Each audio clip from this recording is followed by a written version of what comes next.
Chapter 1131. Grandpa Gooden misses. You looked at Gooden, and the more she looked at him, the more she liked him. She felt that this guy was a good person, simple and friendly, quite a good match for her daughter. She didn't think as much as Yu-Ren, just thinking that Gooden was a good person was enough. But Yu-Ren was thinking about how to make Gooden stay. Gooden was strong, and if he stayed in the hardware shop to help him, his business would be very successful. Yuan, on the other hand, was much more natural in front of her savior, Zhou Jiming. Thank you so much for this. I'm really sorry before, I thought you were just joking, I didn't think that you would actually kill that fighter Li. Ha! Gooden smiled honestly, you can call me Air Gooden, I'm not used to my real name. Actually, I didn't do much. It's just a small matter for me to deal with that kind of filthy brat. I'll just call you Zhou Jiming Air Gooden. I don't think it sounds good, Yuan couldn't bring herself to say such a vulgar name. As the two were talking, there was a knock on the door. Yu-Ren and Mrs. Yu jumped in fright. They were worried that Fighter Li would be killed by Air Gooden, and that the arena would send people to take revenge. But with Air Gooden here, it gave them some confidence. Now that someone really knocked on the door, they couldn't help but feel nervous again. Old man, it wouldn't be an enemy, would it? Mrs. Yu's face was shocked, not daring to open the door. I'll go see. Yu-Ren was nervous as well, but last time, Fighter Li sent the door flying with one punch, and Yu-Ren felt that he couldn't pretend he wasn't home. He could only force himself to open the door. Uncle Yu, I'll go with you. Gooden stood up, wiping the oil off his mouth nonchalantly as he walked to the door with Yu-Ren. With Gooden with him, Yu-Ren was much more at ease. He came to the door and asked carefully, Who is it? Yu-Ren. I'm Scorpion. Scorpion was ordered by Zhang Wen to send money to Yu-Ren's family. It's someone from the arena. Yu-Ren's face tensed up as he looked at Gooden carefully. Gooden didn't care, he opened the door and looked coldly at Scorpion. Who are you? What do you want? I am Xiao Luozi, I am here to apologize to Yu-Ren and Yuan. Scorpion shivered when he saw it was Gooden. If it weren't for the fact that he had a mission, he would have turned and run already. Who was Air Gooden? He was someone who could kill Fighter Li with one punch. Would Scorpion dare mess with him? Little Scorpion. How dare a person like you call Uncle Yu by his name? Do you want to die? Gooden's eyes went wide as he raised his hand, about to slap him. Grandpa Gooden, please spare me. Xiao Luozi's legs softened and he knelt on the ground. Cold sweat dripped down his forehead. Uncle Yu, I'm here to apologize to you. Is your brain made of sh*t? Gooden wasn't happy. You call me Grandpa Gooden, and Uncle Yu is Uncle Yu, so you're saying that I'm older than Uncle Yu? Are you trying to drive a wedge between us? Yes, it's Ancestor Yu. Scorpion quickly changed his words. He didn't think that Gooden would be so logical. Alright, hurry up and tell me what you're here for. Gooden said impatiently. Grandpa Gooden, I'm here on behalf of the arena to apologize to Ancestor Yu. That Fighter Li is so arrogant, and it's all because of him. I hope you can be magnanimous and don't take it out on us. Scorpion said pitifully. Alright, I got it. What else do you want? Gooden said impatiently. This is a bank card with 1 million. It should have been won by Ancestor Yu, but because of Fighter Li's interference, Ancestor Yu lost. Scorpion quickly took out a bank card and handed it over. Please accept it. Gooden took it and gave it to Yu-Ren before turning to Scorpion. Alright, get the fuck out, I don't have time to deal with mule people like you. That's... Yu-Ren had never seen such a huge bank, he was so shocked that he didn't dare take it. But, after hearing Gooden's confirmation, Scorpion was already running away. Yu-Ren had the bank, there was no way he could return it. At this moment, Yu-Ren and his family breathed a sigh of relief. Scorpion came personally to apologize, and didn't come to question them. This meant that the underground arena was afraid of Gooden. Not only did they not dare to cause trouble for him, but they were also afraid that Gooden would cause trouble for them again. That was why they gave him this 1 million credit card. Yurin felt like he was dreaming as he held the 1 million bank. He had 1 million just like that. With this money, not only would he be able to buy a decent house, but he would also be able to rent a bigger shop in the market and expand his business. This was a blessing in disguise. Before tonight, Yurin was still in a bad mood, but now, happiness came so quickly that he couldn't even get used to it. 1 million. I have 1 million now. Yurin held the bank. He couldn't stop laughing. However, before he could laugh twice, Yuan snatched it away. What are you doing? Yurin jumped. Zhou Jiming asked for this money, we should give it to him. Yuan said as she passed the card to Gooden. Take this card. You took such a big risk for our family, it's only right that you take this money. I don't want it. Gooden scratched his head and smiled honestly, I don't need money. I live here, I have food and drinks, I don't need money. Yeah, Lil Zhou lives here, why does he need money?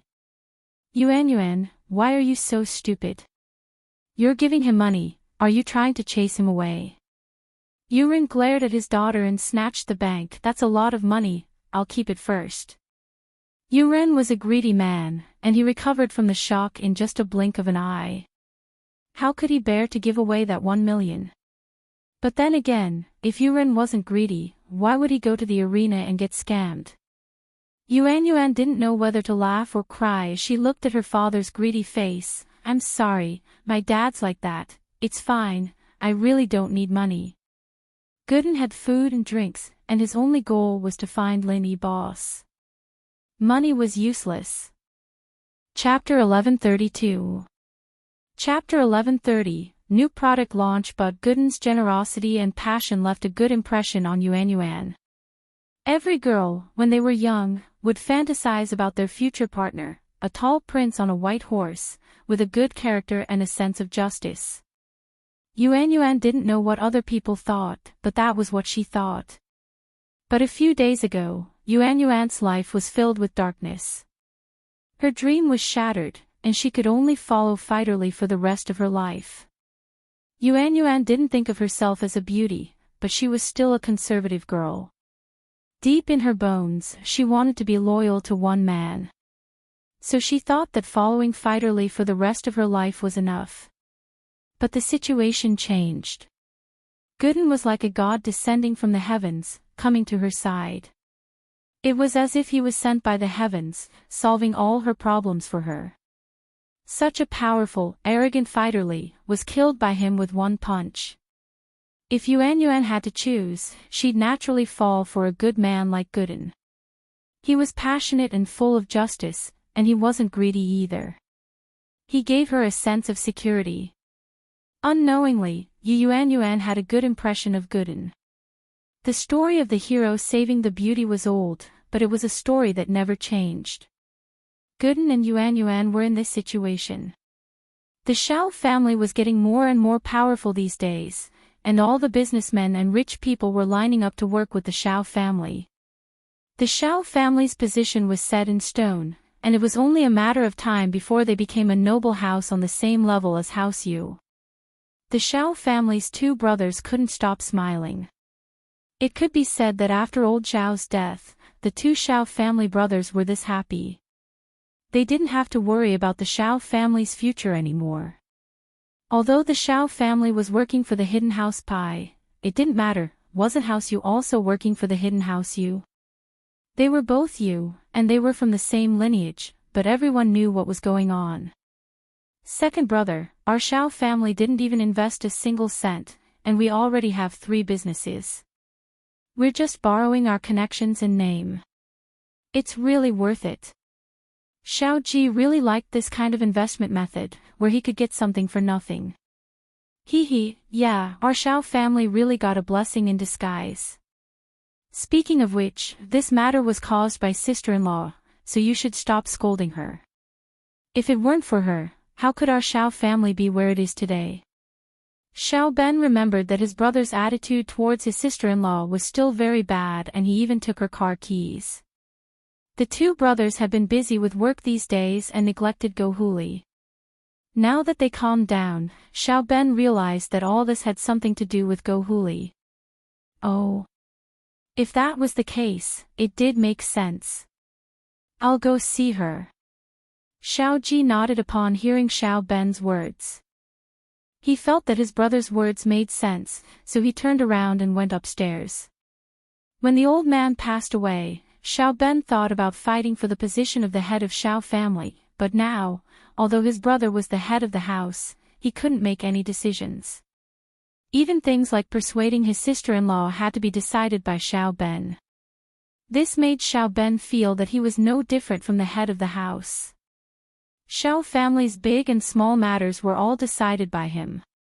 His brother was just a name, so he didn't want to fight for the head of the house. It was good this way. Xiao Ji went upstairs and pushed open Gohuli's door. These 2 days, Xiao Ji didn't sleep on the same bed with Gohuli and forced her to stay in the guest room alone. He didn't give her any face either. Gohuli knew that an important person came to Xiao family, but Xiao Ji didn't tell her the details, so she didn't dare to ask. She stayed in her room and watched TV, not daring to go out.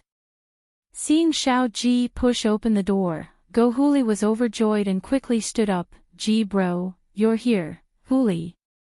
I've neglected you these past few days, are you mad?" Xiao Ji smiled as he looked at Gohuli. The more he looked at her, the more he liked her. Gohuli was old and not as young as she used to be, but Xiao Ji was more and more interested. "I wouldn't dare." Gohuli jumped and said in fear, "I'm a person at fault, Ji bro. I'm happy that you're not blaming me, how could I be mad?" "Huh, what did you do wrong?" "You did the right thing." Xiao Ji waved his hand and laughed. "You did a series of things, and now it seems like it was really good. If you didn't knock into Uncle Pai, the Hidden House Pai wouldn't have sent a master here, and they wouldn't have been able to cooperate with Xiao family. Xiao family's status is higher than a rocket." "Aw." Gohuli paused, thinking that Xiao Ji was being sarcastic, but his expression didn't seem like it. She said carefully, "Is that so? God is blessing Xiao family, giving us a blessing in disguise." "Yes, that's right, well said. God is blessing Xiao family." Xiao Ji laughed, "But now that Xiao family is strong, you don't need to keep a low profile anymore. You need to keep a high profile, that's the only way to show how strong Xiao family is. You need to be arrogant." "I know." Gohuli was overjoyed. Arrogance and acting cool were her favorites, and she was overjoyed when she heard that Xiao Ji really wanted her to go out and act cool. In the blink of an eye, it was the 1st of May. Today was the day of the press conference of Xuemin's medical company. During this period of time, the reputation of the Xuemin medical company could be said to be like the sun in the sky, especially after the poisoning incident of the first high school students was solved. People from all walks of life were waiting for the Xuemin medical company to launch an amazing product. They had high expectations for the Xuemin medical company. Lin Yi wasn't attending as a staff member, nor was he attending as a guest. He was keeping a low profile, just like the people who were there to watch the show. Since the conference was held in the open air, Fatty Lai didn't stop the normal people from watching, but he hired professional security to maintain order. Lin Yi, Tang Yun, and Xiao Xiao attended the press conference together. Shu wanted to join in the fun too, but the miss dragged her to the supermarket to buy the things they needed for the trip. Shu wasn't too happy, but considering Xiao Xiao's condition, she had no choice but to tolerate it for now. Chapter 1133. Chapter 1131, Trouble Again, Ha. Sure. Xiao Xiao's idea wasn't bad. Lin Yi didn't think that with a big customer like Feng Tianlong, the company's sales would go up another level. One had to know that secret agents were the biggest customers of these injury medicines, and the demand for them was terrifying. Miracle Dr. Guan's injury medicine was different from Dr. Kang's golden creation medicine. Miracle Dr. Guan's injury medicine's formula was normal, and it wasn't limited by the raw materials. The production could be expanded infinitely, and so they could have as much as they wanted. Lin Yi didn't have to worry about the demand. This type of medicine was different from the pill of life extension and toxin cleansing. There was no need to do hunger marketing, and they could just sell it on a large scale. Kong Mingming stood in the crowd, coldly watching the bustling scene. He was a little jealous. There were so many reporters here, and many of them were uninvited. Kong Xiaoming didn't like the fact that so many people were paying attention to a newly established company. I'll show you guys later. Kong Mingming spat on the ground. His purpose for coming here was to disrupt the product launch of Miracle Dr. Guan's medical company. Although House Kong had started to control the supply channels for the rare materials, and they were willing to pay a high price to buy them back, House Kong felt that Miracle Dr. Guan's medical company should have some in stock, or else they wouldn't have held a product launch. What was the point of launching a product without a product? Has everything been arranged? Kong Mingming turned to Wang Shubin and asked. Don't worry, Master Ming, everything has been arranged. The patients have been found, and the reporters have been arranged, Wang Shubin nodded. Okay, that's good. Good job. Kong Mingming nodded. He was thinking about how he could get the recipe for the pill of life extension and toxin cleansing from Miracle Dr. Guan's medical company. Only then would House Kong soar. At 9 in the morning, Miracle Dr. Guan's medical company's product launch officially began. Guan Xuemin, Fatty Lai, and Kong Xiaobo walked up to the VIP stage and sat down. The crowd erupted into a round of applause. Fuck. Kong Xiaobo is really arrogant. He can actually become a vice president. I'm so angry. Kong Mingming cursed unhappily. In his opinion, this cousin of his was simply incompetent. To think that a trash picker like him would have such a day. He'll be busy in a moment. Wang Shubin laughed disapprovingly. Ladies and gentlemen, welcome to the product launch of Miracle Dr. Guan's medical company. I'm the vice president of Miracle Dr. Guan's medical company, Kong Xiaobo. Kong Xiaobo was the one speaking. This was arranged by Fatty Lai to train him. Fatty Lai was used to this kind of scene, and Guan Xuemin, as an authoritative figure in the medical world, had attended all kinds of events. The only one who hadn't experienced it was Kong Xiaobo. Although Kong Xiaobo was nervous, he knew that this was a test for him. So, he had prepared the script for the product launch many days ago. Kong Xiaobo began to introduce the product of this product launch, Miracle Dr. Guan's injury medicine. Although everyone had heard about the miraculous effects of this medicine and Dr. Kang's golden creation, when they saw the product launch today, everyone sighed in admiration at the cheap price of Miracle Dr. Guan's medical company's products. Dr. Kang's golden creation cost 299 yuan per bottle, while Miracle Dr. Guan's injury medicine only cost 199 yuan. There was a difference of 100 yuan between the two. To a normal person, this was not a small amount. How many hundred yuan did they earn in a month? So, as long as Miracle Dr. Guan's injury medicine was as good as Miracle Dr. Guan's, everyone would go into the arms of Miracle Dr. Guan's injury medicine. For daily consumables, customers didn't have high loyalty. They would use whoever was cheaper and better. Unless they didn't lack money. 199. Selling at the cost. Kong Mingming was stunned. He didn't expect the price of Miracle Dr. Guan's injury medicine to be so low. Including the cost and distribution fees, there was almost nothing left to be earned. Was Miracle Dr. Guan's medical company trying to destroy the market with a low price? He had to tell his grandfather about this as soon as possible so that he could take countermeasures. So, Kong Mingming sent a message to his grandfather and told him the price of Miracle Dr. Guan's injury medicine. Looking at Kong Xiaobo introducing the effects and characteristics of the injury medicine, Lin Yi nodded slowly. After a period of experience, Kong Xiaobo had matured a lot. At least in terms of business, he was a lot stronger than before. Next, it was time to answer questions from the reporters. Most of the reporters here knew about Miracle Dr. Guan's medical company because of the poisoning incident in Songshan's first school. They had a good impression of this company, so their questions were all positive and not too tricky. However, there were always accidents. There was a reporter who came to the product launch with the attitude of looking for trouble. This person was Kan Lang. Previously, he was hired by Zhao Qibing to ruin Pingzhan Industries and Songshan's first school. In the end, this Miracle Dr. Guan's medical company interfered and ruined his plan.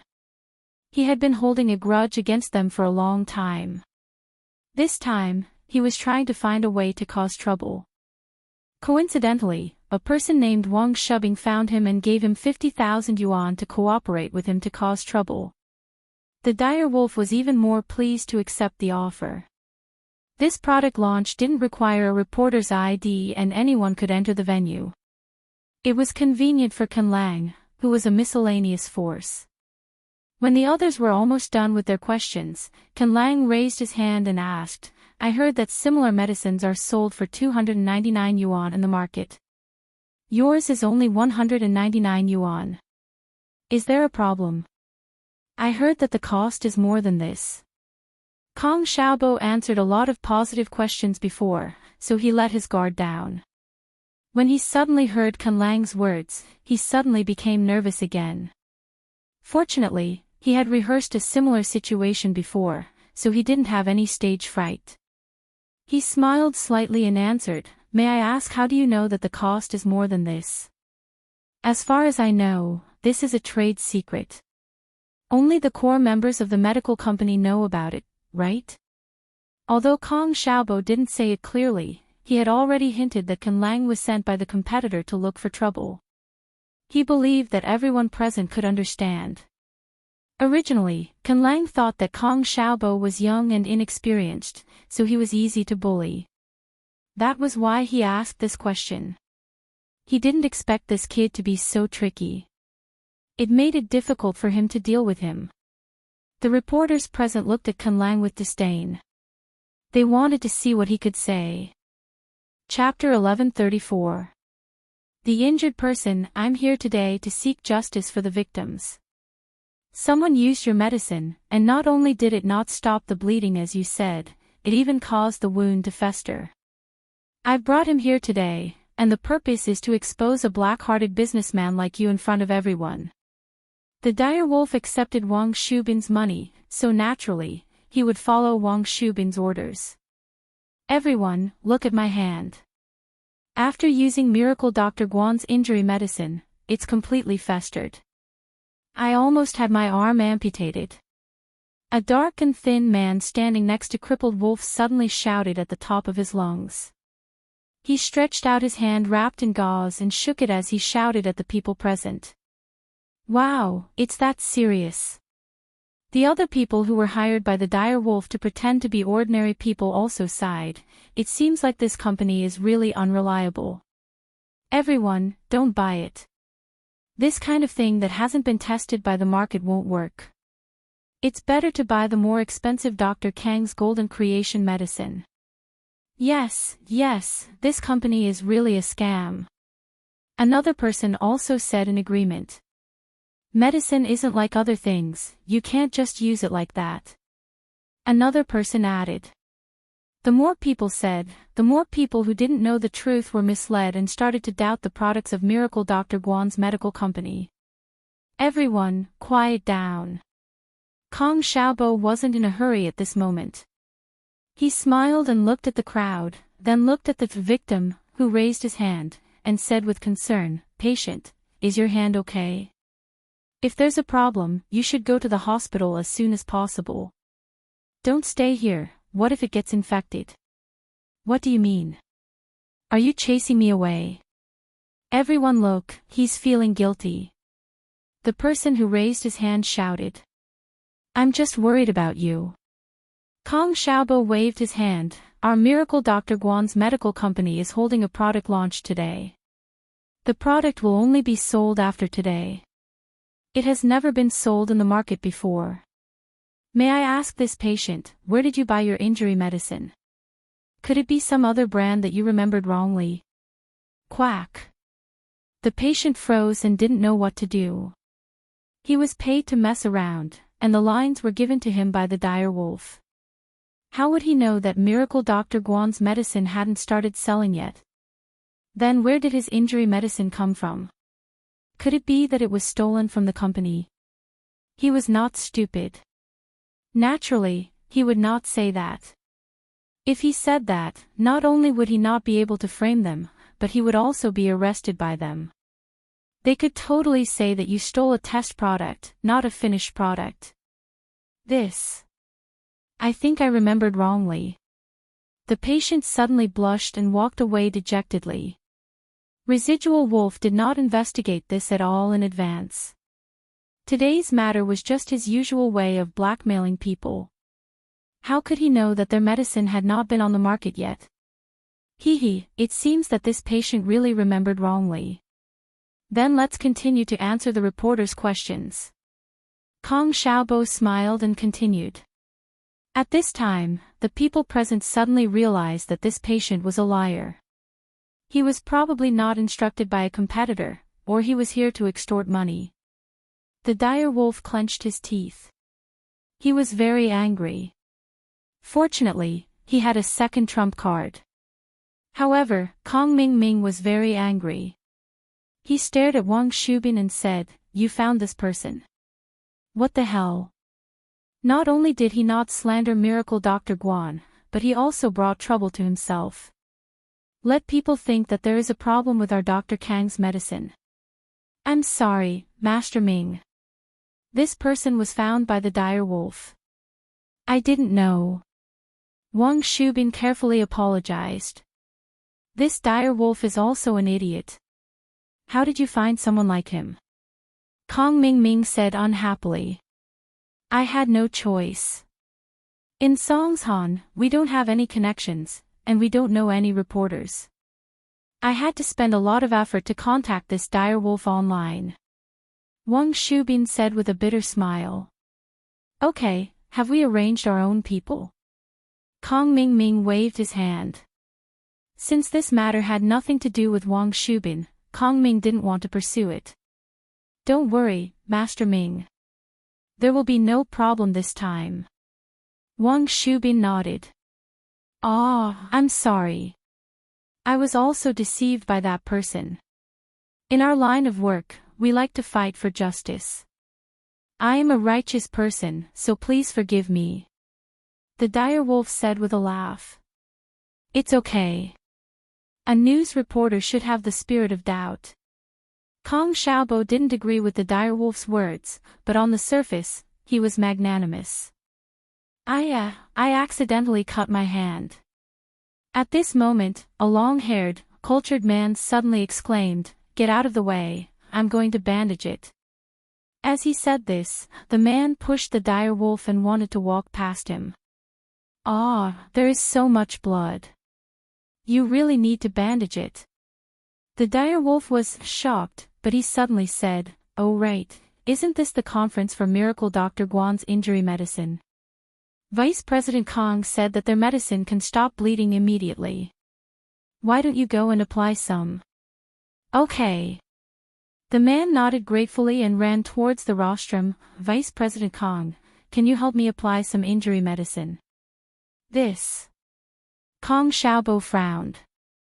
Things were obviously out of his expectation. This was something he didn't expect. Although this person's request was simple, it was strange for him to appear at this time. Especially since it was related to the dire wolf, Kong Xiaobo couldn't be too careful. What's wrong?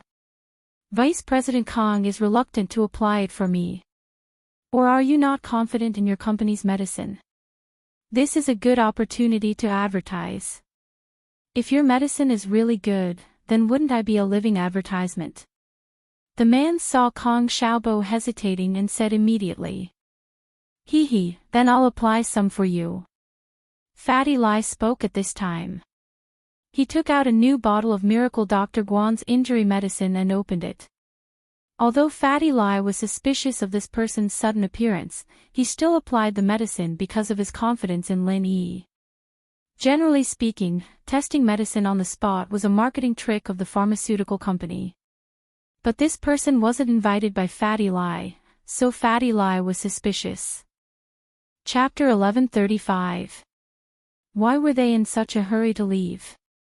Just when everyone was anticipating, a miracle didn't happen. The man's wound didn't stop bleeding, it was still bleeding profusely.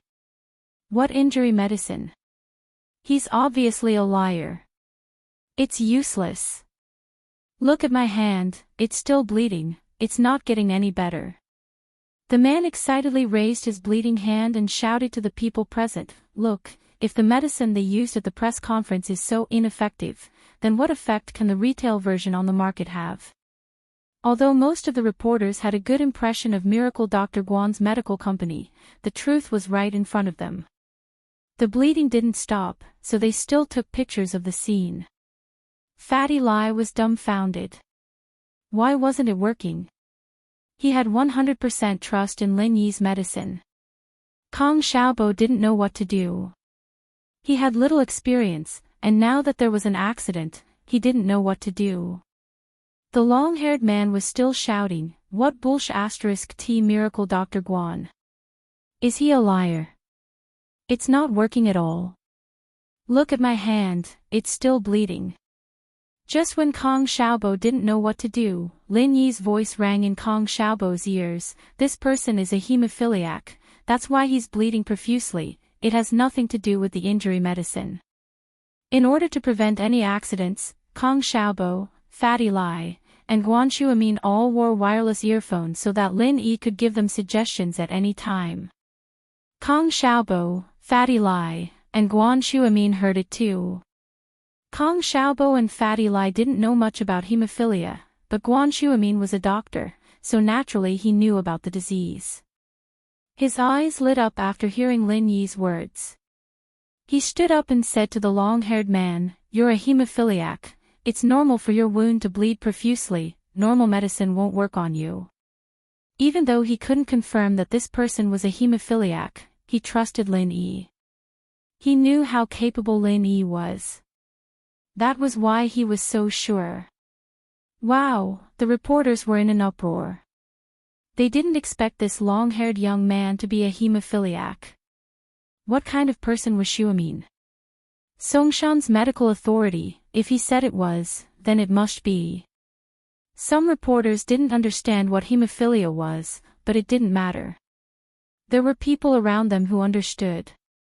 They communicated with each other and understood that hemophiliacs' wounds would bleed non-stop. You're talking nonsense. How am I a hemophiliac? Aren't you framing me? What proof do you have? The long-haired young man didn't expect Guan Shuamin to be able to tell that he was a hemophiliac just by looking at him. He panicked, but he didn't have any evidence, so he tried to defend himself. Speak, who sent you here? What is your motive for coming here? Fatty Lai also treated Lin Yi's words like an imperial edict. If Lin Yi said this person was sick, then this person must be sick. The medicine doesn't work, so you start framing me. You think I'm a hemophiliac just because you say I'm a hemophiliac? I'd say you're an AIDS patient. The long-haired young man said angrily. Kong Mingming, Wang Shubing, and the dire wolf didn't expect Guan Shuamin to be able to tell that this long-haired young man was a hemophiliac. This was out of their expectations. This person was hired by them. Wang Shubing had already promised him that as long as he cooperated, they would give him 50,000 yuan as a reward. Hemophilia itself was expensive, and this person only hesitated for a moment before agreeing. He could get 50,000 yuan just by messing around, so why not? Is old man Guan really a miracle doctor? He can even tell that I'm a hemophiliac. This isn't going to be easy. Kong Mingming frowned. Don't worry, this person is mentally strong. So what if he can tell? Will Guan Shuamin drag him to do a blood test on the spot? Hemophilia is something that can't be diagnosed with just by looking at it. As long as he refuses to admit it, there won't be a problem. After today's press conference, who can find him? Wang Shubing comforted him. Yes, that makes sense. Kong Mingming nodded and felt a little more at ease. At this time, the dire wolf spoke again. Everyone in the industry, look at this, these black-hearted businessmen, we should unite and expose them. I've said it before, 199 yuan isn't even enough to cover the cost. As far as I know, the raw materials for this golden creation are very rare, and this price is definitely a loss. Now everyone can see it, right? They must be using shoddy goods to make a profit and leave. The direwolf's words were very provocative, and his people in the crowd also stood up and echoed him, loudly criticizing the irresponsible behavior of Miracle Dr. Guan's medical company. Yeah, I'm going to fight you guys to the death as the victim today. If you don't give me an explanation, this isn't over. The long-haired man saw that everyone was supporting him, and he immediately became confident. You guys have to pay the price for framing me as sick. But at this time, Guan Shuamin showed his calm personality. He was an experienced expert, and naturally, he wouldn't be afraid. He didn't argue, and only looked at the long-haired man and said indifferently, whether you're sick or not, we'll know soon enough. I've already sent your photo to Director Qin of the Songshan First People's Hospital. If you've been treated in Songshan, and there's a medical record, then I believe we'll be able to find out your identity very soon. Ah. The long-haired man was stunned, and his face turned a little ugly. Of course, he was a hemophiliac, and he knew this very well. Most importantly, he did receive treatment at the Songshan First People's Hospital. In other words, all the experts in the hematology department at the Songshan First People's Hospital knew him. As long as they took his photo to the experts to identify him, his identity would be revealed. The long-haired man suddenly retreated, because his identity was about to be exposed, and he couldn't lie anymore. I still need to go to the hospital to stop the bleeding. I'm not going to waste time with you guys. You guys are all harming people, don't believe me anymore. The long-haired man was ready to leave. Leaving in such a hurry. Fatty Lai saw that the long-haired man was about to leave, and naturally, he didn't want him to leave just like that.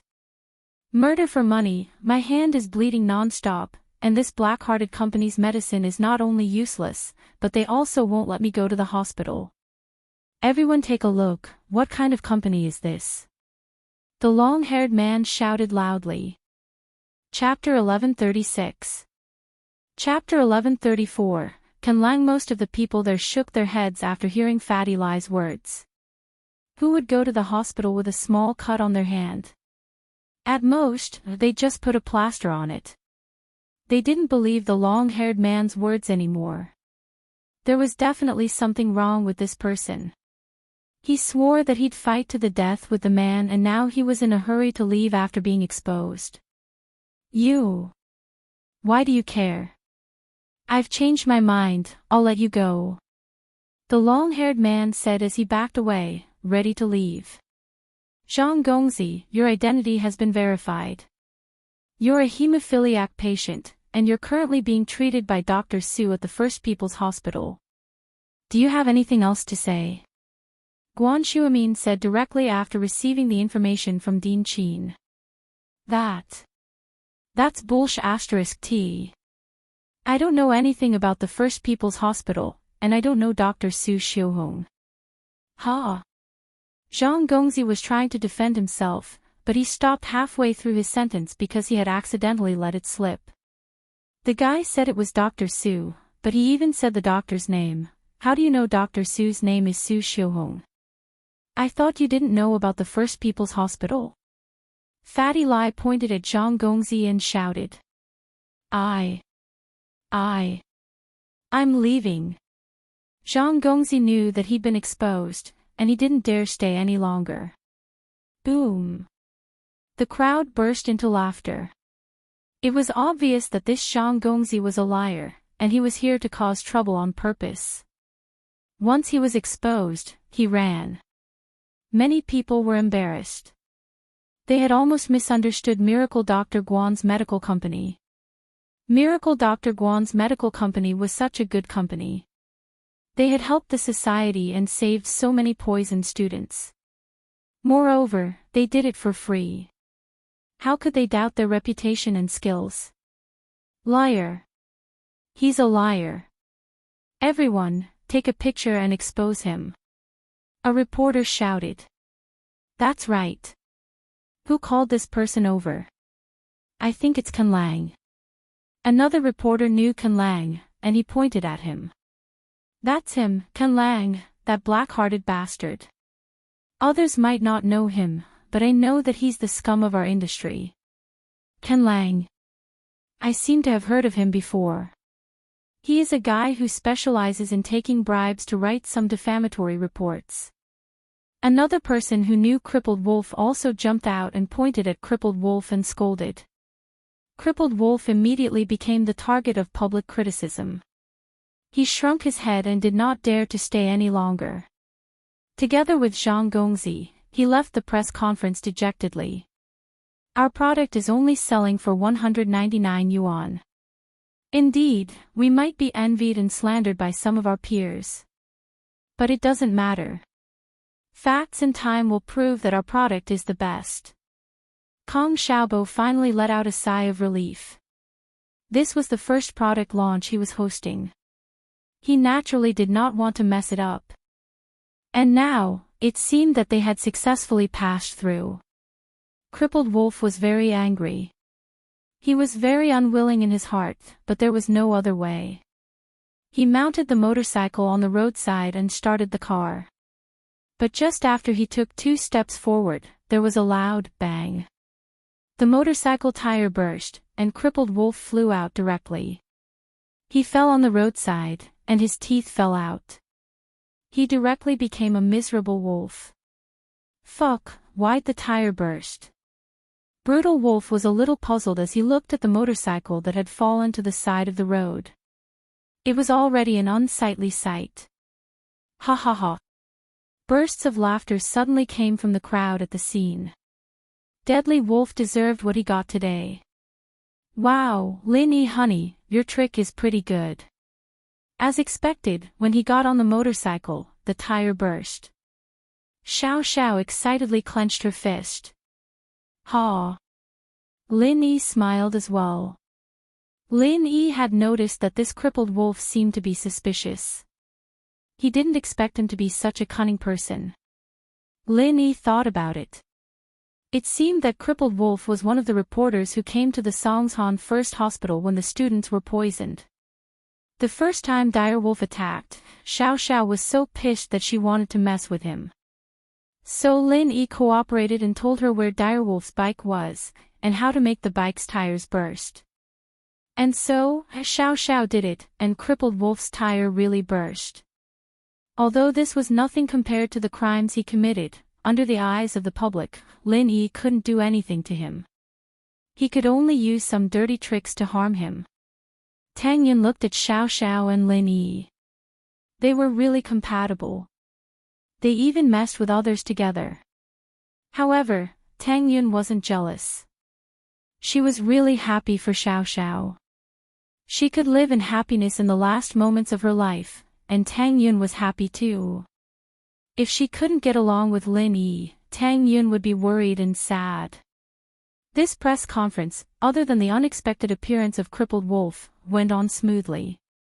Kong Xiaobo continued to answer a few questions from the reporters, and the press conference ended smoothly.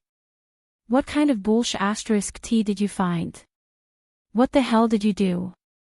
Kong Mingming saw that things were messed up, and he was furious. He started scolding Wang Shubing. The success or failure of this matter was related to his ability and position in the Kong house. He had just gotten Dr. Kang's approval, and he wanted to continue working hard. Who knew that things would go wrong today? Master Ming, I'm sorry. I didn't know things would turn out like this.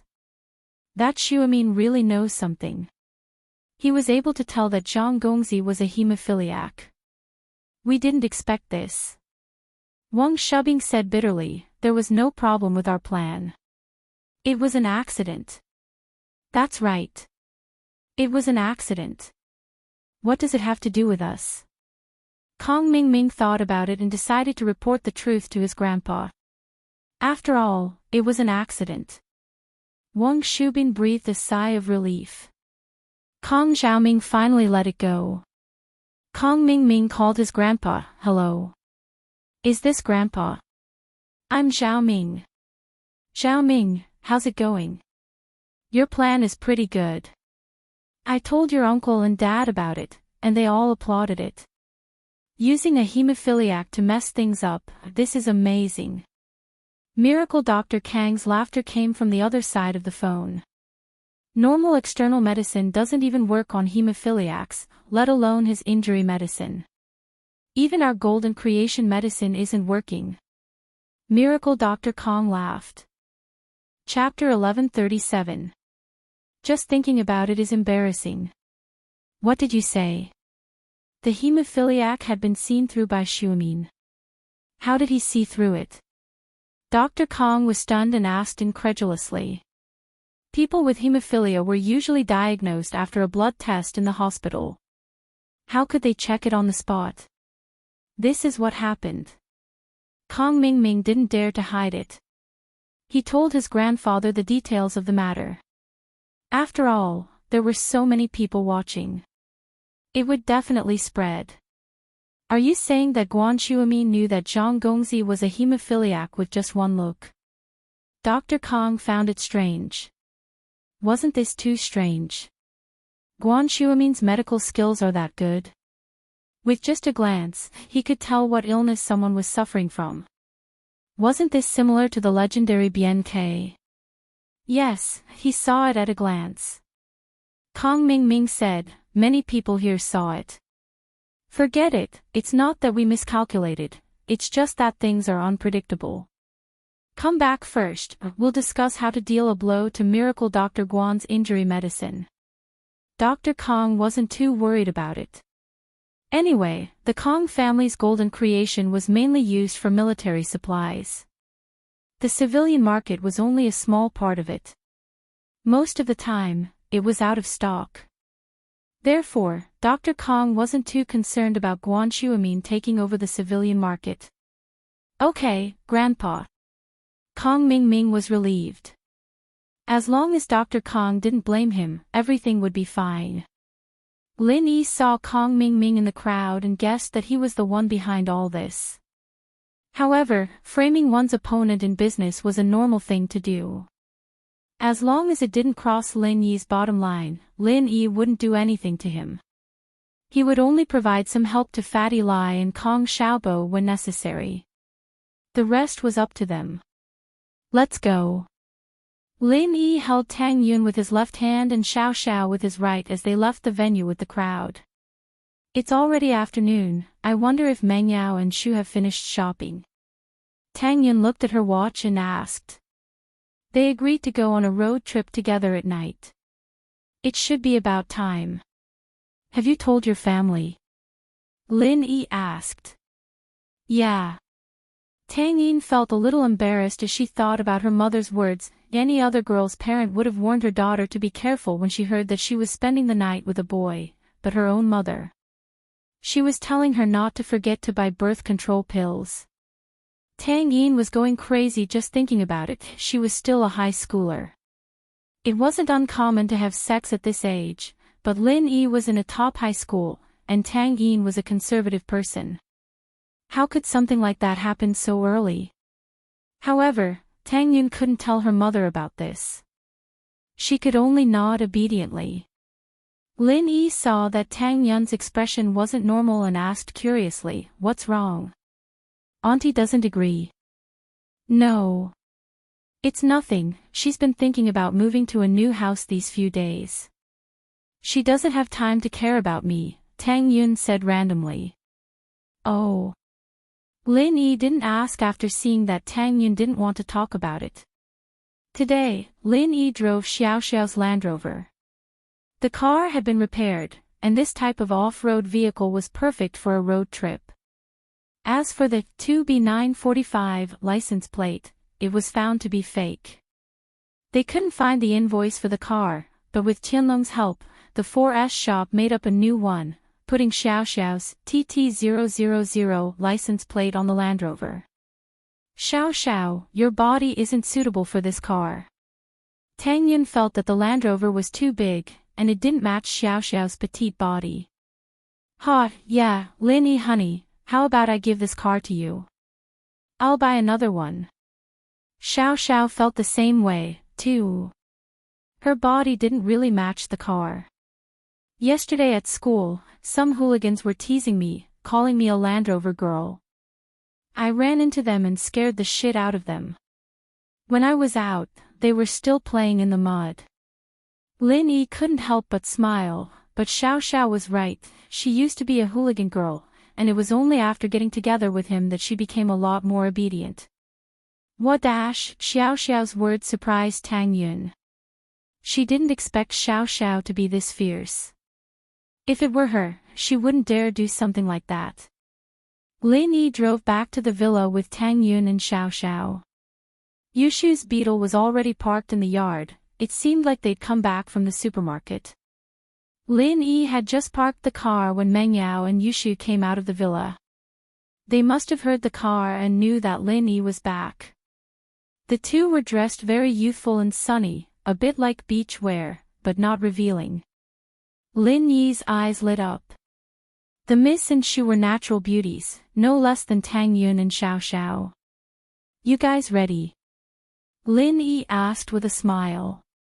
Yeah, Yao Yao and I bought 2 carts of stuff, and we didn't finish the whole thing, so we went again, Yushu said excitedly.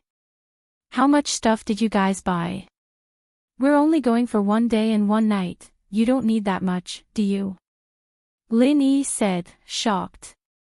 Hee, it's not easy to go out and play, of course we have to prepare everything first.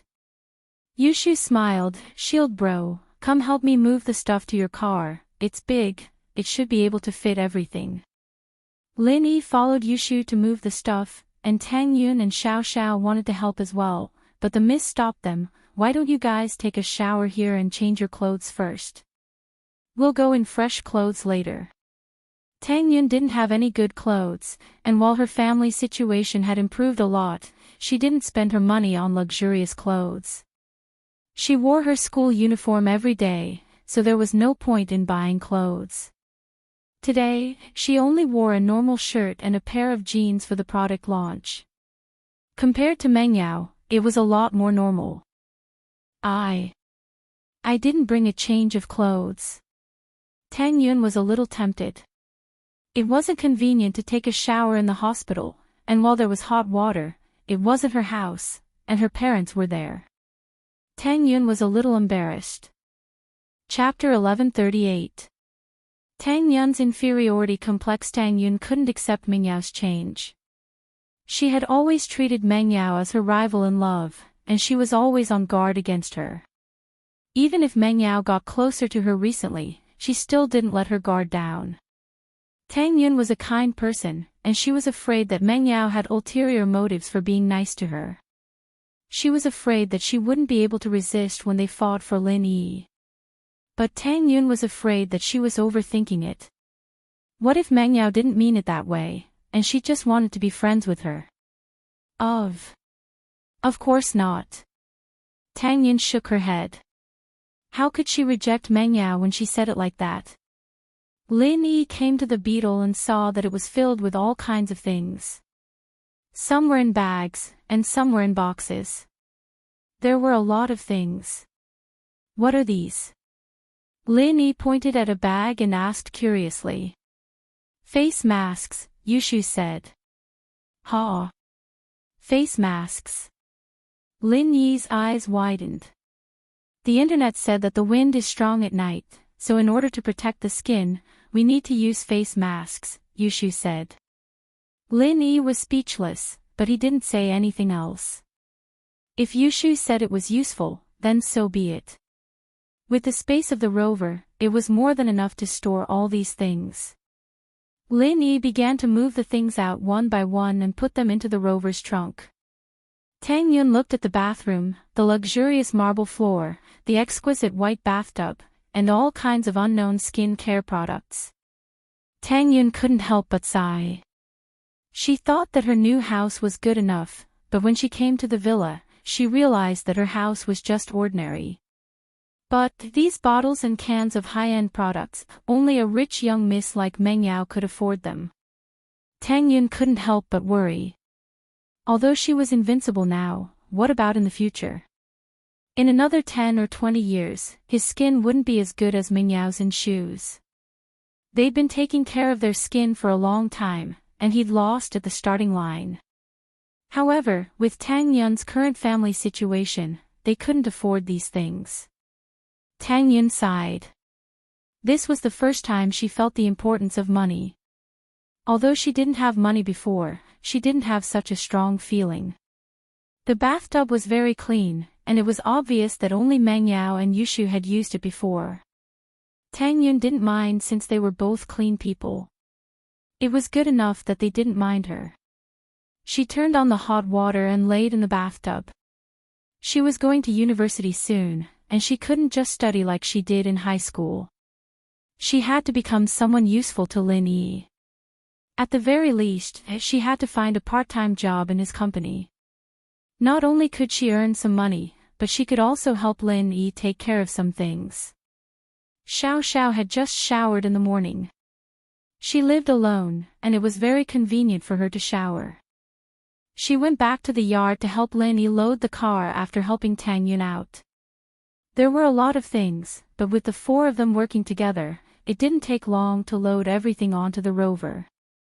There was a Ferrari parked not far from the villa, and Jiang Wen and Tai Zhao were sitting inside. This Lin Yi guy, he's really enjoying the life of two women. He's got four beauties by his side. Jiang Wen said sourly as he looked at the yard. Yushu's a troublemaker. It's fine if you don't want her, but if you marry her, bro, you'll be screwed over by her. Tai Zhao comforted. You're right, that girl's too ferocious, I can't handle her. Her life might be in danger if I bring her back. Jiang Wen nodded. Right, did you buy the things you need? We'll try to impress Meng Yao when we get to the beach. I've already told Yang Ganglu to buy it. Don't worry, he's very smart. Tai Zhao said. Lin Yi, naturally, saw Jiang Wen's Ferrari by the roadside. He found it funny. Driving a sports car to the beach. Was he sick? Could the chassis of that car even drive to the beach? But Lin Yi wasn't that nice to remind them. Meng Yao, Yushu, and Xiao Xiao went back to the living room to wait for Tang Yun. Lin Yi followed them to watch TV in the living room. Not long after he sat down, his phone came in. It was Fatty Lai. Hello. Fatty Lai, is the conference over? Lin Yi asked. Boss, it's over. Don't worry. Fatty Lai said. It's all thanks to you seeing through Zhang Gongzi's problem, otherwise the conference would have been in trouble. Did you find out who sent them? Lin Yi knew who the mastermind was, but Lin Yi didn't want to waste too much time on the company. After this, Lin Yi planned to let Fatty Lai and Kong Xiaobo handle it. There's some clues. It's probably sent by our competitor, Dr. Kang's medical company. According to our employees, someone recognized Dr. Kang's grandson, Kong Ming, at the conference and met with Direwolf. Fatty Lai said. Then what do you want to do? Lin Yi asked back. Boss, our current strength isn't enough for us to take revenge on Miracle Dr. Kang's medical company, and we don't have the energy to do so. What I'm saying is that we should write this down and talk about it in the future. Fatty Lai said carefully. Okay, we'll do as you say. Lin Yi felt that Fatty Lai's idea was right. The company had just been established, and they didn't have the time to fight with competitors. If they had the time, they might as well spend it on marketing. Okay. Fatty Lie sighed in relief and smiled bitterly. Boss, there's one more thing. After the conference, the orders we received were much bigger than we expected. It's very different from what we expected. At first, we only planned to sell the goods in the province, and also in the neighboring provinces. But all the large pharmacies and hospitals in the country contacted us, preparing to place orders. I think it's the effect of the auction. Oh. Isn't that a good thing? Lin Yi didn't expect the injury medicine to be so popular. Lin Yi thought that the Songshan First School's poisoning incident would only affect the province, and the initial orders wouldn't be that big. It's a good thing, but first of all, our production is limited. The factory and equipment can only supply 2 to 3 provinces, and that's the initial supply. If the market responds well, the distributors will increase their orders, and our production will be severely lacking. Fatty Lie explained. Chapter 1139. Won't let you suffer. Secondly, our sales network is not good. My trading company only has corresponding trading companies in the province and neighboring provinces. My initial plan was to slowly expand outwards and steadily expand the scope of business and sales, but the current situation has exceeded our expectations. Then what should we do? Lin Yi asked. He didn't know much about business. He could deal with competitors, but sales was a far cry. First, we need to expand our production and find a way to get loans to repair our factories, Fatty Lie said. Second, we need to expand our sales channels and set up branches in major cities, but that requires a lot of capital and management problems. If we set up multiple branches at once, the management system won't be able to keep up, and we'll end up in chaos. Oh. Can't we just send the goods directly from the headquarters without setting up branches? Lin Yi asked. Yes, but the consequences might be even more serious. Without a local branch to coordinate and supervise, there might be random price increases, random price reductions, hoarding, trading, etc. It'll have a huge impact on our company's reputation. Fatty Lie knew the consequences very well, so he was very worried. I say, Fatty Lie, you know I'm not good at business. Why are you asking me? Just tell me if you have any good suggestions. Lin Yi didn't know whether to laugh or cry. Are you trying to scare me? My suggestion is to work with a company with a complete sales channel, but this company must be reliable and trustworthy. Otherwise, if our sales channel is in their hands, they might take over. That's not something we want to see, Fatty Lie said. Alright, we'll do as you say. Lin Yi nodded. But, boss, I haven't thought about the company yet. The business world is like a battlefield. How can there be friends forever? Fatty Lie smiled bitterly. I can't think of a suitable one at the moment. That's why I called you to discuss it, boss. Let me see. Lin Yi smiled bitterly. Lin Yi only knew a limited number of entrepreneurs. Other than Pingzhan, there weren't any other companies in Songshan that he was friendly with. Alright, I'll think about the loan and funding first. Fatty Lie was just asking. If Lin Yi really didn't have a solution, he'd have to use the contract to control the sales company. However, this kind of mutual suspicion of cooperation was not a long-term solution. It could not achieve the greatest win-win situation. Not long after Lin Yi hung up, his phone rang again. Lin Yi thought it was Fatty Lie or Kong Xiaobo, so he picked up without thinking. Hello? Miracle Dr. Lin. I'm Lu Tianyi. Lu Tianyi's deep voice came from the other side of the phone. Oh. Mr. Lu. Hello. Lin Yi was curious why Lu Tianyi would call him at this time. Lin Yi had a good impression of Lu Tianyi, especially when he lent money to him without hesitation. This made Lin Yi feel that Lu Tianyi was a good person, so he recognized him as a friend. Miracle Dr. Lin, I heard that your company will be releasing a new product today. Congratulations. Lu Tianyi smiled. I've sent a small gift, a check and a red envelope to your company. Oh. Thank you so much. Lin Yi didn't expect Lu Tianyi to send a gift. Lin Yi was a little surprised. But since Lu Tianyi was showing his goodwill, Lin Yi didn't need to slap him in the face. He accepted it with a smile. Thank you. I wanted to come personally to congratulate you, but considering that it's a new product launch and not an opening ceremony, I didn't go.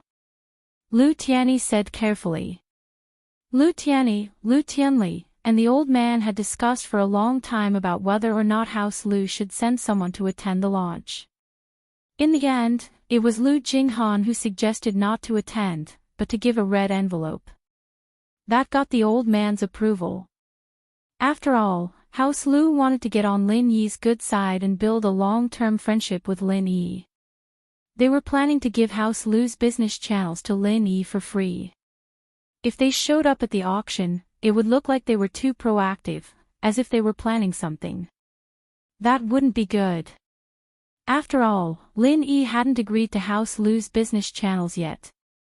From the looks of it, Lin Yi was quite happy with House Lu's red envelope. Lu Tianyi, on the other hand, let out a breath of relief. It's good that the thought is there. Lin Yi smiled. Oh right, Mr. Lu, I have something to ask you. Please go ahead, Miracle Dr. Lin. What's there to ask? I'll tell you everything you want to know. Lu Tianyi said quickly. It's like this. My medicine company wants to set up some branches and sales channels all over the country, but our main focus is on expanding the factory and increasing production. We don't have the time to set up sales channels. I want to find a reliable partner to be in charge of sales. Lin Yi told Lu Tianyi about Fatty Lai's suggestion. Lu Tianyi definitely had more contacts than Lin Yi. Oh. You want to find a partner to be in charge of sales channels. Lu Tianyi was surprised and happy. House Lu had the same idea. They didn't know how to ask Lin Yi, but Lin Yi made this request first. How could Lu Tianyi not be happy? Lu Tianyi quickly said after the surprise, Miracle Dr. Lin, House Lu is a business family. If you don't mind, we can let you use our channels for free. And the management side can be managed by your side. We don't participate in the decision-making, only the operations. We won't take a single cent of the profits, but you'll have to take care of the staff's expenses. How? Mr. Lu, are you serious?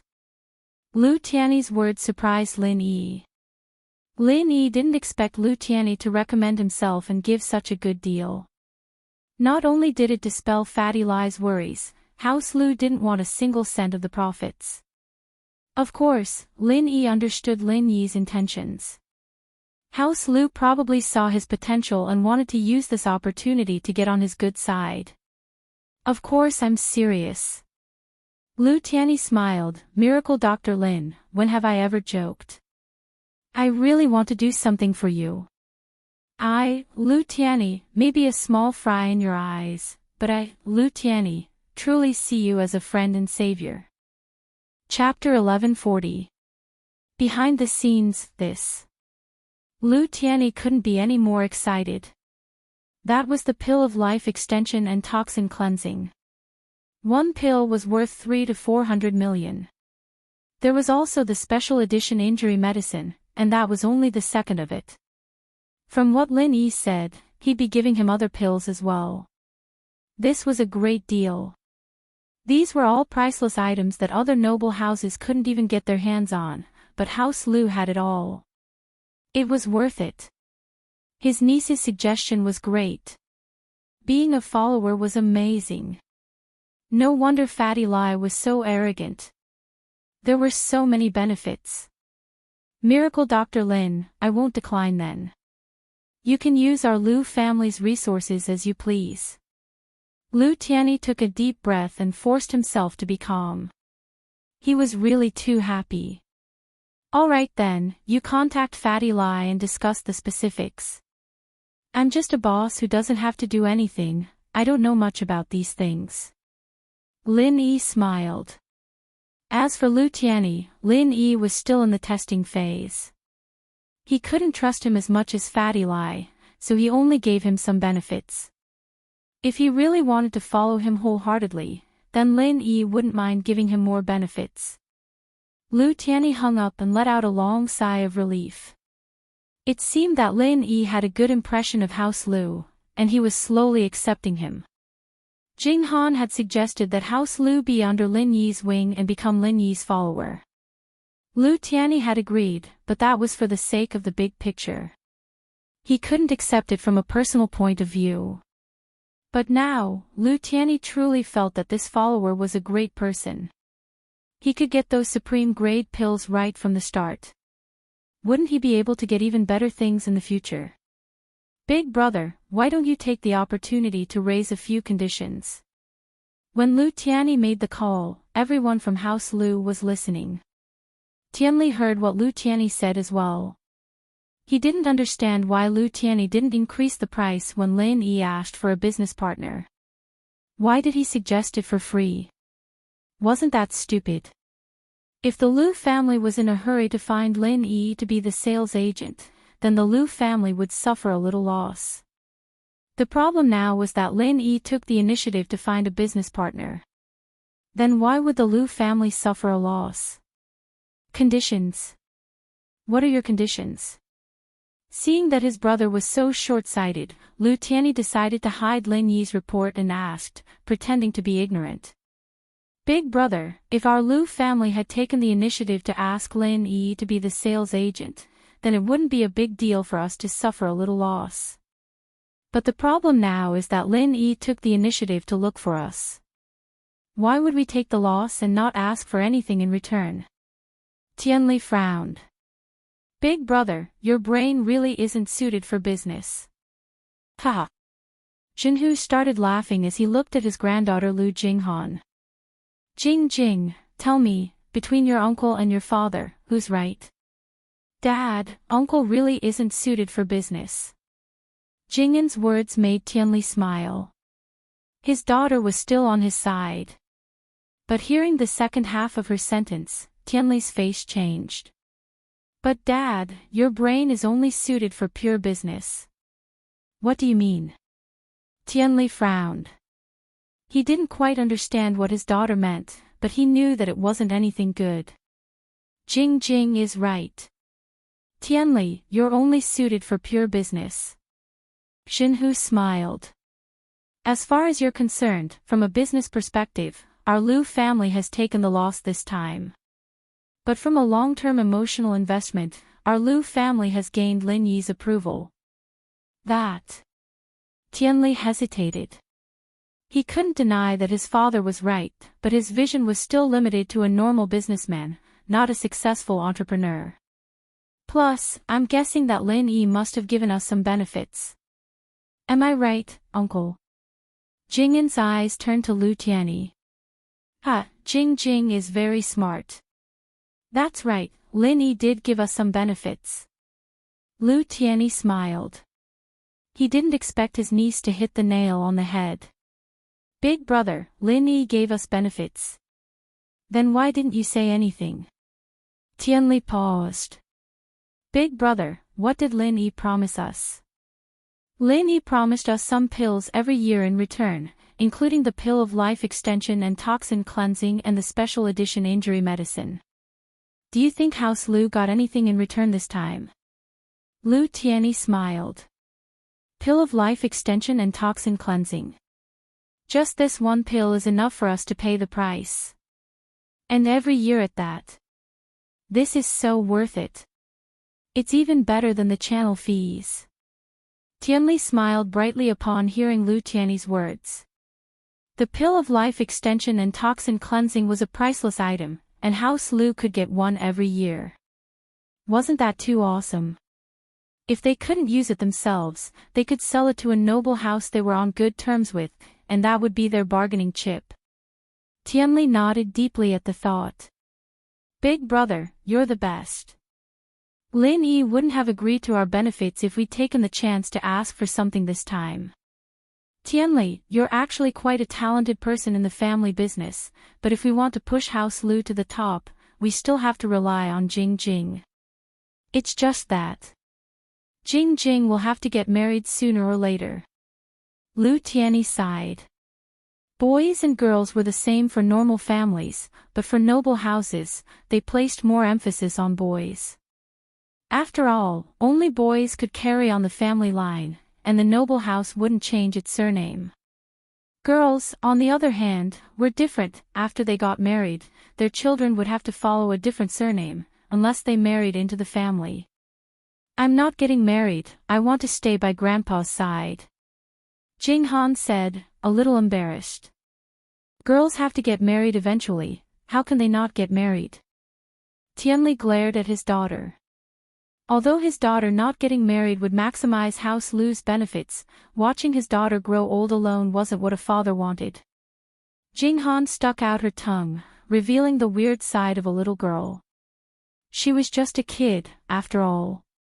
She was good at business, and she was smart, too, but she was still young. She liked things that normal girls liked.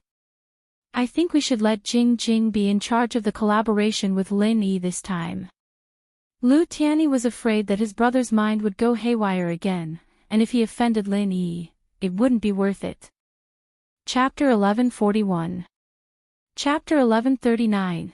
Sorry. Back when Lu Jinghan helped Tianli manage the company, she was always behind the scenes. Everyone thought that it was because of Tianli, but not many people knew that it was because of Lu Jinghan.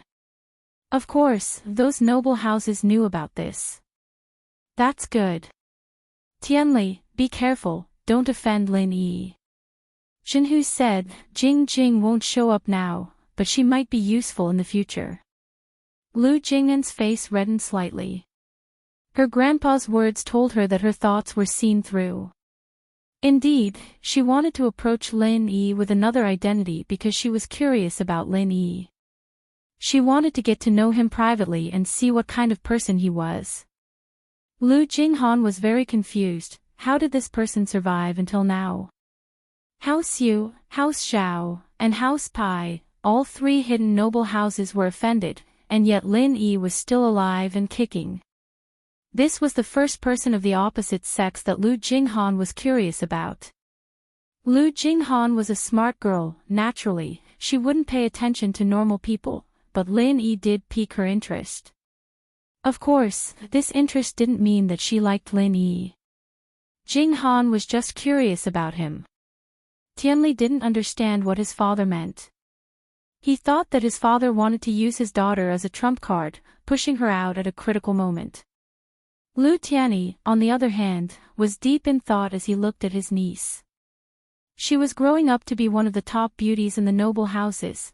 Although Lu Tianyi thought of something, he didn't say anything in the end. There were some things that the old man would naturally plan, he didn't need to say anything.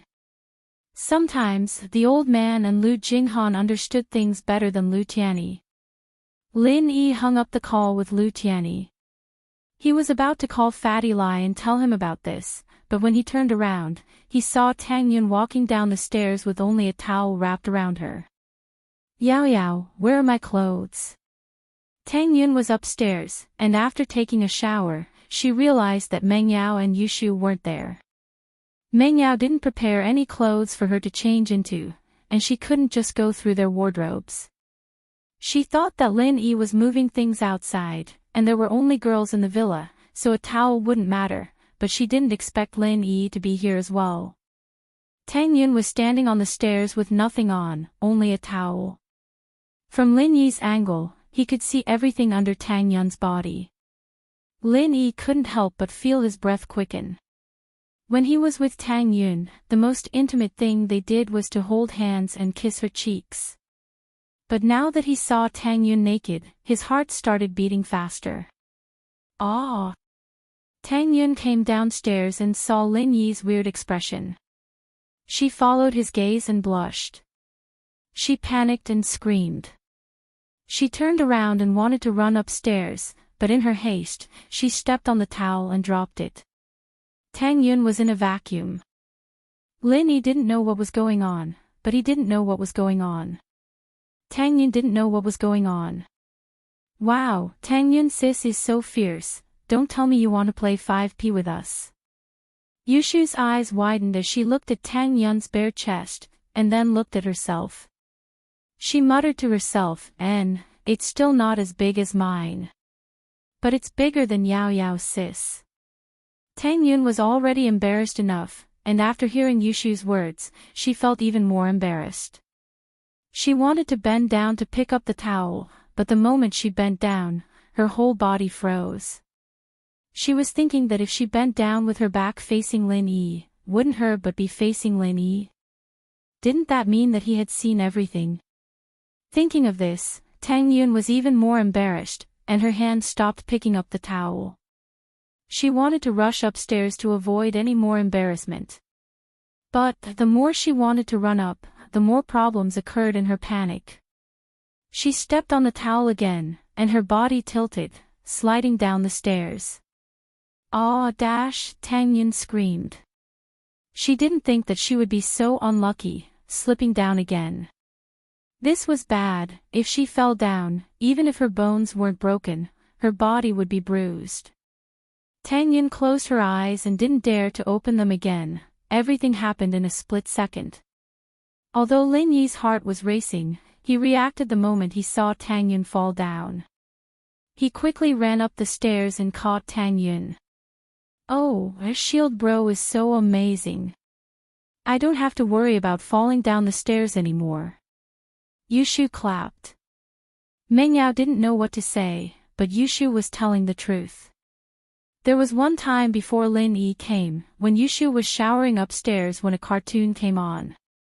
Mengyao called her over to watch it, and Yushu didn't even wipe herself clean before running downstairs. She fell down the stairs, her butt swollen up, and she only went to school after a couple of days of lying in bed at home. Yushu's face was swollen. Tang Yun thought that she would fall down for sure, but Lin Yi caught her at the critical moment. Tang Yun was both embarrassed and happy. Embarrassed that she wasn't wearing anything, and she was still naked. Happy that Lin Yi caught her. Mengyao and Xiao Xiao both breathed out in relief. They were about to leave, and they didn't want anything to happen to Tang Yun. Mengyao respected Tang Yun's love for Lin Yi, as well as her generosity in accepting Xiao Xiao. She felt that it was too petty of her to be enemies with Tang Yun, and so she started to worry about Tang Yun. Xiao Xiao, on the other hand, had been extremely grateful to Tang Yun ever since she accepted her. Naturally, she didn't want anything to happen to her. Yushu, on the other hand, looked at Tang Yun and Lin Yi's arms and asked with a sly smile, "Tang Yun sis, does it feel good to have shield bro touch your boobs?" "Aw." Tang Yun froze. She realized that Lin Yi's hand was on her chest. She struggled subconsciously, trying to get Lin Yi to let go of her. Lin Yi, on the other hand, realized that he was holding something soft in his hand. He didn't realize it in his rush. Lin Yi regretted it. He would have touched it properly if he knew this was going to happen. He didn't feel anything yet, so he had to let go. Lin Yi laughed dryly and let go, putting Tang Yun on the sofa. He said awkwardly, "I'm sorry, I didn't notice in the rush." "Yao Yao, get some clothes for Tang Yun, I'll turn around first." Chapter 1142.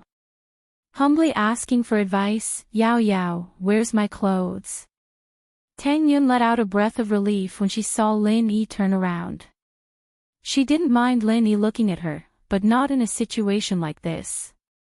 She was naked in front of Mengyao, Yushu, and Xiao Xiao. She'd rather die of embarrassment than let Lin Yi see her naked body. "Tang Yun sis, why are you so shy? Don't you do it with shield bro all the time?" Yushu didn't let it go as she giggled. Tang Yun almost died of embarrassment when she heard Yushu's words. She didn't think that she would let Yushu use it as an excuse when she was arguing with Mengyao. Mengyao smiled when she saw Tang Yun's face turn as red as an apple. It seemed like there really wasn't anything going on between her and Lin Yi. At the very least, their relationship was similar to hers in shoes. With that thought, Meng Yao couldn't help but feel relieved. She scolded Shu, don't cause trouble here. I'll tear your mouth apart if you talk nonsense again. Oh. Yushu subconsciously touched her mouth, not daring to talk nonsense anymore. She turned to Lin Yi, shield bro, did you feel good touching me just now? Tang Yun had just breathed a sigh of relief when she heard Yushu's words. She was about to stand up and get dressed with Meng Yao when she heard Yushu's words. She almost tripped and fell to the ground. Lin Yi had just let out a breath of relief when Yushu came over to ask him a question like this. He felt a little awkward. I don't know. Lin Yi said, not in a good mood. Then compared to mine, which one feels better? Yushu continued. Wah. Lin Yi's eyes went wide, shocked. Compared to hers. When did he touch her? He couldn't just say things like that. He subconsciously turned around and glanced at Tang Yun from the corner of his eye. As for Tang Yun, she heard Yushu's words and subconsciously slowed down to look at Lin Yi's direction. Their eyes met, and Tang Yun was instantly embarrassed. She hadn't put on her clothes yet, and she was standing in the living room naked. Meng Yao couldn't stand it anymore. Shu, stop it. Oh. Yushu finally shut her mouth, a little unwilling to give up. Tang Yun sighed in relief after she went upstairs. She patted her chest. This day. I was scared to death. Shu is just like that. Don't take it to heart. You'll get used to it. She's not a bad person, and she likes to joke around with people. Actually, she always teases me in front of Lin Yi. Meng Yao smiled as she looked at Tang Yun's breasts. They were indeed much bigger than hers. She didn't remember Tang Yun being this big before. Meng Yao felt a little envious at the thought. I know she's not a bad person. Tang Yun nodded. She's quite cute. Meng Yao opened the wardrobe after entering the changing room. She turned to Tang Yun. You can choose any one of them. I'll go get your underwear. Ah. So many. Tang Yun felt dizzy. The wardrobe was filled with all kinds of clothes. Tang Yun never thought that a girl could have so many beautiful clothes. She was like a princess in a fairy tale.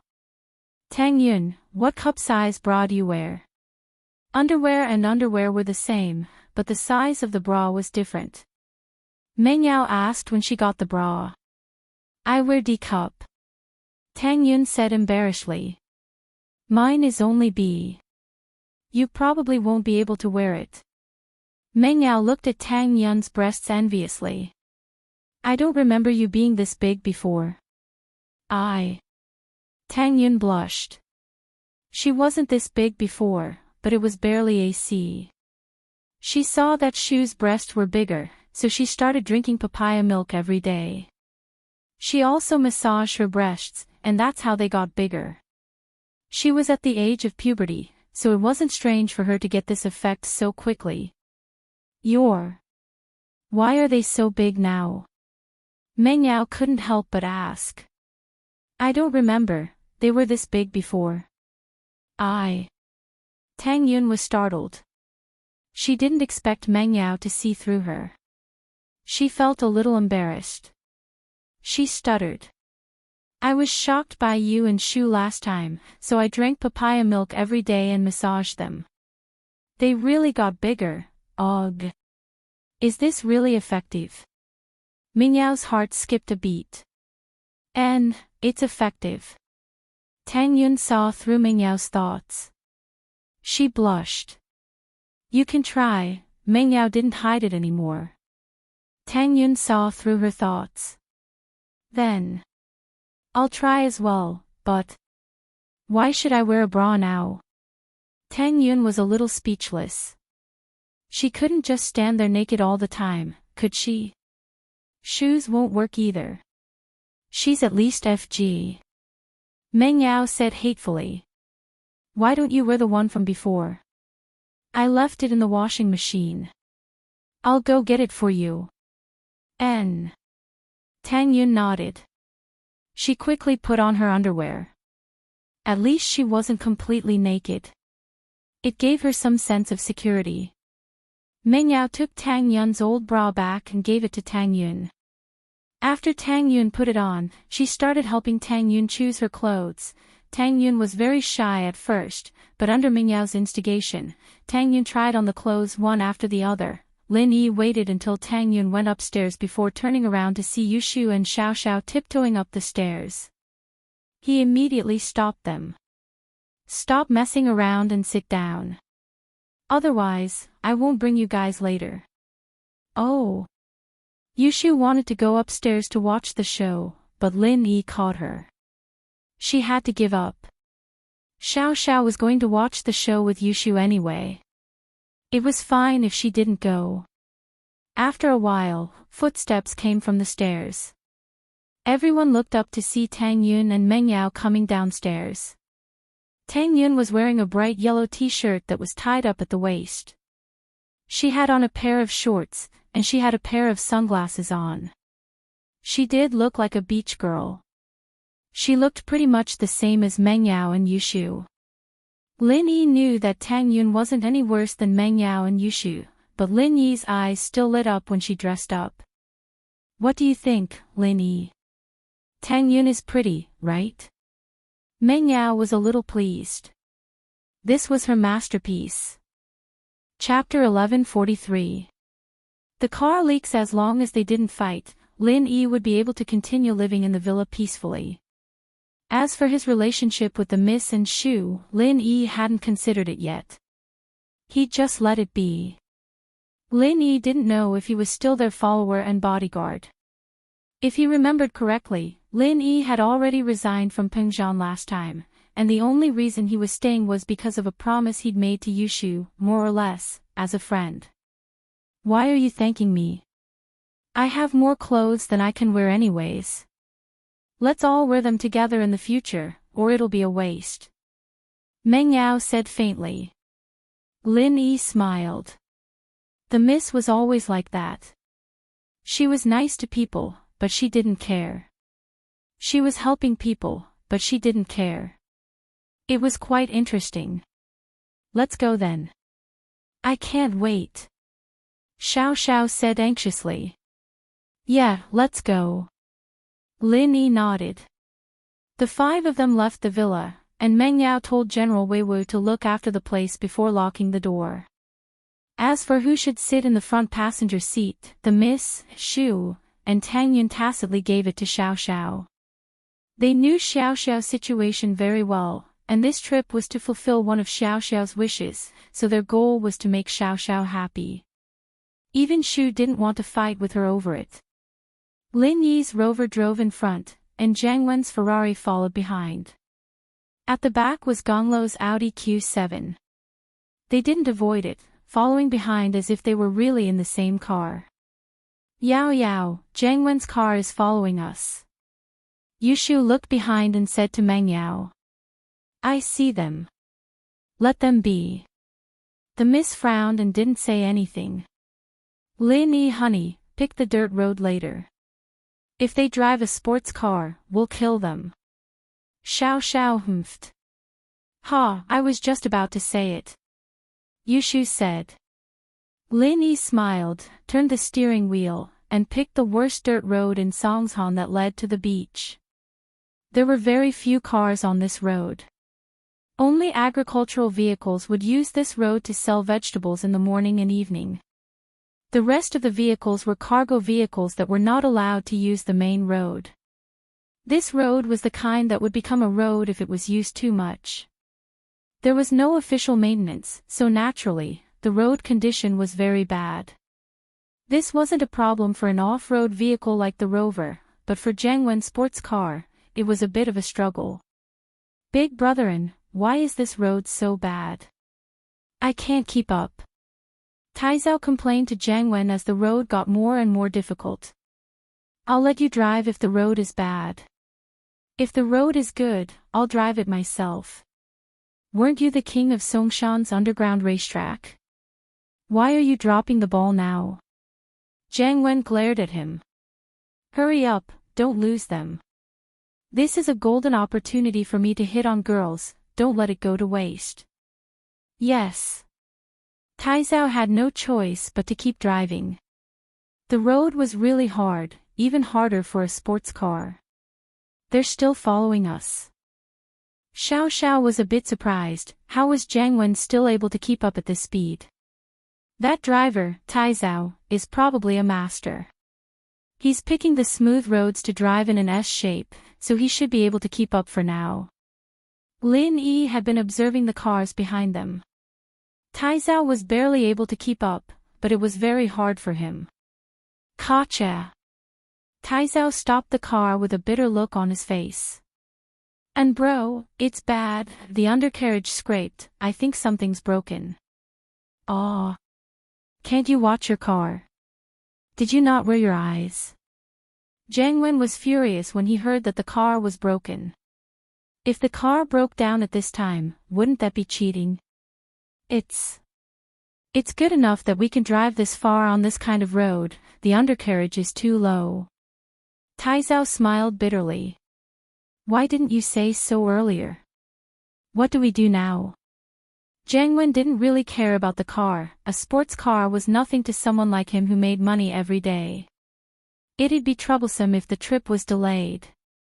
Why don't we take Gonglo's Q7 and let him wait for the tow truck? Taizao suggested. Alright, it's settled then. Jiang Wen said as he got off the car. Taizao told Gang Lu about it, and naturally, Gang Lu stayed behind to wait for the tow truck, giving the Q7 to Jiang Wen and Taizao. This Jeep is really different. Jiang Wen sat in the Audi Q7, feeling much more comfortable now. He'd almost died from the bumps earlier. They changed cars. Lin Yi knew that Jiang Wen wouldn't give up so easily, so he wasn't too surprised. Xiao Xiao, on the other hand, was a little disappointed. She'd wanted to mess with Jiang Wen and Taizao, at least make them fall over. This was just the beginning, the road ahead was going to be tough. She didn't expect them to change cars in time. Whatever, let's just follow them. We'll mess with them later, we'll kill them. Xiao Xiao said with gritted teeth. Meng Yao suddenly realized that having an idiot like Jiang Wen following them was quite an interesting thing, at least they wouldn't be lonely on the road. Of course, the prerequisite was that Yushu and Xiao Xiao, these two devil incarnate, were there. Otherwise, she really wouldn't know how to deal with him. Songshan's beach area was divided into the beach area and the normal area. The beach area was a relatively safe area, and there were safety nets in the middle of the water, preventing the beasts from entering the swimming area. This was enough to ensure the safety of the tourists. But this area had the most people, and the water quality was the worst as well. After all, there were people bathing every day, and the water quality wasn't that great. Lin Yi planned on going to the normal beach area. There weren't many people here, and normal people wouldn't choose to swim here. After all, normal people would only run when they saw sharks, not people like Yushu and Lin Yi who wanted to catch sharks to eat. Taizao drove the Audi and followed Lin Yi's Land Rover. The sky was getting darker, and Lin Yi's road was getting more and more deviated. Taizao wasn't a very brave person, and he was starting to get worried. And bro, what is this place? Why is it so dark? There aren't even any streetlights, this isn't right. I'm a little scared. Taizao said carefully as he locked the car door. Chapter 1144. Chapter 1142, Disguised Xu Jiangwen was a ruthless character, cutting out kidneys and killing people. There was nothing he wouldn't do under normal circumstances. But did Lin Yi lead us here on purpose to trap us? Taizao was still worried. Can there be ghosts here? Ghosts my ass. Don't talk nonsense. Jiang Wen glared at Taizao. Are you still sick or something? Cowardly thing, are you still wetting your bed? I'm fine now. Taizao's face reddened as he shook his head. Alright, let's follow then. Cut the bullshit. Jiang Wen raged. Hurry up and follow, don't lose them. I can't. Taizao nodded and followed them. Wow, it's so quiet here, perfect for dating. Xiao Xiao was very satisfied with the current environment. The endless beach and ocean, quiet and serene. Meng Yao and Tang Yun looked at each other, smiling bitterly. Only Xiao Xiao could say something like that. Oh, Shu could too. You guys pick a place, we'll camp here tonight. Lin Yi parked the car on the beach and said to the girls. It's pretty much the same here, can we just pick a random place? Tang Yun looked out the window and realized that it was already late. The beach looked the same everywhere, so it didn't matter where they set up camp. Alright, let's do it here. Lin Yi nodded and got off the car to prepare their camping supplies. The Miss and Shu bought 2 tents from the supermarket. One tent could fit 5 people, but the Miss didn't have a real relationship with Lin Yi, so she couldn't stay in the same tent with Lin Yi. She'd lose face if she did. Tang Yun, you stay with me and Shu tonight. Let Lin Yi and Xiao Xiao stay together. Meng Yao pulled Tang Yun over and whispered. That was what they were thinking when they bought the tents. One for Lin Yi and Xiao Xiao, and the other for Tang Yun. Yes, of course.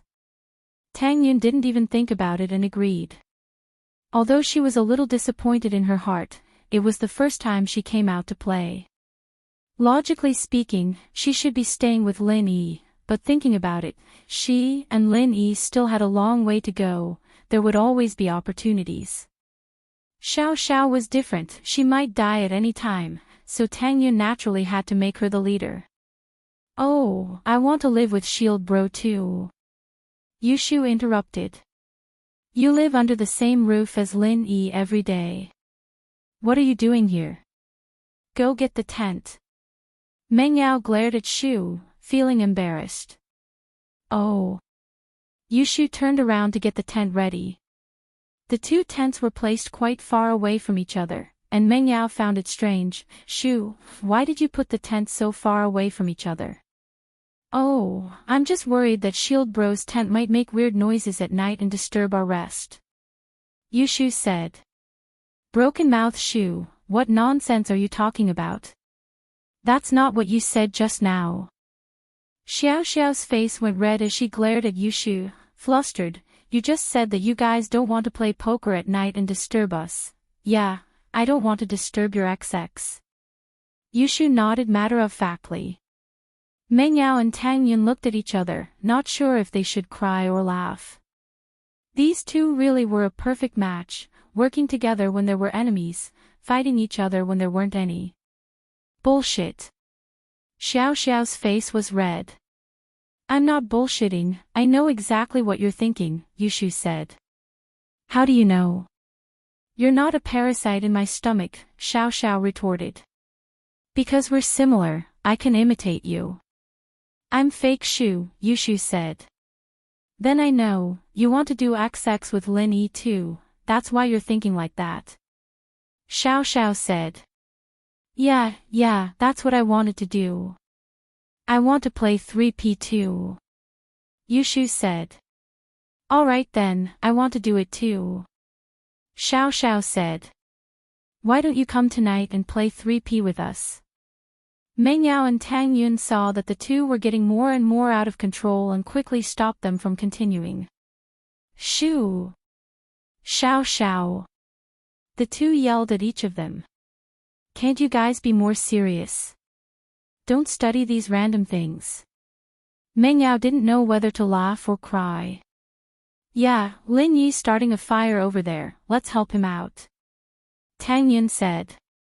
There was no need to start a fire in the summer, but Lin Yi wanted to make dinner more festive, so he made a campfire dinner. Jiang Wen and Taizao drove the car to the beach as well, finding a place not far from Lin Yi's group. They wanted to join in the fun with Meng Yao, but they were afraid that Meng Yao wouldn't be willing. They had to think of a roundabout way to get closer. And bro, this place is too secluded, it's a little scary. Taizao parked the car and didn't want to get off. Can't you be a little more mature? What's so scary about this beach? There's no sea monsters. Jiang Wen got off the car, not thinking much of it. Lin Yi starting a fire over there, we need to show our skills as well. Get the cooking equipment Gang Lu bought, we'll cook something delicious and attract Meng Yao here with the smell. Oh. Taizao got out of the car unwillingly, shivering as the cold sea breeze hit him. The two of them opened the trunk of the Audi Q7. Sure enough, in the trunk, there was a barbecue stove used for picnics, as well as some ready-made lamb skewers, rib skewers, chicken wing skewers, vegetable skewers, and so on. This young Gang Lu really knows how to do things. A beach is the best place to have a barbecue party. Jiang Wen was overjoyed as he looked at the things in the trunk. If it was something else, he really didn't know how to cook. After all, he didn't learn any cooking skills. But barbecue, especially when it came to these ready-made things, it was easy. Who didn't know how to barbecue? And bro, should we barbecue now? Taizao moved the barbecue stove out of the car and placed it on the beach, lighting it up with the headlights. The headlights calmed Taizao down a little. After all, this beach was in the middle of nowhere, and it made his heart skip a beat. Yeah, let's do it here. Hurry up and start the fire, I'm starving. I've been watching Ming Yao's house all day, and I haven't even eaten anything. Jiang Wen said. Okay. Let me look at the manual first, how to use it. Taizao said. Chapter 11:45. We want to eat seafood. Who still lights a fire these days?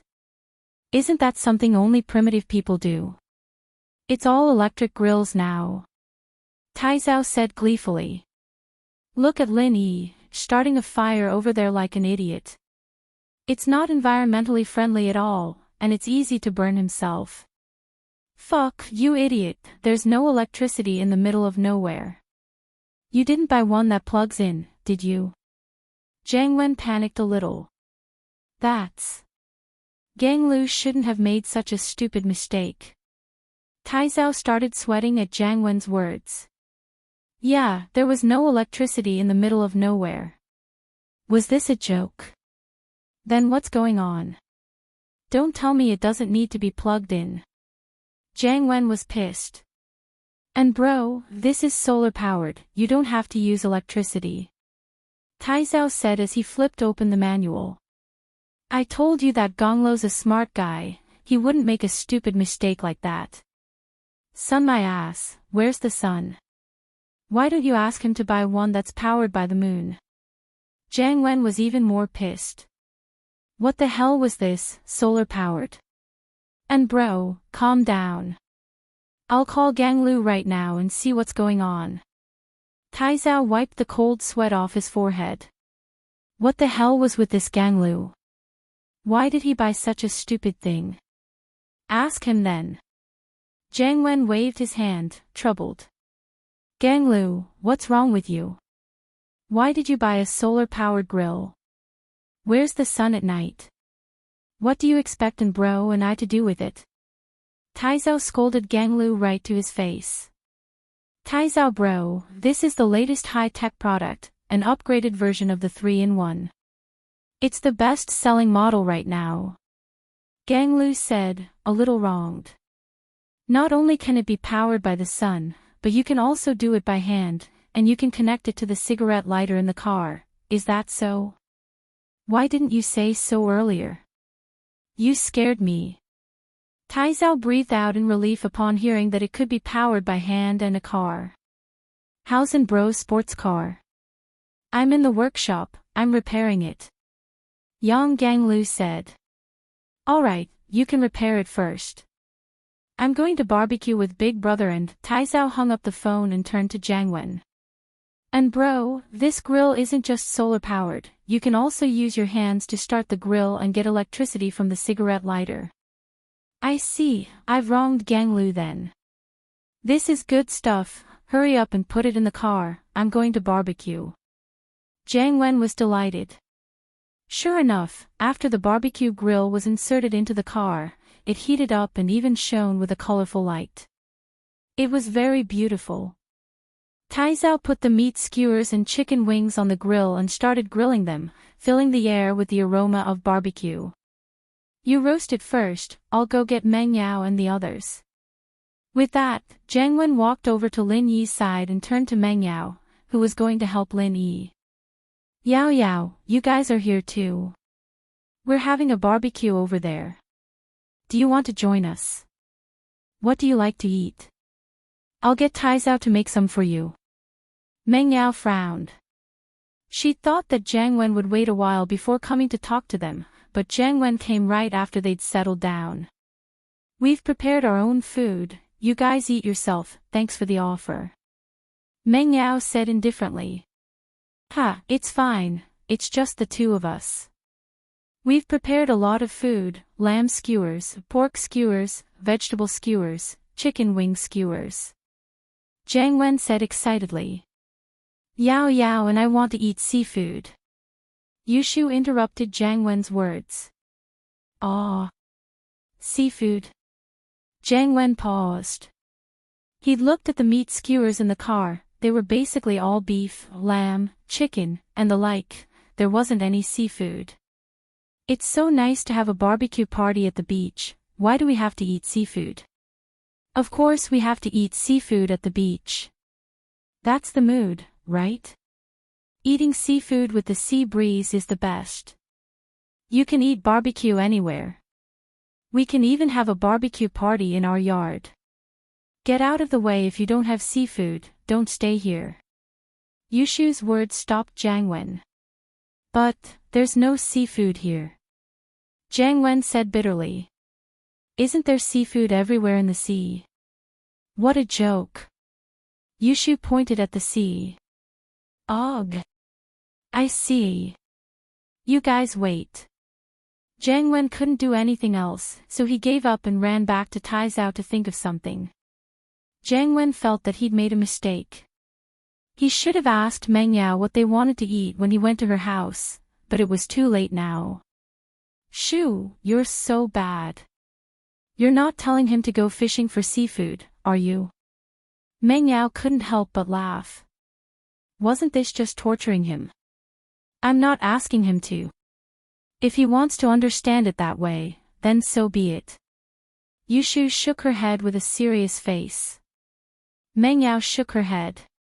With Jiang Wen's personality, he'd probably send Taizao out to fish for seafood, but what could he do in the middle of the night? As expected, Jiang Wen and Taizao went back to discuss and decided to go fishing for seafood. Mutton skewers and chicken wings were delicious, but Meng Yao didn't like them. Jiang Wen's main purpose for coming to the beach was to attract Meng Yao's attention and get on her good side. Now that Meng Yao wanted to eat seafood, of course he'd have to find a way to satisfy her request. Drive the car to the beach and shine the headlights on. We'll go fishing for seafood. Jiang Wen gritted his teeth. All right. Taizao, of course, did whatever Jiang Wen said. He didn't really want to go fishing for seafood in the middle of the night, but he couldn't fall behind since Jiang Wen was doing it himself. Jiang Wen and Taizao changed into swimming trunks and dove into the sea under the light of the headlights. But where were they supposed to get seafood in the dark? Not to mention at night, even during the day, it would be difficult to catch any seafood. If he wanted to get seafood, he had to go deeper into the sea, but the sea was dark and quiet at night.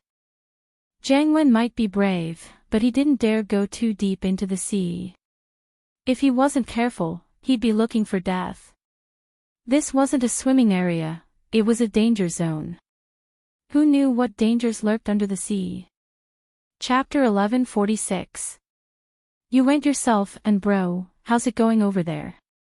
Taizao had been searching around for a long time, and not only did he not get much, he even cut his foot. He didn't know what he stepped on, but there was a cut on his foot. It's just clams and sea screws, nothing else. Jiang Wen said bitterly. This should be enough, right? I don't think we'll be able to get anything else. Taizao was freezing. It wasn't the middle of summer, and the sun wasn't that bright. The seawater was cold at night, and it didn't absorb much heat. He would have run out a long time ago if Jiang Wen wasn't there. That's true, let's just leave this for now. It's enough for the two of us. We'll give it to that troublemaker girl and Yao Yao first, I can't care about the others. Jiang Wen was a human, too, and he was freezing. Jiang Wen and Tai Zhao got out of the water and realized that their harvest was pretty good. The two of them had gathered enough to make a bowl of seafood soup. And so, Jiang Wen happily went to Meng Yao with a bowl of seafood. Yao Yao, I just got a lot of seafood, it's all fresh from the sea. Jiang Wen said as he put the seafood in front of Meng Yao and Yushu.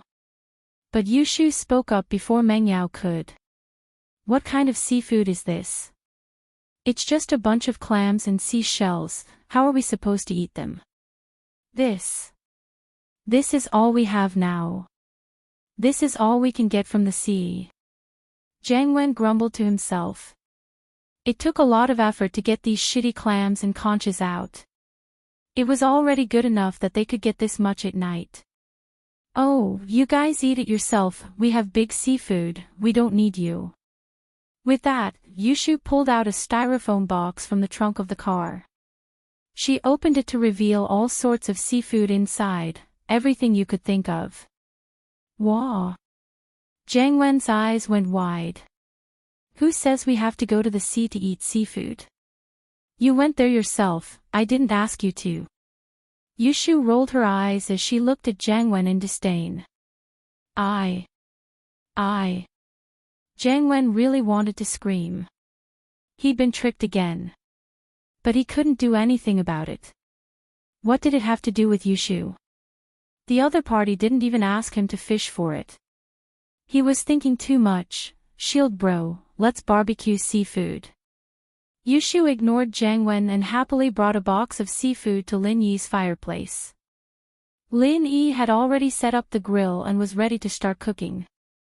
Jiang Wen stomped his feet angrily and went back with a small plate of sea snails and clams. Big brotherin, why are you back? What did Meng Yao think? Are you touched that we went fishing for seafood in the middle of the night? Tai Zhao was quite far away and didn't hear the conversation. Touched my ass. Jiang Wen wasn't angry anymore, but Tai Zhao brought it up again. They have seafood, in boxes, from the supermarket. Why would we go fish for them? Idiots. Ah. Then why didn't they say anything? Tai Zhao blinked. He almost froze to death for nothing. Man, it's my fault for not asking. Jiang Wen knew that Yushu was hiding it on purpose, but it was also his fault for not asking in detail. He'd been tricked twice already. If he'd asked Meng Yao what they wanted to eat, he'd have gone to the supermarket and bought it. If he'd asked if they had seafood, he wouldn't have gone fishing for it. Then. And bro, what do we do now? Tai Zhao asked. Eat it ourselves. Jiang Wen said, troubled. We'll be fishing for nothing. Lin Yi started roasting the seafood over the fire, and the aroma wafted into Jiang Wen and Tai Zhao's nostrils, making them drool even more. We'll do it too. Jiang Wen gritted his teeth. Don't we have lamb skewers and chicken wings? It's not any worse than theirs. That's right, I'll go prepare it now. Tai Zhao quickly went to prepare, but tragically realized that the car's battery was out of battery. He'd used the headlights to go fishing for seafood, but forgot to turn the car on and used too much power. And bro, it's bad. The battery is dead. Su Taichen cried out bitterly as he tried to drive the car for a while. Ha! Out of battery. What's wrong with you? Can't you do anything? Jiang Wen said furiously. I forgot to turn the engine on. Tai Zhao said carefully. You. Forget it. Jiang Wen wanted to yell at him, but he was too hungry right now. He didn't have the strength to do so. Doesn't this technology support manual power generation? Go do it yourself. Ah. Me. Taizao looked at the grill, realizing that it was a manual one. In other words, he'd have to use his hands to keep cooking the food. Wouldn't he die of exhaustion if he waited for the food to be cooked? Bullshit, who else would it be if it wasn't you? Jiang Wen glared at him. Hurry up, don't waste time. It's just a joystick, right? Just think of it as hitting a plane. Taizao had no choice but to go over and start shaking the joystick quickly. As expected, heat came from the grill, and a rainbow light flashed.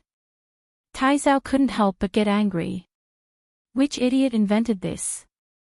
Working so hard to generate this little electricity, can't they use it in the right place? How much sweat did they waste on this? Stop wasting time, shake it. Jiang Wen said as he flipped the skewers on the grill.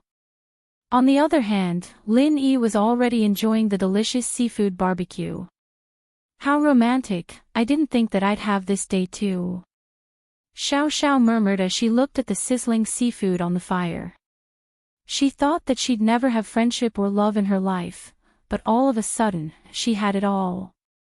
Xiao Xiao's friends were all from racing, not the kind that she could really trust.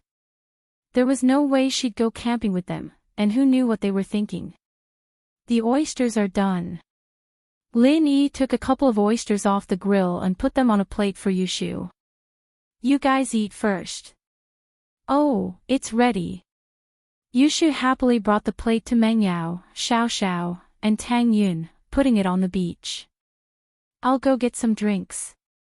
Chapter 1147. Chapter 1145. Xiao Xiao's misunderstanding. Xiao Xiao regretted that she was a step too late, letting Tang Yun get to it first. Man, she was such a failure as a small wife. But, she didn't want to be outdone. She followed Yushu to the car to get the drinks for Lin Yi. But the moment they got to the car, Yushu tossed the drinks into Xiao Xiao's hands, leaving only one. Here, take it. Ah. Xiao Xiao blinked, but Yushu was already running towards Lin Yi. Yushu quickly ran to Lin Yi and waited for Tang Yun to put the oyster into Lin Yi's mouth before opening the can and passing it to Lin Yi, smiling. Shield bro, after eating the big wife's oyster, have a sip of the small wife's drink. Cunning Shu, you're too evil. I was just about to give Lin Yi honey a drink. Xiao Xiao was furious as she hugged the drinks. She glared at Yushu. What small wife are you? You're not even certified yet, I'm the real small wife. Hee hee, so what? It's your fault for being half a beat slower. Yushu didn't care. Humph. Xiao Xiao glared at Yushu, not saying anything. Alright, I'll let you have it then. Yushu thought about it and decided to give the chance to Xiao Xiao. Xiao Xiao was about to die, so what was the point of fighting with her? Meng Yao and Tang Yun looked at each other, both seeing a helpless bitter smile in each other's eyes.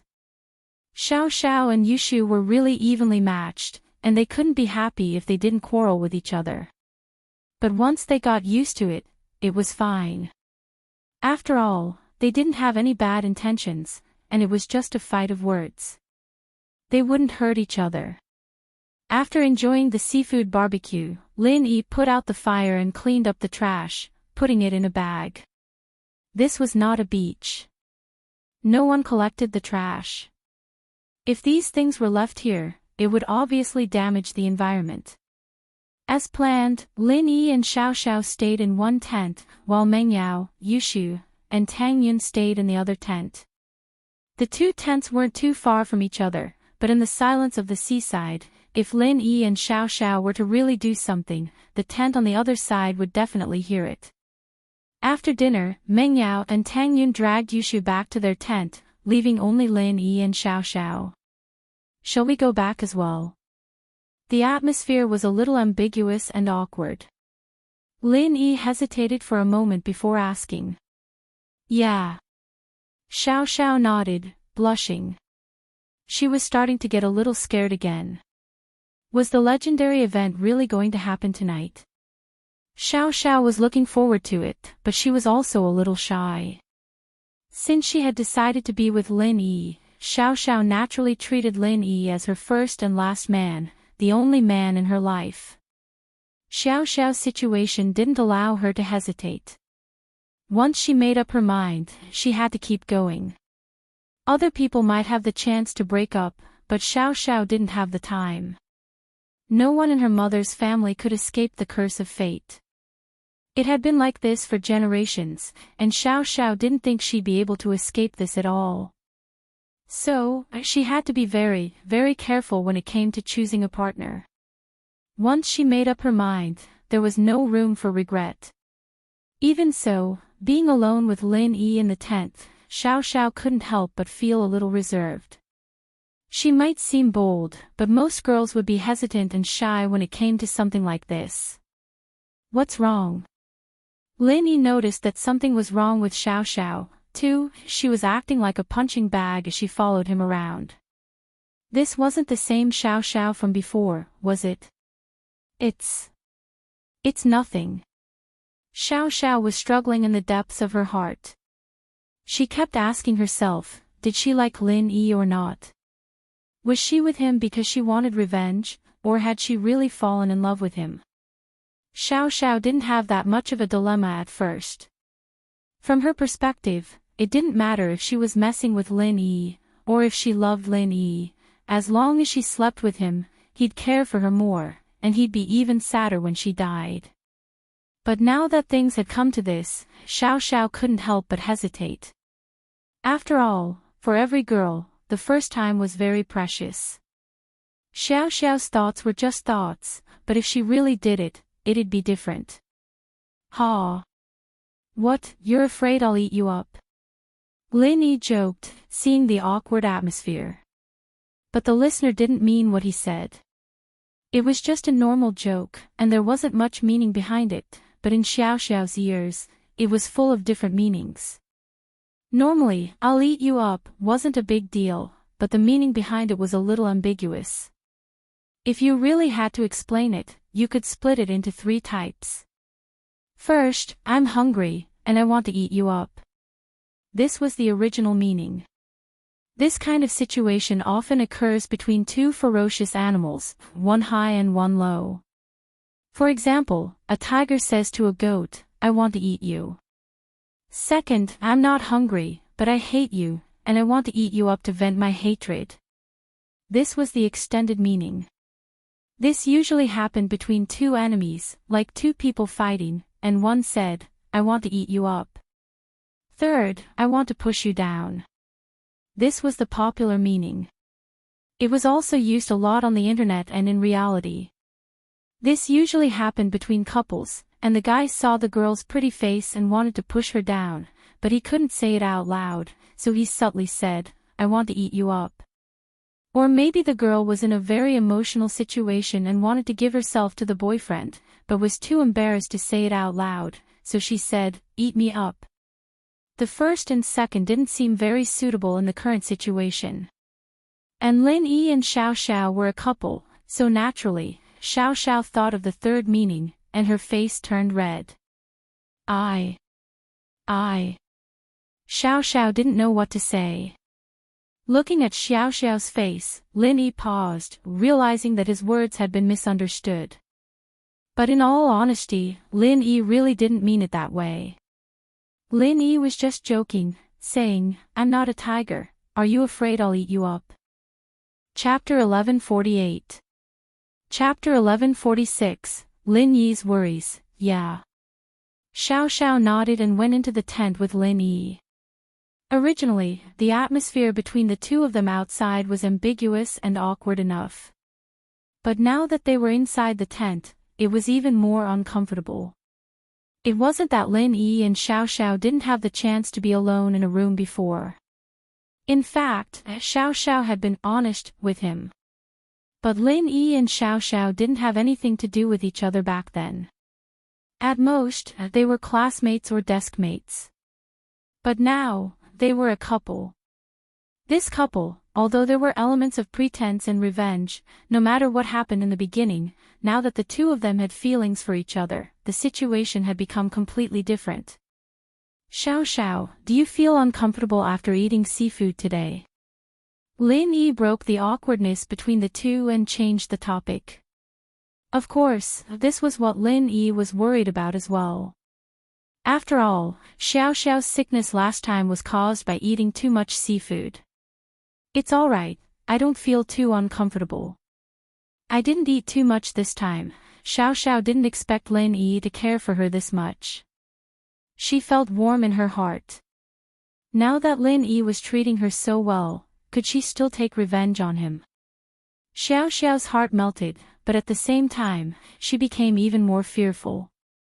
She was afraid that her death would bring trouble to Lin Yi. At this moment, Xiao Xiao had the urge to confess to Lin Yi, but she couldn't bring herself to say it. That's good. If you feel uncomfortable, tell me so I can deal with it. Lin Yi said. Okay. Xiao Xiao nodded. She wasn't as nervous as before. Then let's rest early, we still have to go watch the sunrise tomorrow morning, Lin Yi said to Xiao Xiao. Should I turn off the lights? The lights in the tent are charged, I'm afraid they'll run out. Okay. Aw. He's going to sleep now. Xiao Xiao blinked. Lin Yi was going to sleep. She looked at Lin Yi with some uncertainty.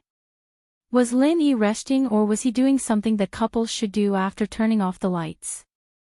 The sun rises very early at the seaside. If we don't get some rest, we won't be able to get up tomorrow morning, Lin Yi said. Oh. Xiao Xiao couldn't tell from Lin Yi's words what Lin Yi really meant, so she just nodded. Lin Yi casually turned off the tent's light. At this moment, the tent was instantly plunged into darkness. Sleep early, good night. Lin Yi said to Xiao Xiao as he laid down. Xiao Xiao paused. She didn't think that when he said he was going to sleep, he really meant sleep. Looking at Lin Yi, it didn't seem like he had any intentions of taking off his jacket, nor did he want to get closer to her. This made Xiao Xiao feel a little uncomfortable. She opened her eyes and looked at Lin Yi, who was lying on his back. Lin Yi was lying on his back.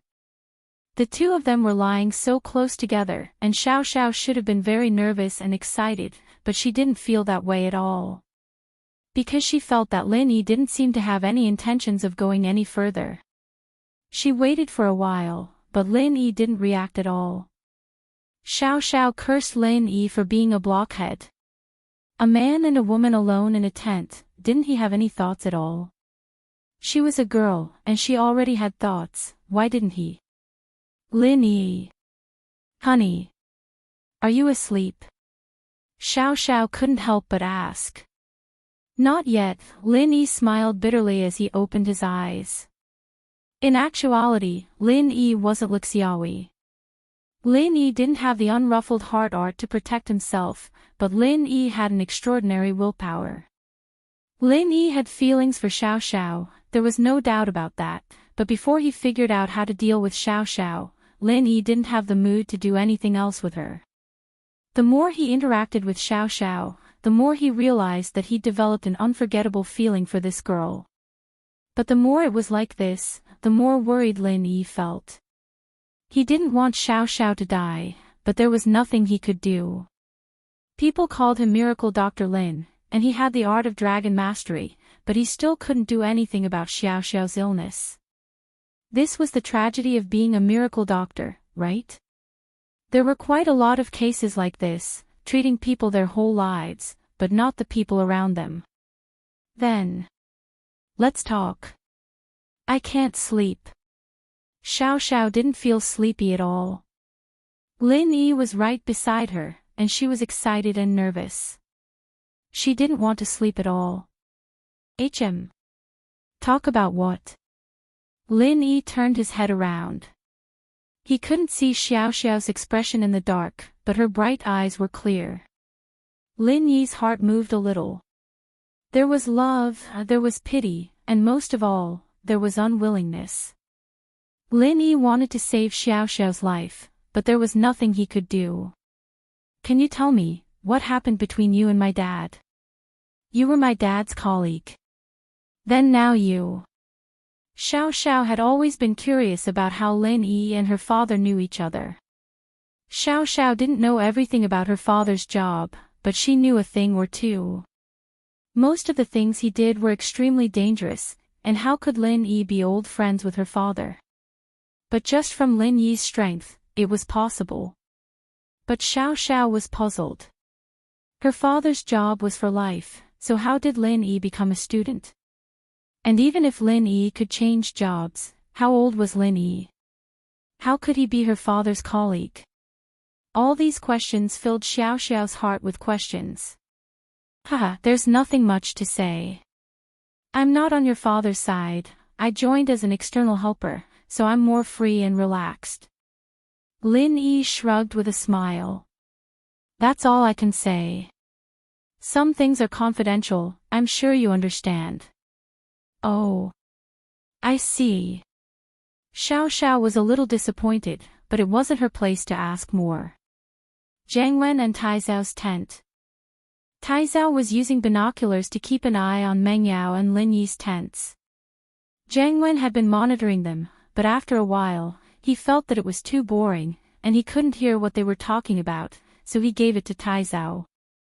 Chapter 1149. Chapter 1147, Plan begins. Oh.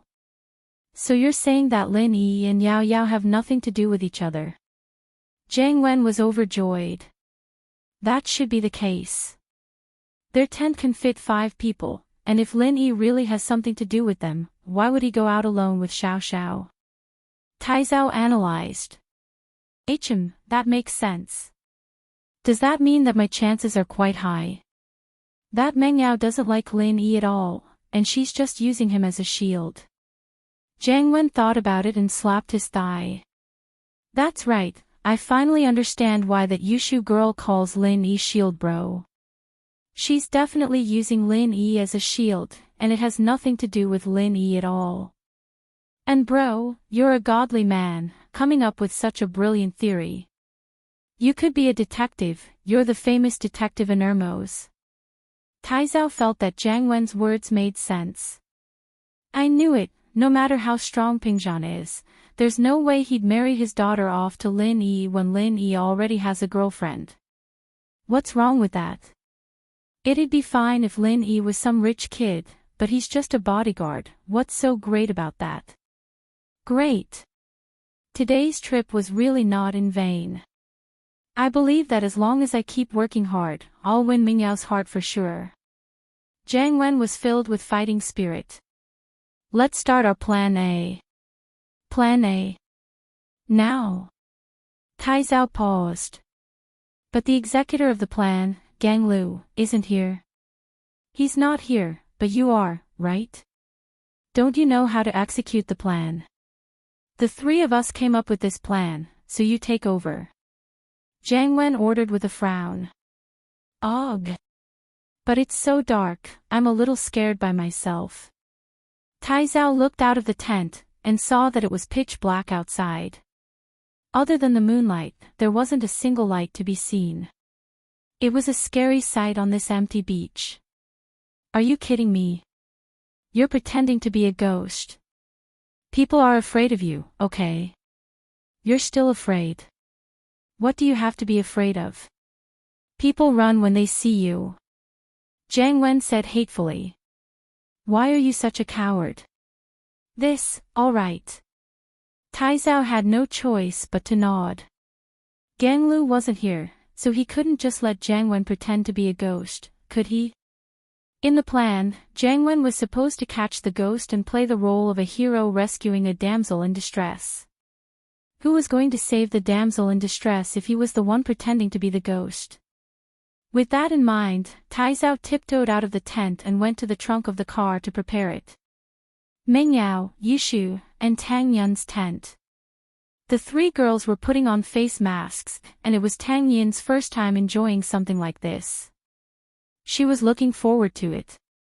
She'd never put on a face mask before, and her family's financial situation didn't allow her to buy such luxuries. It feels so weird. Tang Yun touched her face that was covered by the mask and said curiously. It's not fair. You've never used a facial mask before. Why is your skin so good? Yao Yao sis and I always put on facial masks, and we're only as good as you.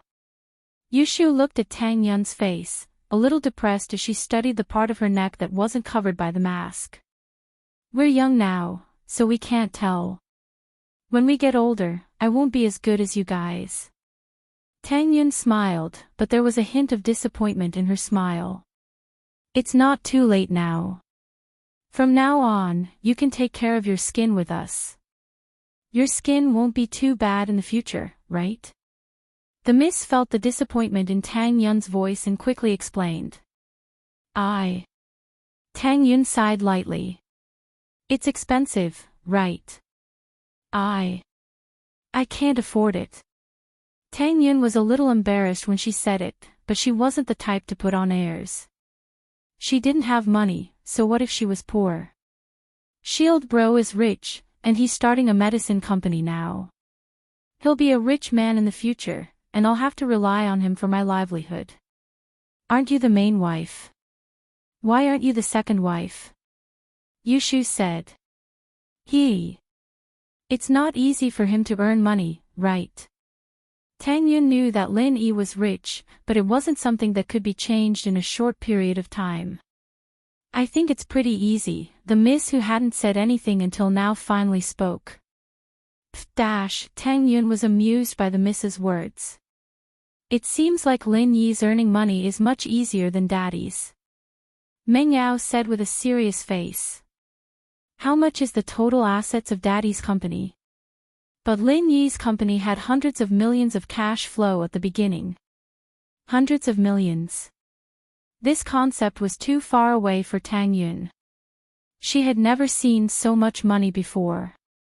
It was an astronomical figure, and Tang Yun had never thought about it before. Don't mention hundreds of millions, even tens of thousands was a huge amount for Tang Yun's family. When she was with Lin Yi, she never thought about how much money he had, and it was the same now. She never thought about being greedy for Lin Yi's money. We'll see. Tang Yun shook her head.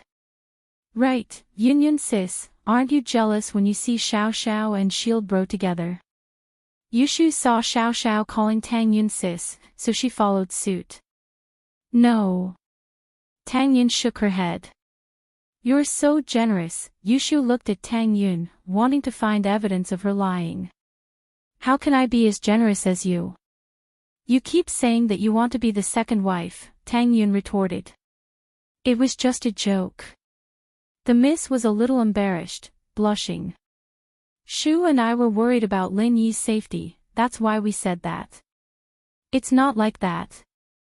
Yao Yao, why won't you admit it? Didn't you say that you like Shield Bro? Yushu was panicking. When did I say that? I said that I don't like him. Meng Yao corrected. Is that so? Did I remember it wrong? Yushu scratched her head, a little depressed.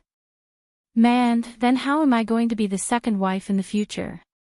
Tang Yun knew a thing or two about the Miss personality after spending some time with her. She knew that Meng Yao didn't mean what she said, and that she cared about face, so she didn't take it seriously. Whether or not Meng Yao had that kind of feelings for Lin Yi, as Lin Yi's girlfriend, Tang Yun was the most sensitive and clear. But since the miss didn't admit it, Tang Yun didn't need to expose it. At the very least, the miss was showing her kindness towards her. Tang Yun didn't have anything to say about it. Chapter 1150. Who's scaring who? Although Lin Yi had expressed his feelings to Tang Yun more than once, Tang Yun still felt that Lin Yi was too outstanding, and she didn't feel comfortable with him. Especially when she couldn't help Lin Yi at all, she felt that she was just a vase, pretty but useless. Let's not talk about that. Meng Yao shook her head. It's already the 1st of May.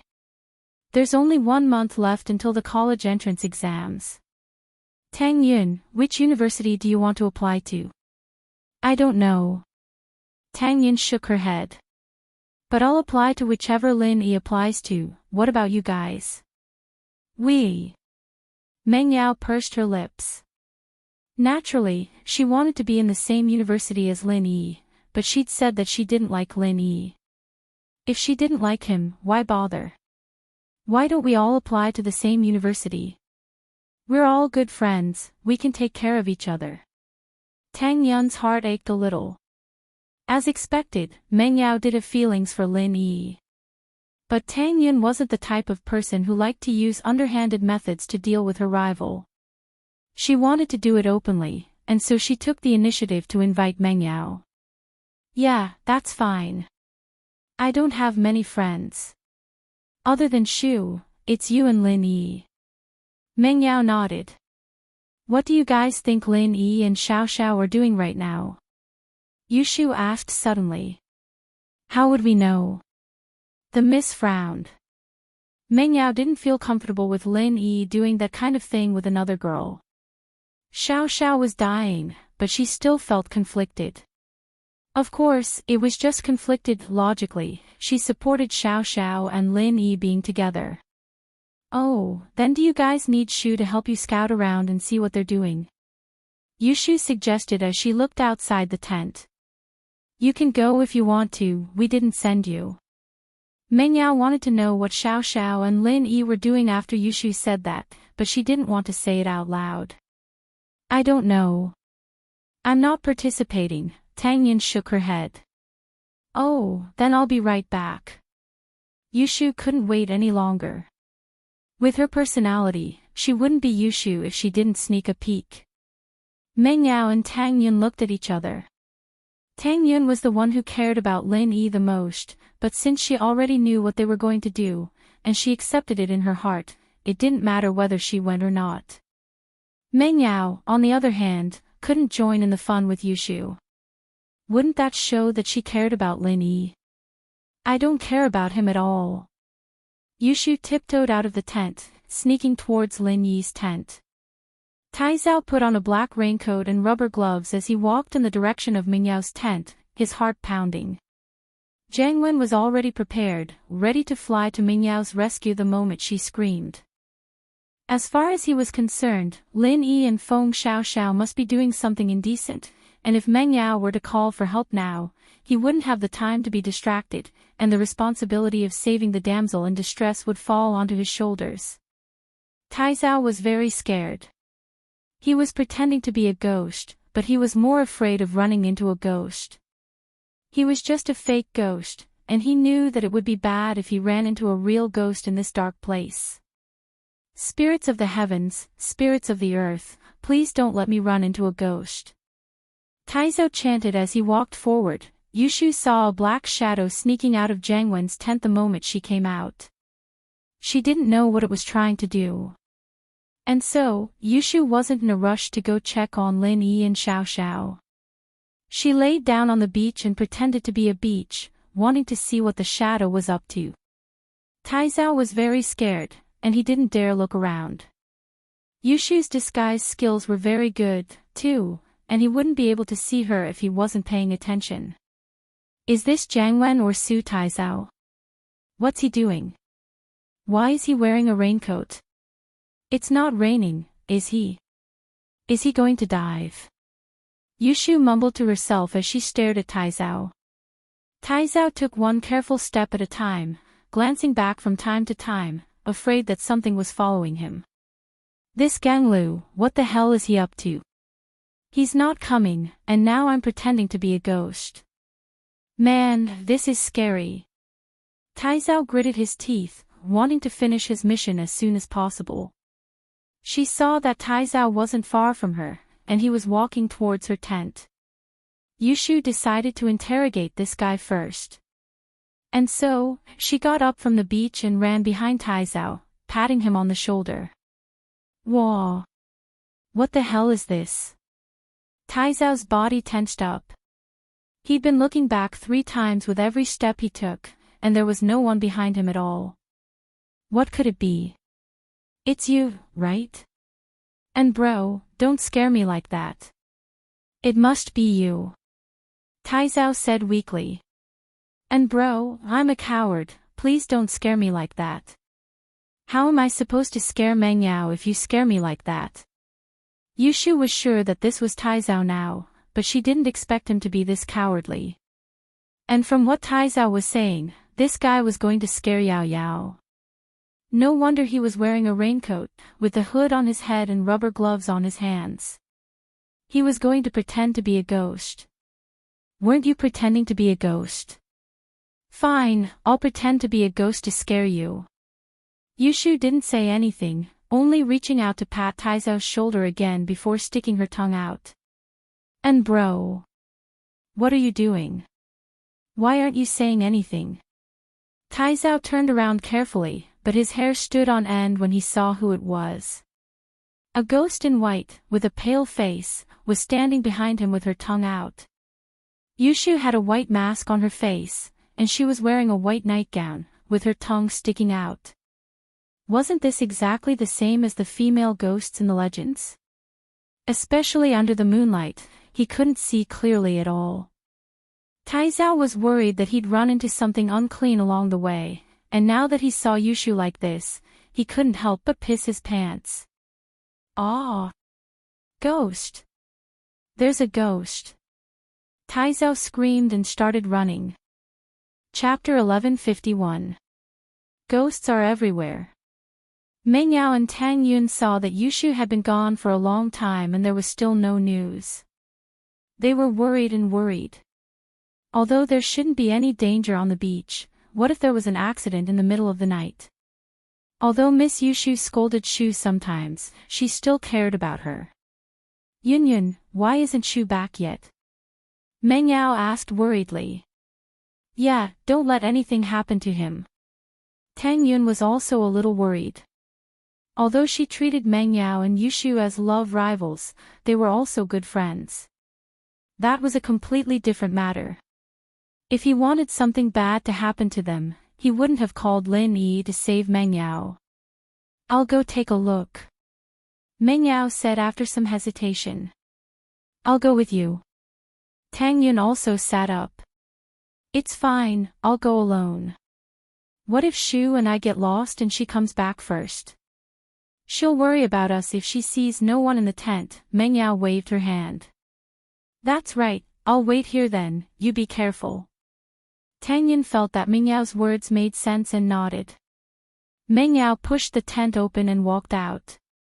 She'd only taken a few steps when she saw a black figure running towards her. As he ran, he shouted, Ghost, there's a ghost, I'm so scared. Mengyao, on the other hand, was shocked. Mengyao cried out subconsciously as well. Ah! Taizao didn't even dare to look back as he ran as fast as he could. How unlucky was he? He went out to pretend to be a ghost, only to run into a real one. This was bad. Was his behavior suspected of vilifying and disguising himself as a ghost? Was he discovered by the ghost, so he vented his anger on him? Taizao was panting heavily as he ran, afraid that the ghost would eat him. But as he ran, he didn't run far before he heard a horrifying scream coming from not far in front of him. Taizao raised his head subconsciously to see that the white-faced, white-robed ghost who'd been behind him a moment ago was right in front of him, blocking his way. Oh my god! Taizao was scared out of his wits. How could this ghost move so fast? Before he could even see what was going on, she had already teleported in front of him. But then again, it was normal for a ghost to be able to drift. Of course, it was faster than him. Evidently, Taizao thought that Mengyao was the same Yushu from before. But under the moonlight, it was hard to tell who was who in the white pajamas and the white face mask. Yushu wasn't as tall as Mengyao, but Taizao didn't have time to notice these details. He assumed that Mengyao was the ghost from before, and his heart was filled with fear. He panicked and didn't know where he was going. There was a tent not far from him. It was Mengyao, Yushu, and Tang Yun's tent. Taizao was energized, his body brimming with energy. He couldn't care less about scaring Meng Yao anymore. The only thing on his mind right now was to run into Meng Yao's tent as soon as possible. He was a man, and he didn't care about being laughed at anymore. He'd rather hide behind the three girls. Meng Yao was stunned by Tai Zhao's actions as well. However, she was also quite scared. A dark person suddenly appeared in the middle of the night. She didn't know what he was up to. Anyone would be scared. But Meng Yao could tell from the voice that this person was Tai Zhao. Meng Yao wasn't scared anymore. What was there to be scared of? But the words he was saying were a little weird. Ghost? Was there a ghost? Tai Zhao was calling for a ghost, something like that. Meng Yao subconsciously looked behind Tai Zhao, which was in front of her. Where was the ghost? Only little Shu was happily waving at him from afar. Yushu was laughing as she ran towards Meng Yao. She was laughing so hard that she couldn't even walk properly. Shu, what kind of trick are you playing? What's going on with Tai Zhao? Meng Yao didn't know why Tai Zhao was running around like a madman, but her instincts told her that it had to be Shu's doing. Especially from Shu's expression, it was obvious that she was the one who did it. Why else was she laughing? Hee hee, Yao Yao, do I look like a ghost to you? With that, Yushu stuck out her tongue. Oh, I'm a ghost, Meng Yao couldn't help but start laughing as well. She finally understood why Tai Zhao was running away. It was because Yushu scared him. She couldn't help but say, I was wondering why he was even more afraid after seeing me. It turns out that he also thought I was a female ghost. Yeah, Yao Yao, we're really good sisters. You're so cooperative. Yushu nodded with a smile. Tai Zhao probably thought that I could teleport, so I floated right in front of him. Where's Tai Zhao? I think he ran into our tent. Meng Yao was startled and quickly said, he won't scare Yin, will he? Oh. He ran into the tent. Then we'll have a good show. I wonder if Tang Yin sis can cooperate. Yushu's eyes lit up. Cooperate. Meng Yao blinked. Yeah, we can check it out right now. Let's see if Tang Yin sis can be sisters with us in the future and play together. Yushu nodded with a serious face. Meng Yao could sense something in Yushu's words. Shu was referring to sisters, but there was another layer of meaning behind it. Meng Yao coughed. Shu, don't talk nonsense, let's go check it out, don't scare Tang Yin. Tai Zhao finally ran into Meng Yao's tent, thinking that he was finally home, safe. Then he heaved a sigh of relief, and cried, well, I'm home. Tai Zhao's sudden visit gave Tang Yin a big fright. If Tai Zhao hadn't said anything, Tang Yin wouldn't have known that he was Tai Zhao. The light in the tent was dimmer than outside, and Tang Yin didn't understand why Tai Zhao would suddenly come to her tent. But where were Meng Yao and Yushu? Tang Yin stared at Tai Zhao, confused. Tai Zhao took a deep breath and raised his head, about to say something when he saw Tang Yin standing not too far from him. He froze on the spot. Chapter 1152. Chapter 1150, Unintentional Coordination. Could it be that this was the legendary ghost hitting the wall? This tent was made up by the ghost, and it wasn't Meng Yao's tent at all. He had been under the ghost's control the whole time, and he never escaped. Tai Zhao paled at the thought, turning around and stumbling out of the tent in fear. He yelled as he ran towards Jiang Wen's tent. He was really scared out of his wits. Poor Tai Zhao, he had a problem with wetting his bed, and now he was pissing his pants again. Ghost! There's a ghost! Tai Zhao waved his hands as he ran. Ha ha ha ha. Yushu couldn't help but laugh as she watched Tai Zhao run out of the tent. Looks like Yun sis is quite cooperative. Tai Zhao's probably scared to death, right? Yao Yao, you and Tang Yun sis are really cooperative. Meng Yao didn't know whether to laugh or cry. Xiao Xiao had always been the one messing with Yushu, but this time, she and Tang Yun had unintentionally coordinated with Shu and messed with Tai Zhao. Alright, let's go check on Tang Yun. Meng Yao shook her head helplessly as she walked towards the tent. But at this time, Tang Yun was confused by Tai Zhao's actions as well. Tai Zhao ran out of the tent, and she followed him out.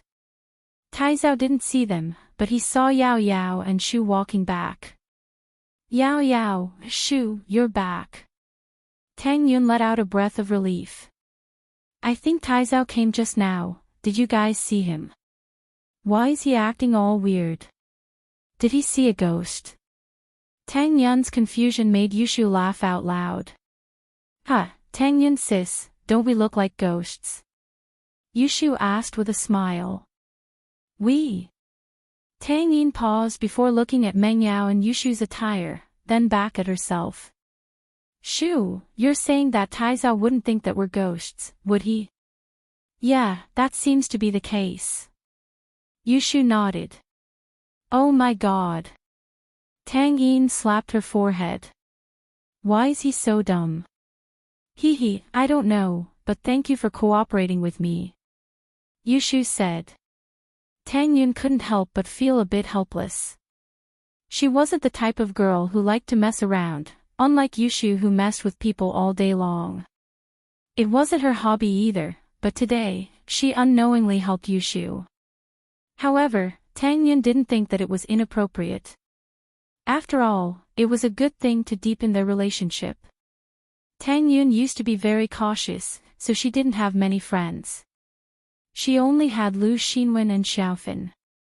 This was similar to Miss. As a result, Tang Yun was getting along well with Qin Mengyan and Yushu. She hoped that they could continue being friends. It was a rare relationship, and as they grew older and entered society, it would be hard for them to have such a pure friendship without benefits. At this moment, Jiang Wen couldn't sit still anymore and ran out of his tent.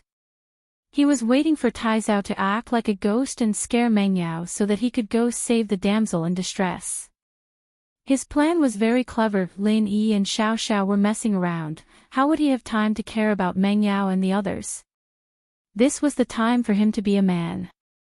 He'd spend the night with Meng Yao, and even if nothing happened, their relationship would improve.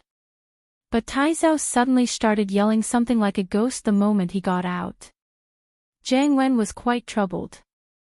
Who would pretend to be a ghost like that? Why would a ghost yell something like that? Who would be afraid of you when you're like that? And so, Jiang Wen got angrier the more he thought about it. He turned around and ran towards Meng Yao's tent. He couldn't stop complaining in his heart. This Tai Zhao really couldn't do anything right.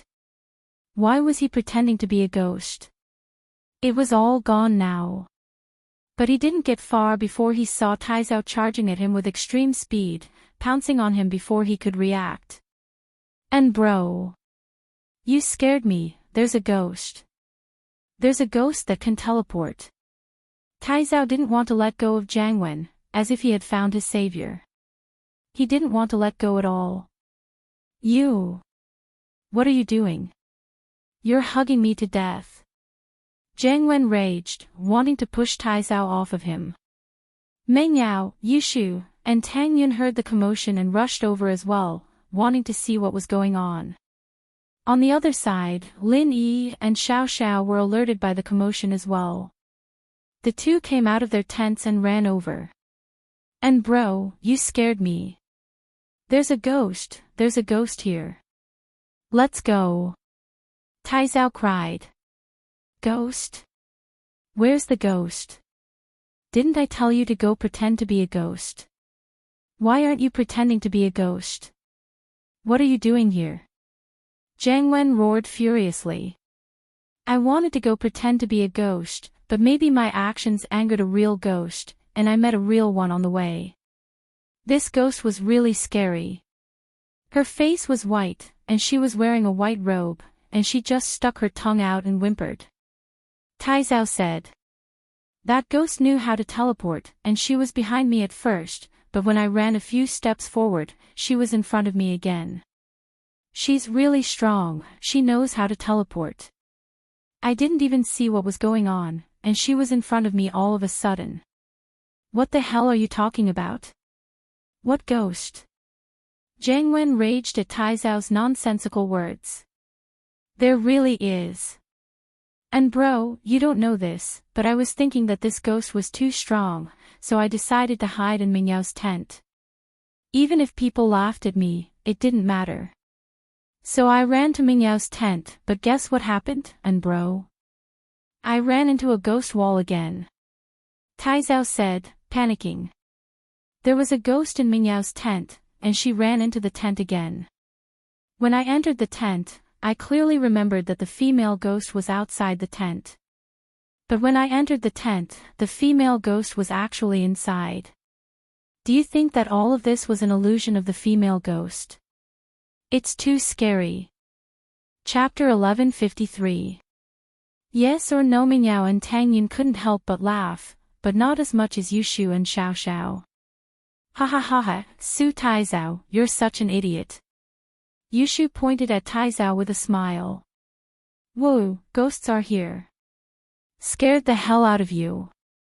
Jiang Wen didn't expect Meng Yao and the others to come as well. He looked at the clothes Meng Yao, Yushu, and Tang Yun were wearing, and he realized what was going on. Did this idiot really think that Meng Yao and the others were ghosts? Meng Yao, Yushu, and Tang Yun were all wearing white pajamas with masks on their faces. They really did look like ghosts. Jiang Wen recognized Yushu's voice. He would have jumped if he didn't.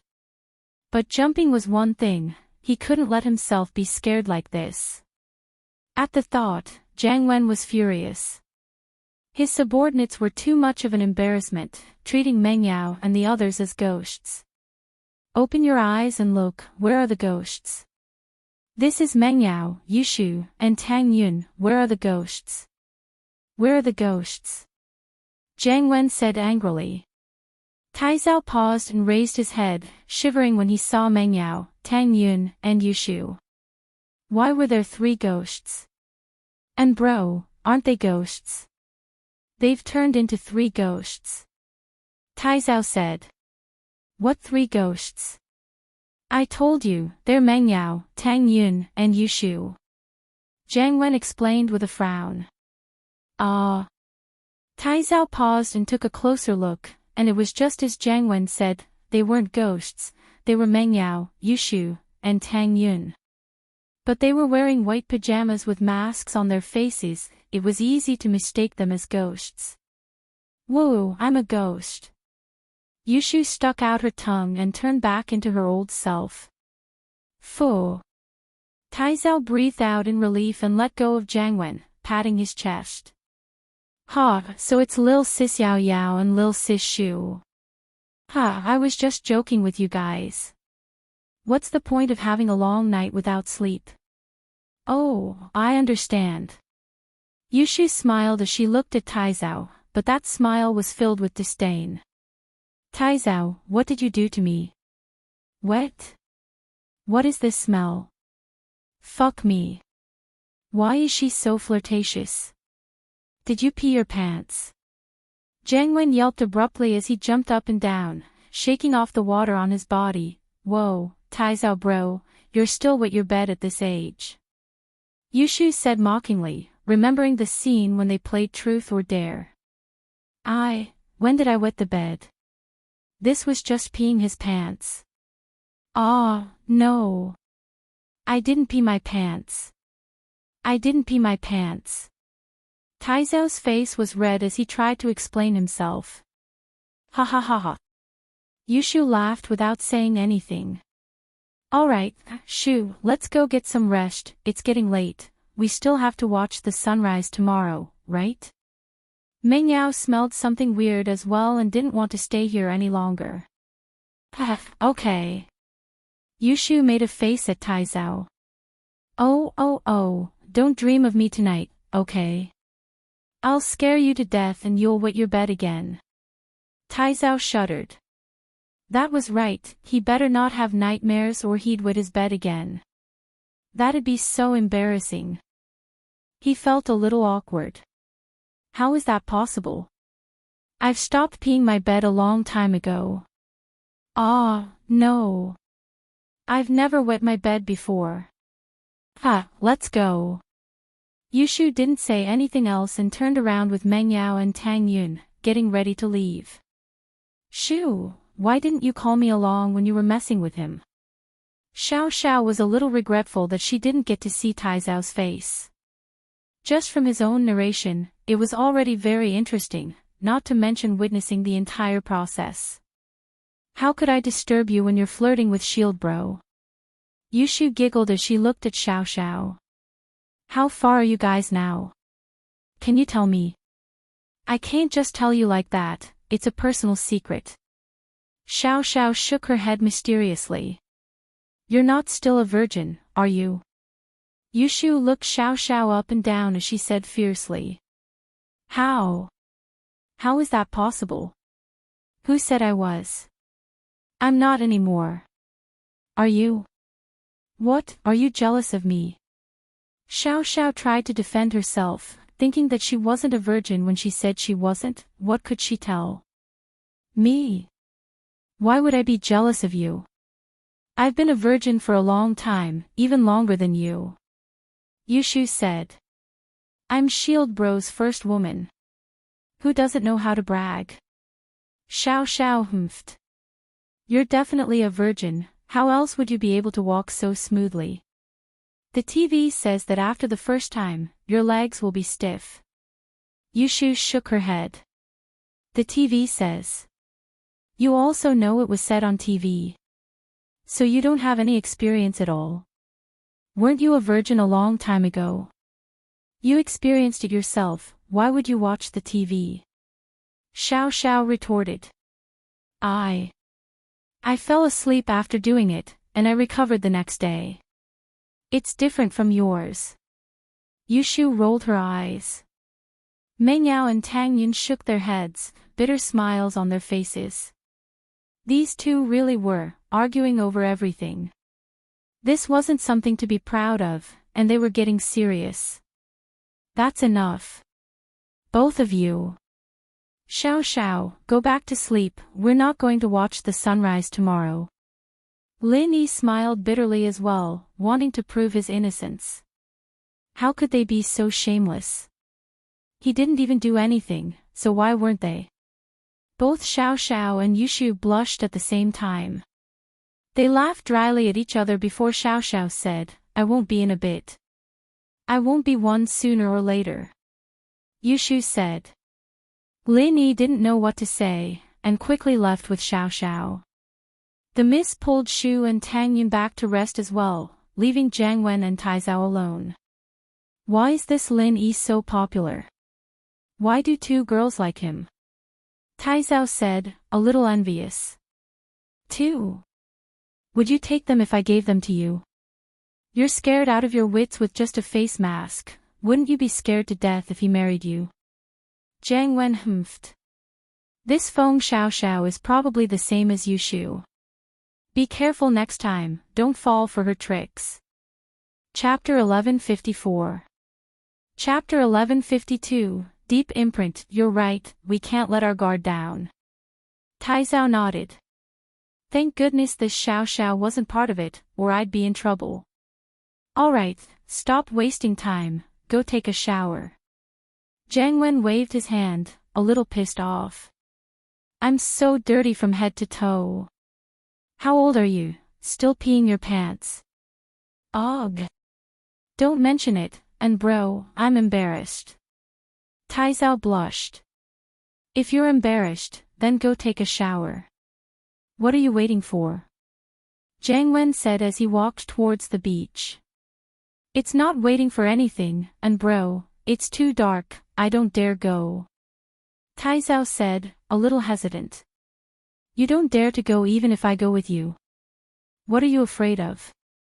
Jiang Wen raged. I'm afraid of ghosts, I'm still scared of that scene just now. Tai Zhao said weakly. What ghosts? Didn't I tell you already? There were no ghosts. Where were the ghosts? That was Meng Yao, Yushu, and Tang Yun. Are you stupid? Jiang Wen said. It's fine if you don't want to take a shower, but don't sleep in the tent tonight. Stay outside.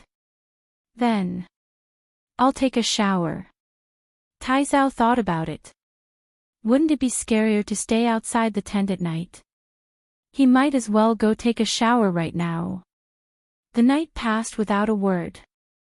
The next morning, Lin Yi opened his eyes. He'd been training in his dreams every day, but Lin Yi could control the time difference very well now. Lin Yi was still connected to the outside world in his dreams. Many people couldn't control what happened in their dreams, but Lin Yi could. In his dreams, in the jade space, Lin Yi was pretty much the same as in reality. Xiao Xiao, wake up. We're going to watch the sunrise, Lin Yi said softly as he patted the sleeping Xiao Xiao in his arms. Last night, Lin Yi and Xiao Xiao slept separately.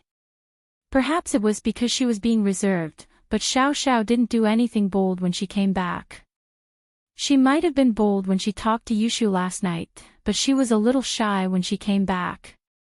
Xiao Xiao was an inexperienced girl, after all. Words were words, but actions were actions. In the latter half of the night, when it was cold, Xiao Xiao naturally squeezed into Lin Yi's arms. Lin Yi didn't push her away, hugging her until now. Oh. Xiao Xiao was sleeping soundly when Lin Yi woke her up. She opened her eyes, still a little groggy. It's time. Are you going to make breakfast with love? Xiao Xiao stood up from Lin Yi's arms and paced around the tent, mumbling, "Where's the oven? Why's it gone?" Lin Yi looked at Xiao Xiao, feeling a wave of warmth in his heart. Xiao Xiao had been making breakfast with love for him every morning, evidently getting used to it. The moment the alarm went off, she'd wake up and open the oven. It wasn't easy for her to come out and relax, but she still treated this as her home. Xiao Xiao, we're at the beach. Lin Yi got up and hugged Xiao Xiao. This was the first time Lin Yi hugged Xiao Xiao of his own volition, and this girl's figure was deeply imprinted in his heart. Ah. Xiao Xiao rubbed her sleepy eyes, feeling a little embarrassed. I thought I was at home, I was so sleepy. Don't make breakfast with love anymore. Rest well, I feel bad for you, Lin Yi said word by word as he looked at Xiao Xiao. Ah. Lin Yi's love surprised Xiao Xiao, but she wasn't used to it. As far as she was concerned, Lin Yi's feelings for her might be real, but he was only with her because of the bet with Tang Yun. But now, Xiao Xiao could see the deep love in Lin Yi's eyes. Lin Yi really did love her. Xiao Xiao felt lost all of a sudden. Xiao Xiao's original intention was to make Lin Yi fall in love with her, and then she'd dump Lin Yi. This was revenge. Although she'd buried this thought in her heart and didn't bring it up again, her illness was real. Whether it was revenge or not, Lin Yi would be sad the moment she left, and that wasn't something she wanted to see. You. Why are you so nice to me? Xiao Xiao was a little scared. This time, she was blaming herself. She felt like she was playing with fire, but she couldn't stop. How could she just stop playing around with feelings? You're nice to me, so I'll be nice to you too. Love is mutual. Lin Yi smiled. Didn't you want to watch the sunrise? It'll be out any later. Oh.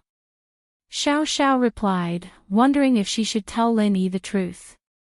But she was a little scared. She was scared that if she told Lin Yi the truth, Lin Yi would get angry and leave her. Xiao Xiao didn't want to let go of this hard-earned love either. She was conflicted. You hugged me to sleep last night. Xiao Xiao changed the topic.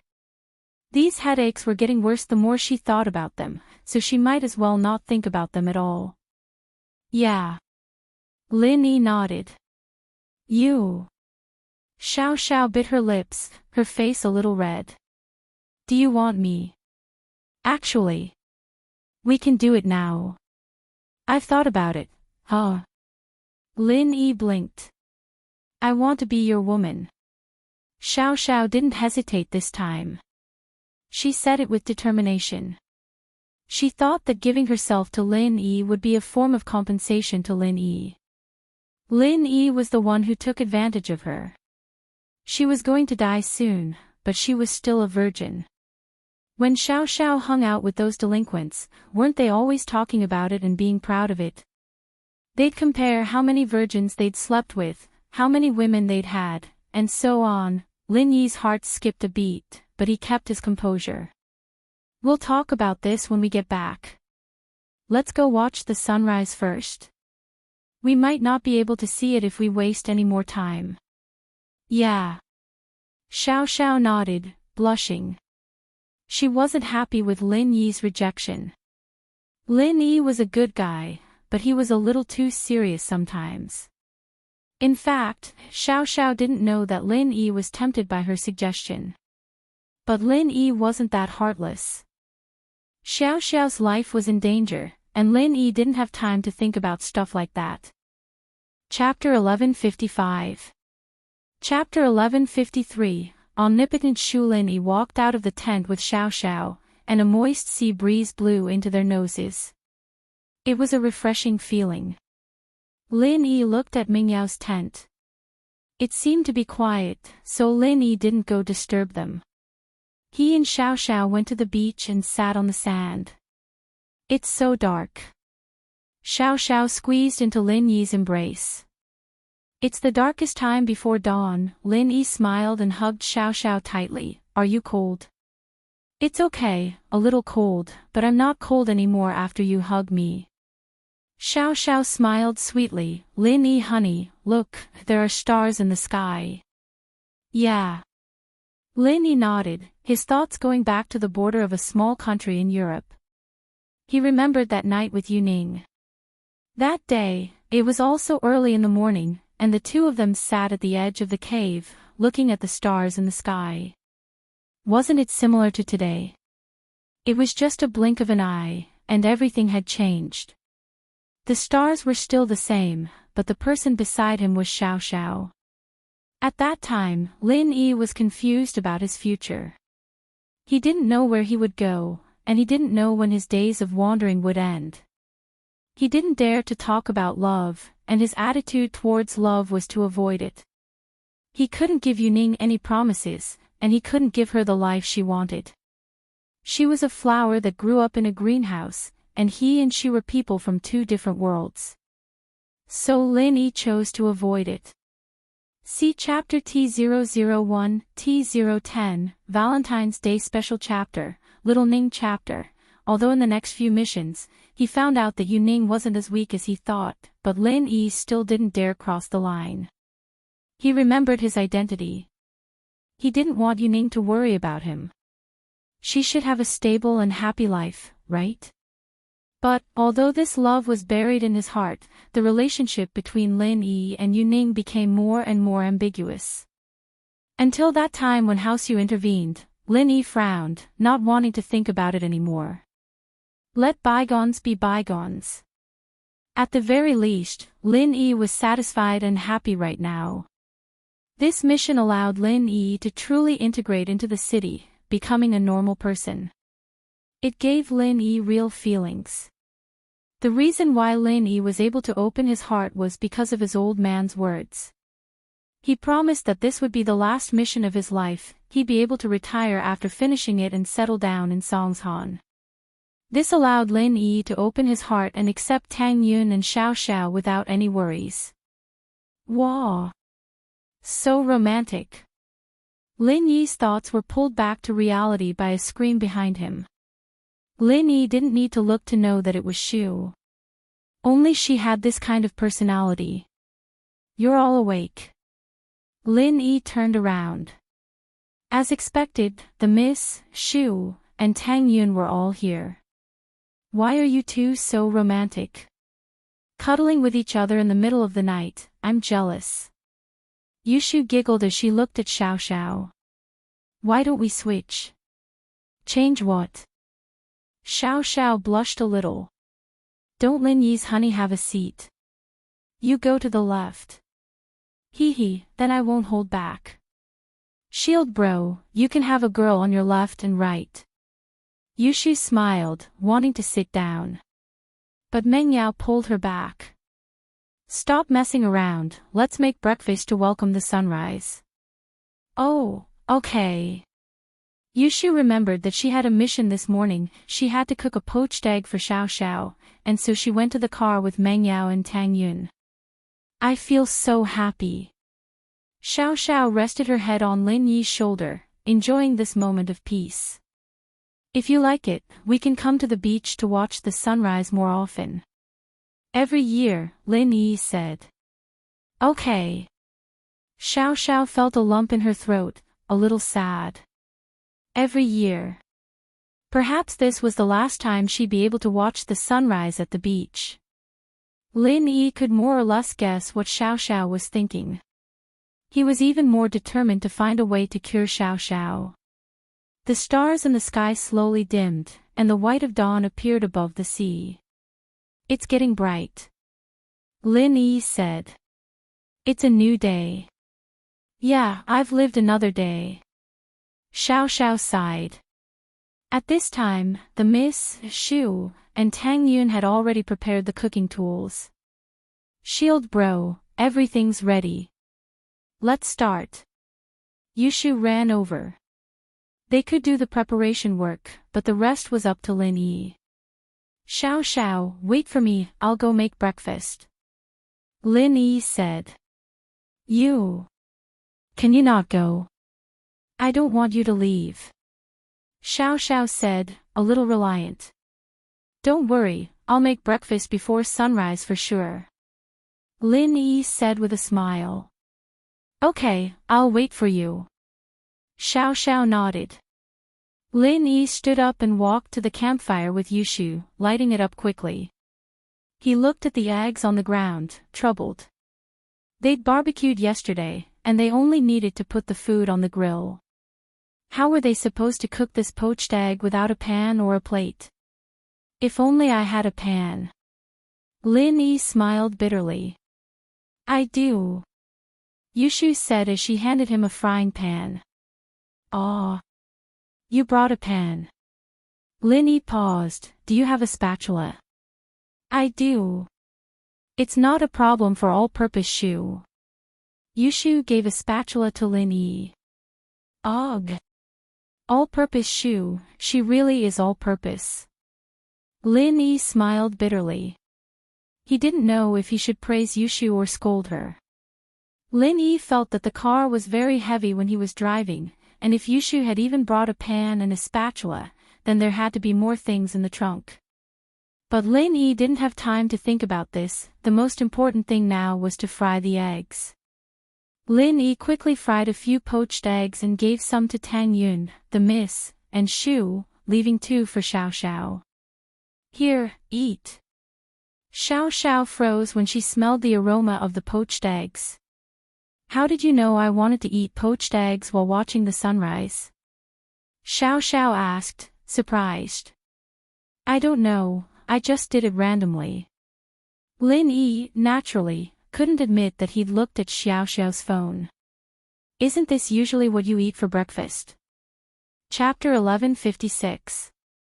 Chapter 1154, Zhengwen's tragic past, but why do you want to eat a poached egg while watching the sunrise? Lin Yi didn't understand why Xiao Xiao would want to do that. Because when the sun rises, it's like a big fried egg. I can imagine myself eating it in one bite. Xiao Xiao said. I see. Lin Yi sweated. This Xiao Xiao was quite a creative thinker, connecting all these things together. It was quite special. At that moment, a red glow appeared between the sky and the sea, shining brightly. The sun was about to rise. Whoa! Yushu cheered as well, evidently, they were watching the sunrise as well. It's coming. Xiao Xiao pointed at the sky excitedly as well. As expected, a fiery red sun slowly rose from the sea, jumping into the air bit by bit. The sea was shining with a golden red light, very beautiful. Xiao Xiao ate her egg as she watched the sunrise happily in Lin Yi's arms. It was a beautiful morning. The sun was rising, and the sea was no longer cold. The temperature of the sea was rising. The five of them finished their breakfast. Their original plan was to change into swimsuits and swim in the sea, but the sea water was still a little cold, so the five of them sat on the beach and waited for the sun to completely heat up the water before going to swim in the sea. Jiang Wen and Tai Zhao only woke up when the sun was completely out. They walked out of the tent and saw the five sitting on the beach. Jiang Wen didn't hesitate at all as he walked over. "Yao Yao sis, you're up early. You guys must be hungry, right? I have some nutritious breakfast here, it's almost hot. I'll get Tai Zhao to bring some over. Let's eat together." "No need, we're done already," Meng Yao said faintly. "You guys eat." "Aw. Done." Jiang Wen blinked, but looked at the cooking utensils not too far away. They seemed to have been used today. He shrugged helplessly. "If that's the case, then we'll just have a simple bite. The weather's nice today, why don't we go play in the water?" "Yao Yao, Shu, do you guys remember when we used to come to the beach together when we were kids?" "Of course I remember." Yushu spoke up before Meng Yao could. "Did you get bitten by a crab? Why are you crying?" "That's right, your D**CK is broken. Sister Yao Yao can't marry you in the future. Otherwise, she won't have any sexual bliss." Quack. Jiang Wen blinked at Yushu's words, but he remembered that when he was playing at the beach when he was young, his dick was caught by a crab's pincer and he almost broke it. Plus, the culprit was most likely Yushu. She was the one who released the crabs. Jiang Wen didn't have any proof, but he was pretty sure of it. From then on, Jiang Wen started to fear Yushu. This girl was too vicious, and he had to stay as far away from her as possible. He might even get castrated by her. At the thought, Jiang Wen couldn't help but admire Lin Yi a little. He had such a good relationship with Yushu. Was he not afraid of anything? Ha ha ha ha. Xiao Xiao started laughing after hearing Yushu's words. Who would have thought that Jiang Wen had such a tragic past? Meng Yao and Tang Yun, on the other hand, were too embarrassed to laugh out loud, but they couldn't help but laugh.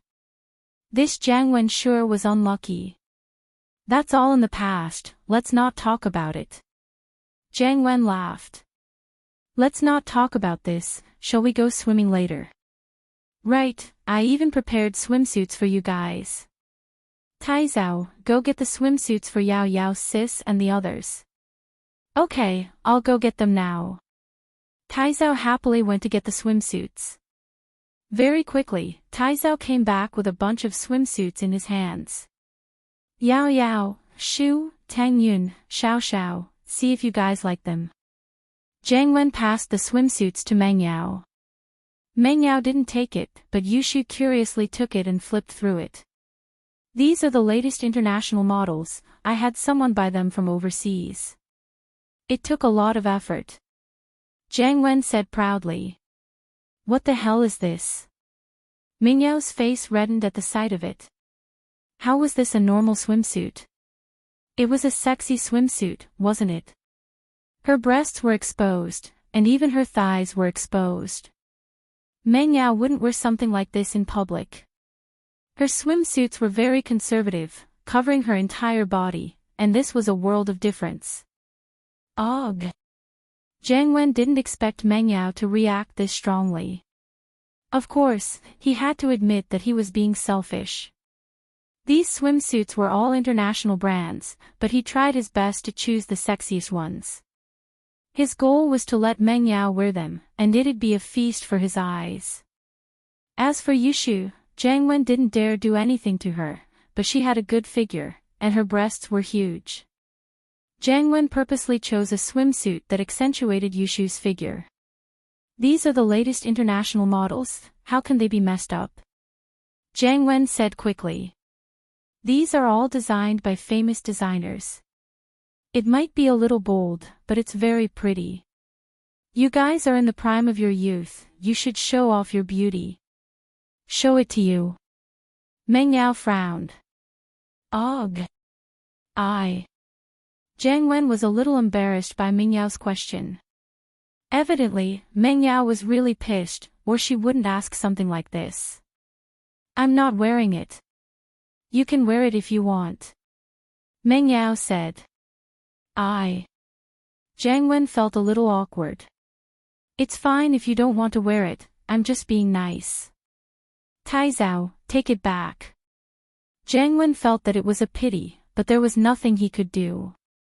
What could he do if Meng Yao didn't want to wear it? He didn't doubt that Lin Yi would kick him into the Pacific Ocean if he dared to do that. Who was Lin Yi? Even House Yu would beat him up, let alone Jiang Wen. If Fighterly hadn't died, Jiang Wen wouldn't be that afraid of Lin Yi, but now that Fighterly was killed by some air Gooden, and his new support hadn't arrived yet, he didn't dare fight Lin Yi head-on. Don't take them away, I want these swimsuits. Yushu stopped him. Chapter 1157. Chapter 1155, Shark meat again, I'll bring it home and wear it for shield bro. Yushu's words poured a bucket of cold water over Jiang Wen's head. Wah. Jiang Wen paused, and his face changed. Show it to Lin Yi. Why did this girl like Lin Yi so much? Jiang Wen was envious, but at the same time, he thought that Lin Yi would be pranked by Yushu every day, and that she'd release crabs and lobsters to kill him. Give me half, I want it too. Xiao Xiao didn't back down. Sure, I can't do it myself anyway. Yushu didn't reject. Jiang Wen was a little dejected. He spent a lot of money on the swimsuit, and Lin Yi got it for free. He couldn't even see what he bought, how unlucky. But this amount of money wasn't much to Jiang Wen anymore. He waved his hand, alright, I'll give it all to you. Let's go play in the sea today. We'll get some seafood too. It's daylight now, what do you guys want to eat? I'll get it for you. Jiang Wen looked at the crabs and other things crawling up the beach, and he knew that he might be able to get some big fishes later. At least he wouldn't have to go fishing in the dark like last night. What do we want to eat, and what do you want to get? Yushu narrowed her eyes at Jiang Wen. Jiang Wen's heart skipped a beat at the look on Yushu's face. This girl wouldn't be playing tricks on him again, would she? It has to be in the sea, right? I won't be able to get it if it's not there. Jiang Wen laughed, pretending to be joking. Yao Yao and I want to eat shark meat. You go get it. Yushu said. Wah. Shark. Jiang Wen jumped in fright upon hearing Yushu's words. How could a shark be fished out so easily?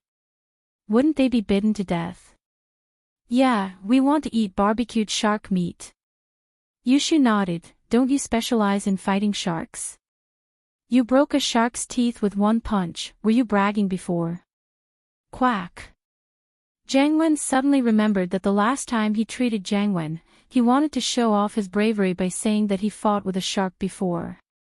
But that was all bullshit. It was a lie. But now, Yushu was bringing this up. Jiang Wen didn't know what to do. If he admitted to it, Yushu would definitely make him go catch the shark right now, but if he didn't admit to it, he'd be seen as a liar in front of Meng Yao, and he'd lose all his face. With that thought, Jiang Wen clenched his teeth. There might not be sharks in this shallow water area, so it wasn't his fault if he didn't meet one. Hence, he said, alright, shark meat it is. Tai Zhao and I will go into the sea to catch sharks for you in a while. However, if there are no sharks in this shallow water area, then we can't do anything. After all, we didn't bring diving equipment, so we can't go to the deep sea area. It doesn't matter. I have a trick to attract sharks. Yushu smiled as she looked at Jiang Wen. Cut your finger and drip your blood into the sea, and the sharks will be attracted to you. Quack. Jiang Wen jumped up. That's not good, is it? Why not? Are you a coward? Yao Yao doesn't like cowardly men, she likes brave men. Yushu looked at Jiang Wen and encouraged him. You need to be brave, you need to be like a warrior if you want to get Yao Yao's attention. You don't have to be nervous no matter how big the danger is. You should believe that Yao Yao is watching you from behind, cheering you on. Is that so? Jiang Wen was suddenly filled with courage and fighting spirit as he looked at Tai Zhao. Tai Zhao, change into your swimsuit, we're going to catch sharks. And bro, aren't we a little too weak to catch sharks with our bodies? Tai Zhao said carefully, a bitter face on his face. Cut the crap, let's go. Jiang Wen was afraid that Meng Yao would laugh at him, so he pulled Tai Zhao away to change into his swimsuit. Shoo, don't you think it's a little too dangerous? What if Jiang Wen and Tai Zhao get killed by sharks? Meng Yao didn't believe that Jiang Wen could kill sharks at all. She believed that Lin Yi could kill sharks, but Jiang Wen, it's fine, I'm here, right? Yushu said. I killed a shark with a rock last time. Ha! You're still bringing it up? Meng Yao couldn't help but laugh. You didn't kill a shark last time, did you? It was Gao Xiaofu. Hee hee, Yao Yao, you know about it too. Yushu blushed a little. She was smart enough to know that she didn't kill a shark, but Gao Xiaofu, who was pretending to be a shark. She thought that no one knew about this. The shark you killed had a supermarket price tag on it, who wouldn't know? Meng Yao glared at Yushu before turning to Lin Yi, troubled. Lin Yi, watch out later, don't let the shark kill Jiang Wen. Okay. Lin Yi nodded, not asking any more questions. Lin Yi knew what Meng Yao was thinking. Jiang Wen had always been a childhood playmate, and while he'd changed now, becoming a bad guy, Meng Yao still didn't want Jiang Wen to die in front of her because of their past relationship. Yao Yao, why do you care about him? It doesn't matter if he dies. Yushu didn't care. A while later, Jiang Wen and Tai Zhao changed into their swimsuits and got ready to go. Yao Yao, Shu, aren't you guys coming to play? Jiang Wen asked. Yao Yao, are we going? Yushu turned to Meng Yao. Meng Yao nodded and turned to Tang Yun and Xiao Xiao. Let's go together. Sure. Tang Yun nodded. This was her first time going to the beach, and everything was so new. Songshan was a city close to the mountains, and there weren't many rivers around. It took a long drive to get to the beach, and the only place close to the sea was the bungee jumping area in the amusement park, but it was a steep cliff, and below the cliff was the sea. It wasn't a good place to play. Tang Yun's family wasn't doing well, and her father was sick in bed, so she didn't have time to go to the beach. Meng Yao and Yushu bought a lot of swimsuits in the supermarket, but they were all conservative types. They brought some for Tang Yun and Xiao Xiao. Chapter 1158. Lin Yi's loss of composure. I don't think that's a good idea. You guys pick first. Tang Yun was a little embarrassed. Meng Yao and Yushu were the ones who bought the swimsuits, it was only right for them to pick first. These swimsuits are all the styles that Shu and I like. We won't buy the ones we don't like, so you guys pick the ones you like. Shu and I like the rest too, Meng Yao explained with a smile. Then we'll do as you say. Tang Yun didn't refuse and took a set they liked. However, it was a little awkward when they changed their swimsuits. Although they had already seen each other naked when they changed their pajamas last night, it was dark at that time and they couldn't see anything. They could only vaguely see a white patch, so it wasn't too awkward. But even without turning on the lights, the sun could still shine through the tent, filling the tent with light. It was just a little dark. The miss was a little shy, and so was Tang Yun. But Yushu didn't care. She took off her clothes quickly and got ready to put on her swimsuit. Wow, Shu, your breasts are so big. Xiao Xiao said as she stared at Yushu's breasts. She quickly ran over and grabbed them. Let me touch them. Ah! Yushu cried out as well, quickly dodging Xiao Xiao's attack. Stingy, you're playing threesomes, I won't even let you touch them. I'm not playing with you anymore. Xiao Xiao humphed. I'll let you touch them when we're playing, not now. Yushu quickly put on her swimsuit. Only Shield Bro can touch them now. With Xiao Xiao and Yushu's interference, the atmosphere in the tent wasn't as awkward anymore. Meng Yao and Tang Yun took off their clothes and got ready to change into their swimsuits. Xiao Xiao, on the other hand, was a little shy at the end. At least Meng Yao, Yushu, and Tang Yun had changed their pajamas together yesterday, and they'd slept on the same mattress, so they were quite familiar with each other. Only Xiao Xiao was doing it for the first time, so she was a little embarrassed. Xiao Xiao, why are you so slow? Is it because your breasts are too small that you feel inferior in front of me? Yushu giggled. Humph, who said that? You're so big, I'm just right.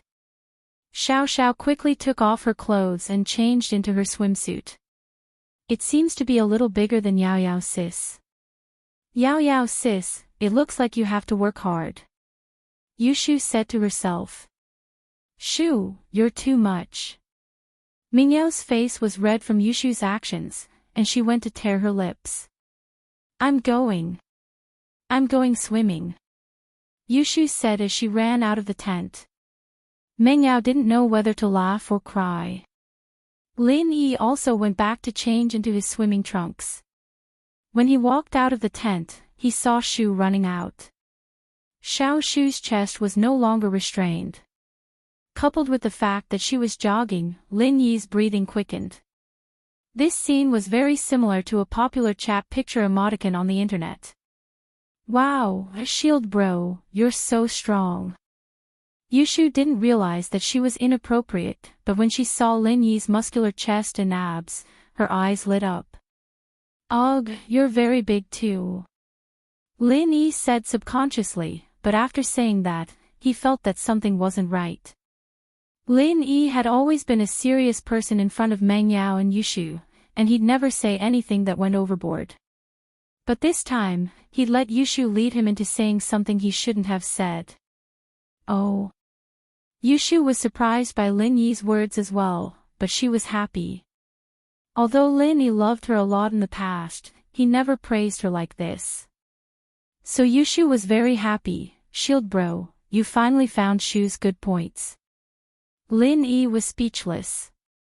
It seemed that humans weren't saints. He had been with Yao Yao and Shu for a long time, it was inevitable that he would have some thoughts about them. It was reasonable for him to have feelings for them. You and Yao Yao are both very good. Lin Yi's face returned to normal as he said faintly. Yushu was a little depressed that Lin Yi had gone back to his old self, but thinking about it, Lin Yi's attitude was very clear. It seemed that he still liked her. And, Shu, you have to do your best. Meng Yao, Tang Yun, and Xiao Xiao came out later, so naturally they didn't see the scene before. They were a little confused by Yushu's bright smile. Only Meng Yao wasn't happy. Shu, is my chest so small that it's worth it for you to be happy? You're dying of laughter. I think you should be called Chin Xiao Xiao. No. I'm not laughing at that. Yushu scratched her head, a little embarrassed. Then what are you laughing at? Meng Yao looked at Yushu, confused. Oh, nothing. I'm laughing at that idiot Zhang Wen going to catch a shark. Yushu said. Meng Yao didn't really believe Yushu's words, but she didn't say anything. Zhang Wen and Taizao were swimming in the ocean when they saw Meng Yao and the others coming out. He waved his hands, Yao Yao, come quickly. It's really cool in the water. The sun was already out, and standing on the beach was quite hot. The water hadn't absorbed all the heat yet, so it was still a little cold. It was the most comfortable time to go into the water. Zhang Wen bro, why aren't you going to catch a shark? Yushu asked directly after entering the water. I was just thinking, why don't we play for a while? Otherwise, how are we supposed to play if the blood stays in the water? Jiang Wen laughed. We'll catch sharks after we're done playing. Is that so? That works too. Yushu thought about it. They weren't done playing yet, and it was indeed a little unpleasant to attract a shark. She was there to supervise them, so she wasn't worried that Jiang Wen wouldn't go. The chances of sharks and dangerous sea creatures appearing in shallow water were very low, but Lin Yi was still very vigilant, watching the surface of the sea, ready to make a move at a moment's notice. Wow, there are abalones on the reef. Xiao Xiao pointed excitedly at a reef at the bottom of the sea and exclaimed. Really? There's abalones here.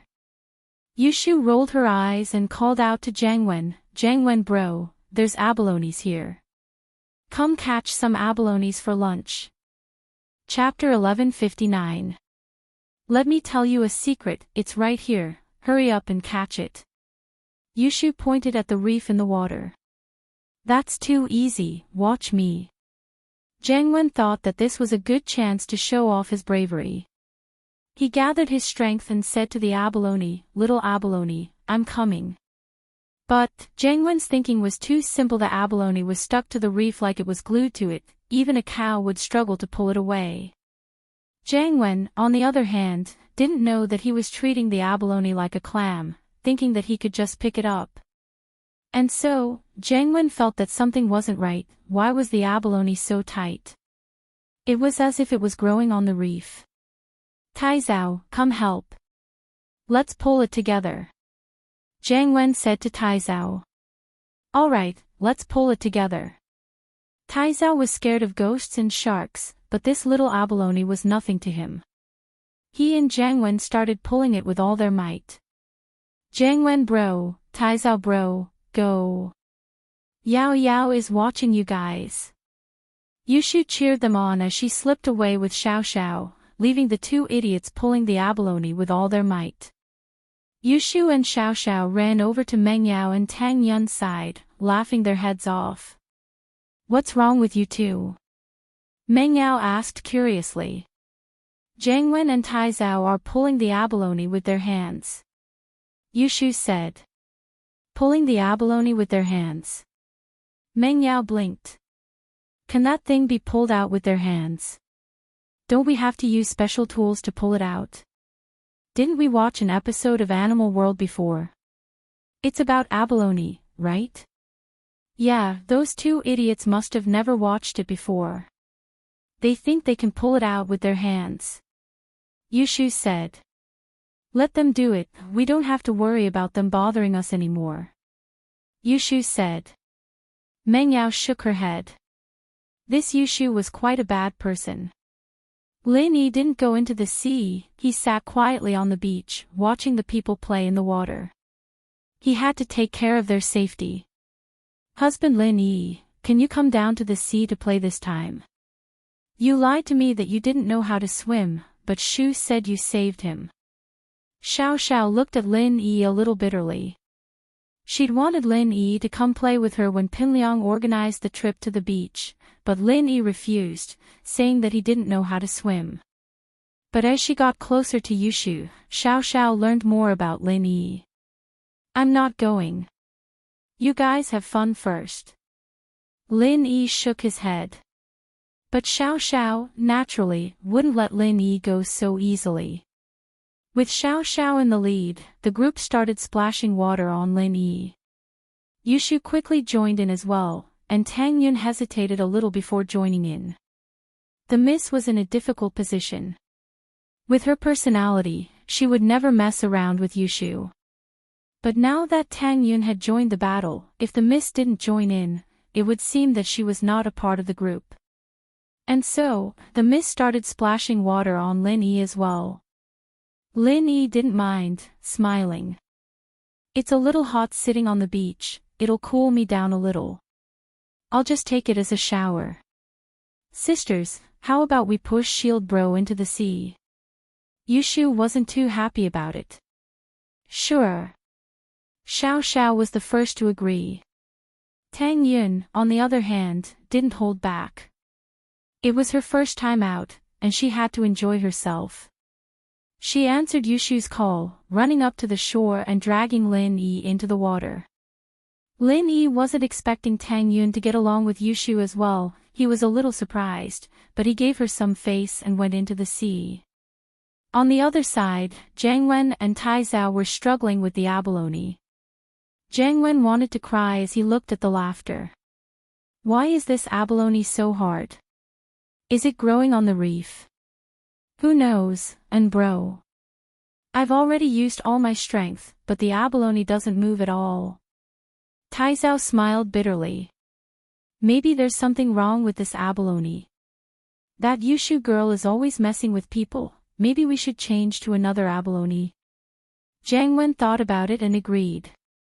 Yushu was always messing with people, and there might be something wrong with this abalone.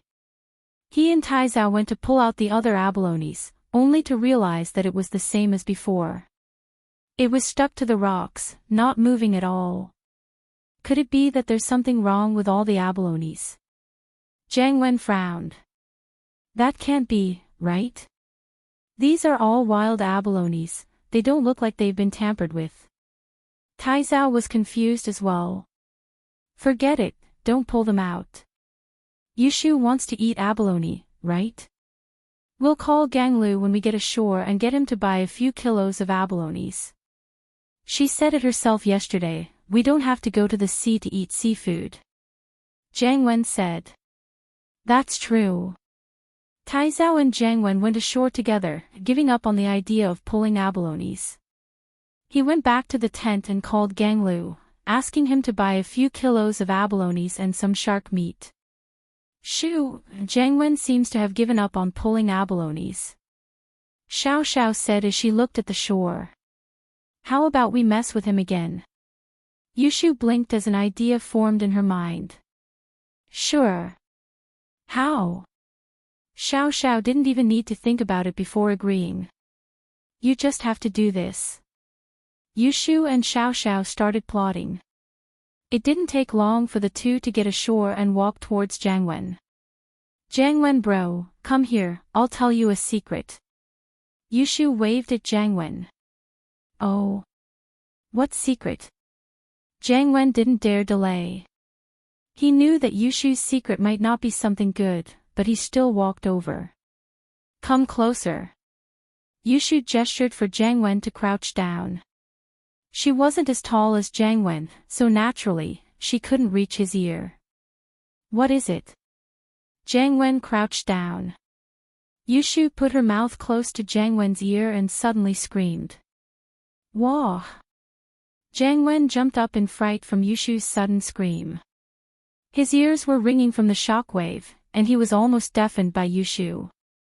Jiang Wen was a little pissed off. Wasn't Yushu a little too much? It was fine if she was messing around, but was she trying to scare him to death? Chapter 1160. Chapter 1158, Why didn't you tell me? No, Jiang Wen bro, I really wanted to tell you a secret. Yushu said, feeling wronged. You really wanted to tell me a secret? What kind of secret do you want to tell me? Jiang Wen frowned. And bro, bad news. Something big happened. Tai Zhao ran over from not too far away, panting as he spoke. Wait a minute, what's going on? Wait for Lil Sis Shu to tell me the secret first. Jiang Wen waved his hand, gesturing for Tai Zhao to calm down. Jiang Wen bro, I actually wanted to tell you. Xiao Xiao wants to put a crab in your pants. Yushu said. Then tell me.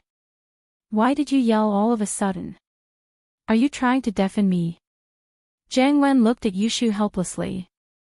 No, I yelled because Xiao Xiao came just now and she put crabs in your pants. I saw it and jumped in fright. Yushu said embarrassedly. Gaw. Jiang Wen jumped up again, holding his crotch with both hands as cold sweat dripped down his forehead. I pinched my balls, it hurts. Oh, Jiang Wen bro, I've told you the secret. I'll be going first, keep your balls hurting. Yushu waved at Jiang Wen and turned to leave. Jiang Wen held his crotch as he jumped up and down, not daring to take off his pants in front of everyone. He could only run into the tent. Once inside the tent, Jiang Wen quickly took off his swimming trunks, and a small crab happened to be clamping onto Jiang Wen's balls. Tai Zhao, come help me, I can't use my strength. Jiang Wen called out, troubled. Little crab, come down, it's not fun over there. Tai Zhao said with his head lowered. Are you a crab? Does it even understand what you're saying? Hurry up and help me take it down. Jiang Wen was very pissed off. Why was he talking to a crab at a time like this? Tai Zhao didn't dare say much as he carefully reached out to pull the crab, only to find that Jiang Wen was on the verge of tears. My balls, I pulled them. But it won't come down even if I don't. Tai Zhao didn't know what to do, he didn't know if he should continue or stop.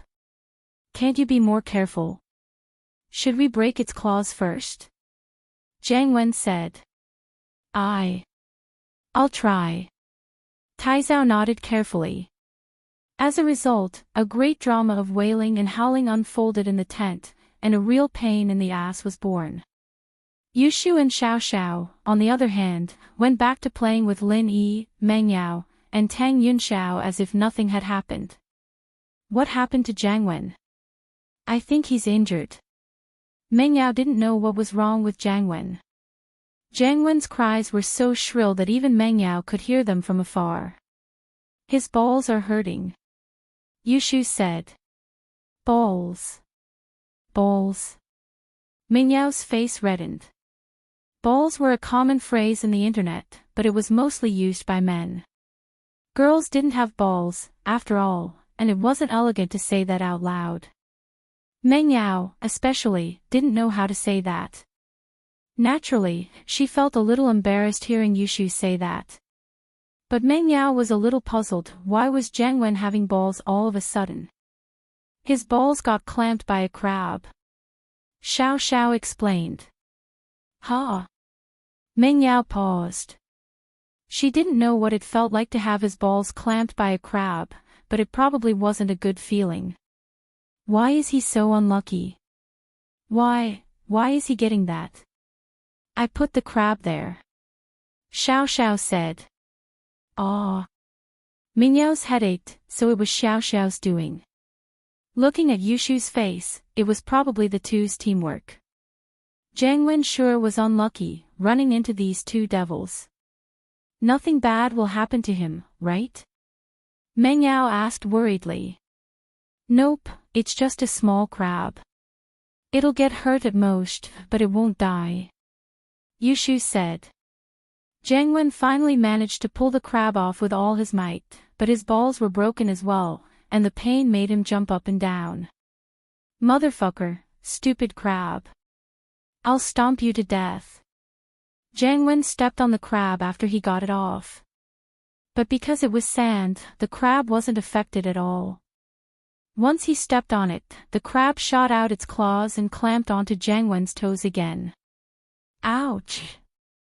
Jiang Wen cried out again. Half an hour later, Jiang Wen limped out of the tent, holding his balls. His balls and toes were all bandaged up, and he was in pain. He asked Tai Zhao as he walked, right, you said something big happened just now, that you had something big to report to me. What happened? Jiang Wen remembered that Tai Zhao wanted to talk to him about something, but Yushu had scared him out of his mind, so he didn't pay much attention to it. It's like this, and bro. I wanted to tell you that Xiao Xiao threw a crab in your pants, but there's no need now. Tai Zhao said bitterly. What? Jiang Wen almost jumped up from the ground. You're saying Xiao Xiao threw the crab? You saw it. Why didn't you tell me earlier? Jiang Wen remembered that the crab hadn't even bitten the eggs when Tai Zhao was yelling. Did that mean that this wouldn't have happened if he'd found out in time? Jiang Wen's face turned very ugly at the thought. But, I wanted to tell you earlier, but you told me to wait until Lil Sis Shu told you the secret. Tai Zhao said weakly. Wah. Jiang Wen paused, but thinking about it, that was indeed the case. He was the one who asked Tai Zhao to wait for a bit. Jiang Wen could only blame it on his bad luck. Who could he blame for this? Jiang Wen looked at Yushu and Xiao Xiao with a hint of hatred in his eyes, but they were Ming Yao's friends, and he couldn't do anything about it. If he did, they'd just say it was a joke. What could he do? And so, Jiang Wen gritted his teeth and endured the pain, pretending to be fine as he walked towards the beach. Chapter 1161. Chapter 1159, You're a brave man, Jiang Wen bro, how are you? Where's that crab? Yushu's first sentence hit Jiang Wen's sore spot. Jiang Wen's face froze, but he didn't want Meng Yao to look down on him. He pretended to be calm and said nonchalantly, It's just a little crab, what can it do to me? Meng Yao didn't know what to say, but Jiang Wen didn't want Meng Yao to underestimate him. Wow, Jiang Wen bro, you're so strong. Your balls are fine. Yushu's eyes were filled with admiration. Of course it's fine, I've trained before. I got caught by a crab once when I was young, and I've been training ever since I was free. As of now, a single crab is useless against me. Jiang Wen said proudly. The same move is nothing to me. Oh, Jiang Wen bro's a steel egg. Then the girl who marries you will definitely be blessed. Yushu said enviously. Ha, you can't say that, but I'm sure she'll be blessed. Jiang Wen thought that Yushu was quite adorable at times like this, praising him in front of Meng Yao. It seemed like it was a good thing that he'd gotten his balls pinched between his legs. Jiang Wen bro, you're a brave and strong man. Yushu said sincerely. Of course, Yao Yao lil sis likes brave men. I'm developing in that direction. Jiang Wen nodded. Oh, since you're fine, then go catch the shark. We're waiting to eat it. Yushu said. Wah. Jiang Wen paused, realizing that he'd fallen into Yushu's trap. Yushu kept complimenting him on how brave and strong he was, and now she wanted him to go catch a shark.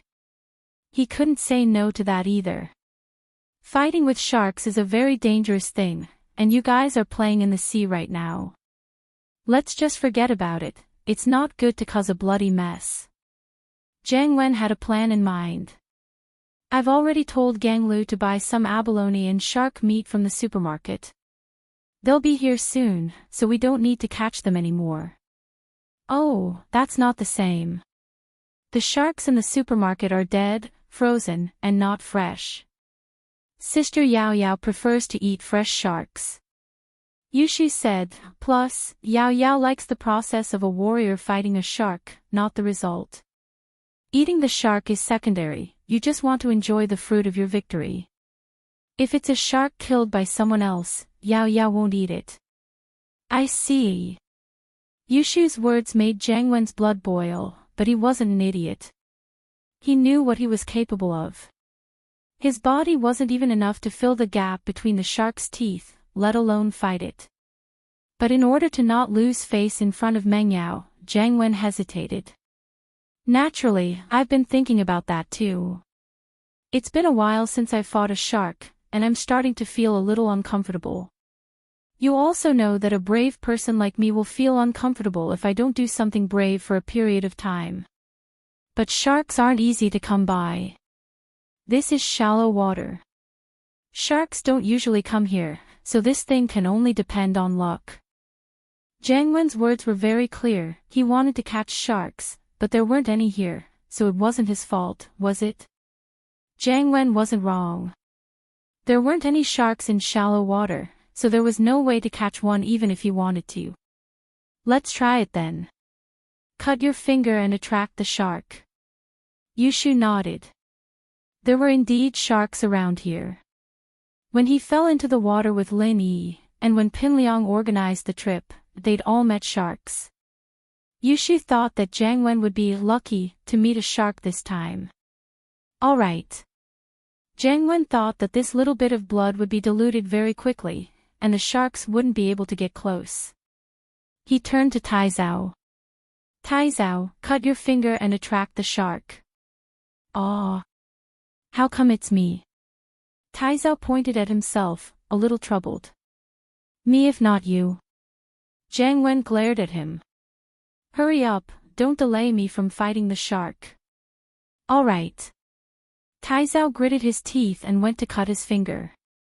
But this time, Jiang Wen had miscalculated. He didn't know anything about sharks at all, or he wouldn't have said something stupid like breaking a shark's teeth with one punch. If you dropped a drop of blood in the ocean, the shark would be able to smell it from a quarter of a mile away. Sharks were especially sensitive to odors in the ocean, especially the smell of blood. Injured fish would make low-frequency vibrations, and even small amounts of blood would attract them from afar. Their sense of smell was even better than that of a land dog's. They could smell blood at 1 ppm, 1 millionth, in the water, meaning that their sense of smell could detect 1 drop of blood in a million drops of seawater. A 1-meter-long shark's nose was filled with olfactory nerve endings up to 4,842 square centimeters, like a 5 to 7 meter long man-eater shark. Its sense of smell was so sensitive that it could smell the blood of injured people and marine animals from several kilometers away. Taizao, on the other hand, had more than 1 drop of blood. If there were sharks nearby, it would be strange if he didn't attract them. Yao Yao, Shu, Yun Yun, Xiao Xiao, let's go ashore. What if there are sharks? Lin Yi, on the other hand, knew that Taizao's actions would attract sharks, and so he prepared for them to go ashore to hide. Otherwise, Lin Yi wouldn't be able to protect all 4 of them at the same time if the shark really came. Don't be caught off guard. Seeing how serious Lin Yi was, the mist didn't say much. She nodded. All right, Shu, let's go rest for a bit. We'll get some sun. Tang Yun and Xiao Xiao, naturally, listened to Lin Yi. Lin Yi had his reasons for telling them to go ashore. That's good too. Only brave people can fight a terrifying existence like sharks. Jiang Wen was a bit surprised at Lin Yi's cowardice, but the more cowardly Lin Yi was, the happier Jiang Wen was. Only Lin Yi's cowardice could highlight his bravery. Lin Yi smiled faintly and didn't say anything. If Jiang Wen wanted to be stupid, then let him be. He'd know what fear felt like when the sharks were attracted. Chapter 1162. Chapter 1160, Caring, Then Watch Me. Jiang Wen walked into the sea proudly. As far as he was concerned, sharks couldn't possibly appear on this shallow beach. However, he had only taken 2 steps when something that shocked him to the core happened. A shark's fin appeared on the calm surface of the sea, and it was swimming towards him at high speed. Wah! Jiang Wen's eyes went wide. He never would have thought that a shark would actually come. Taizao, on the other hand, didn't seem to realize the danger that was coming. He was standing in the sea like an idiot, dripping blood into the water with his finger. His head was lowered, however, and he didn't see the shark swimming towards him. Jiang Wen's face froze. He didn't know if he should run or go forward. He'd be safe if he ran, but he'd lose his face in front of Meng Yao. He'd lost a lot of face this time. But he didn't dare go forward. How was he a match for a shark? Wasn't going to die if he went forward. With that thought, Jiang Wen sweated profusely. He couldn't make a choice. Jiang Wen bro, you can do it. Jiang Wen bro, you can do it. Yushu cheered. You can do it, Yao Yao loves watching heroes fight sharks. Jiang Wen's expression was worse than if he were crying. He wasn't an idiot. Fighting a shark like this was suicide. Taizao, on the other hand, heard Yushu's yell. He paused and looked up to see the shark swimming towards him at breakneck speed, jumping up in fright. He didn't dare let any more blood into the water, and started running away immediately. Jiang Wen's mental defenses crumbled as he watched Taizao run off. He turned around and ran with Taizao. Jiang Wen bro, why aren't you fighting sharks anymore? Yushu looked at Jiang Wen strangely. Well, I suddenly feel sorry for the shark. Look at how small it is, it must be a baby shark. It hasn't been in this world for long, and it'd be too pitiful if I killed it. Jiang Wen said with an idea. So I decided to let it go. I see. Yushu nodded thoughtfully. Of course, I'm very compassionate. Jiang Wen nodded quickly after seeing that Yushu believed him. Oh, okay, but Jiang Wen bro, there's a big shark over there. I'll leave it to you. Yushu pointed at the sea. Wah. Jiang Wen looked in the direction Yushu was pointing at and almost jumped up. A shark that was even bigger than the previous one was swimming towards them. Judging from the size of its fin, it was several times bigger than the previous shark. Jiang Wen was dumbfounded. He really wanted to slap himself a few times. What kind of mouth was this? Why was it so effective? He had just casually mentioned it, and a bigger shark had come. He really didn't know what to do. Jiang Wen, what's wrong? Is this shark also a baby shark? Could it be a little shark with obesity? Yushu giggled. You're young, aren't you? Ah. Of course not. Jiang Wen wanted to say what Yushu said, but since Yushu had already said it, it wouldn't be good if he repeated it. He laughed dryly. I think this shark must be related to the baby shark. They're a family. This is a mother shark, and she's afraid that I'll kill the baby shark, so the old one came to protect it. If I kill the old one, then the baby shark won't have a mother anymore. It's so pitiful, so I've decided to let them go. Yao Yao sis, don't blame me. It's not that I don't want to give you shark meat, it's just that I'm too compassionate. Jiang Wen's words were full of loopholes, and even Meng Yao couldn't help but laugh. But Meng Yao was different from Yushu. She wouldn't expose Jiang Wen, only looking down on him in her heart. How could someone like this be called brave? Finally, after the two sharks circled the nearby waters, they did not find their target, and swam away after finding nothing. Only then did Jiang Wen let out a breath of relief, his face a little awkward. He didn't know if Meng Yao believed him or not, but he couldn't tell from Meng Yao's expression at all.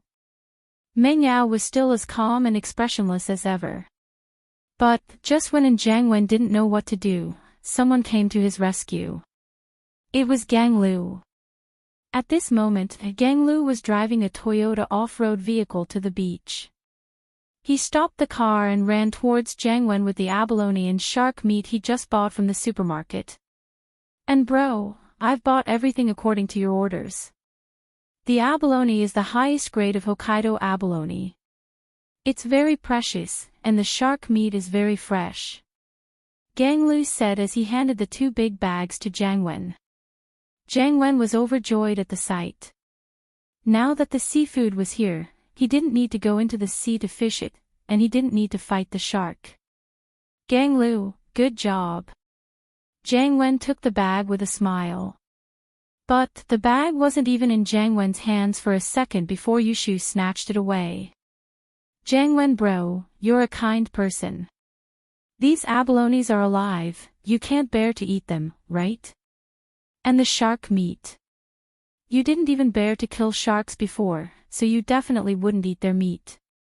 So, in order to prevent you from being a heartless person, leave this to us. You be the good guy, and we'll be the bad guy. Yushu said confidently, and Jiang Wen couldn't refute her at all.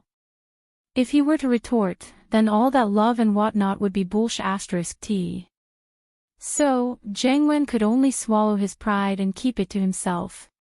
This was delicious seafood, and Jiang Wen wanted to try it himself, but he didn't expect that because of what he said before, he wouldn't be able to. But, the more it was like this, the more Jiang Wen couldn't say anything. He had to act like he didn't care, and said calmly, naturally, I won't eat it. Who told me to be a kind person? Then I'll give it all to you. Jiang Wen's heart was bleeding. Fuck, he wouldn't have bragged if he knew this was going to happen.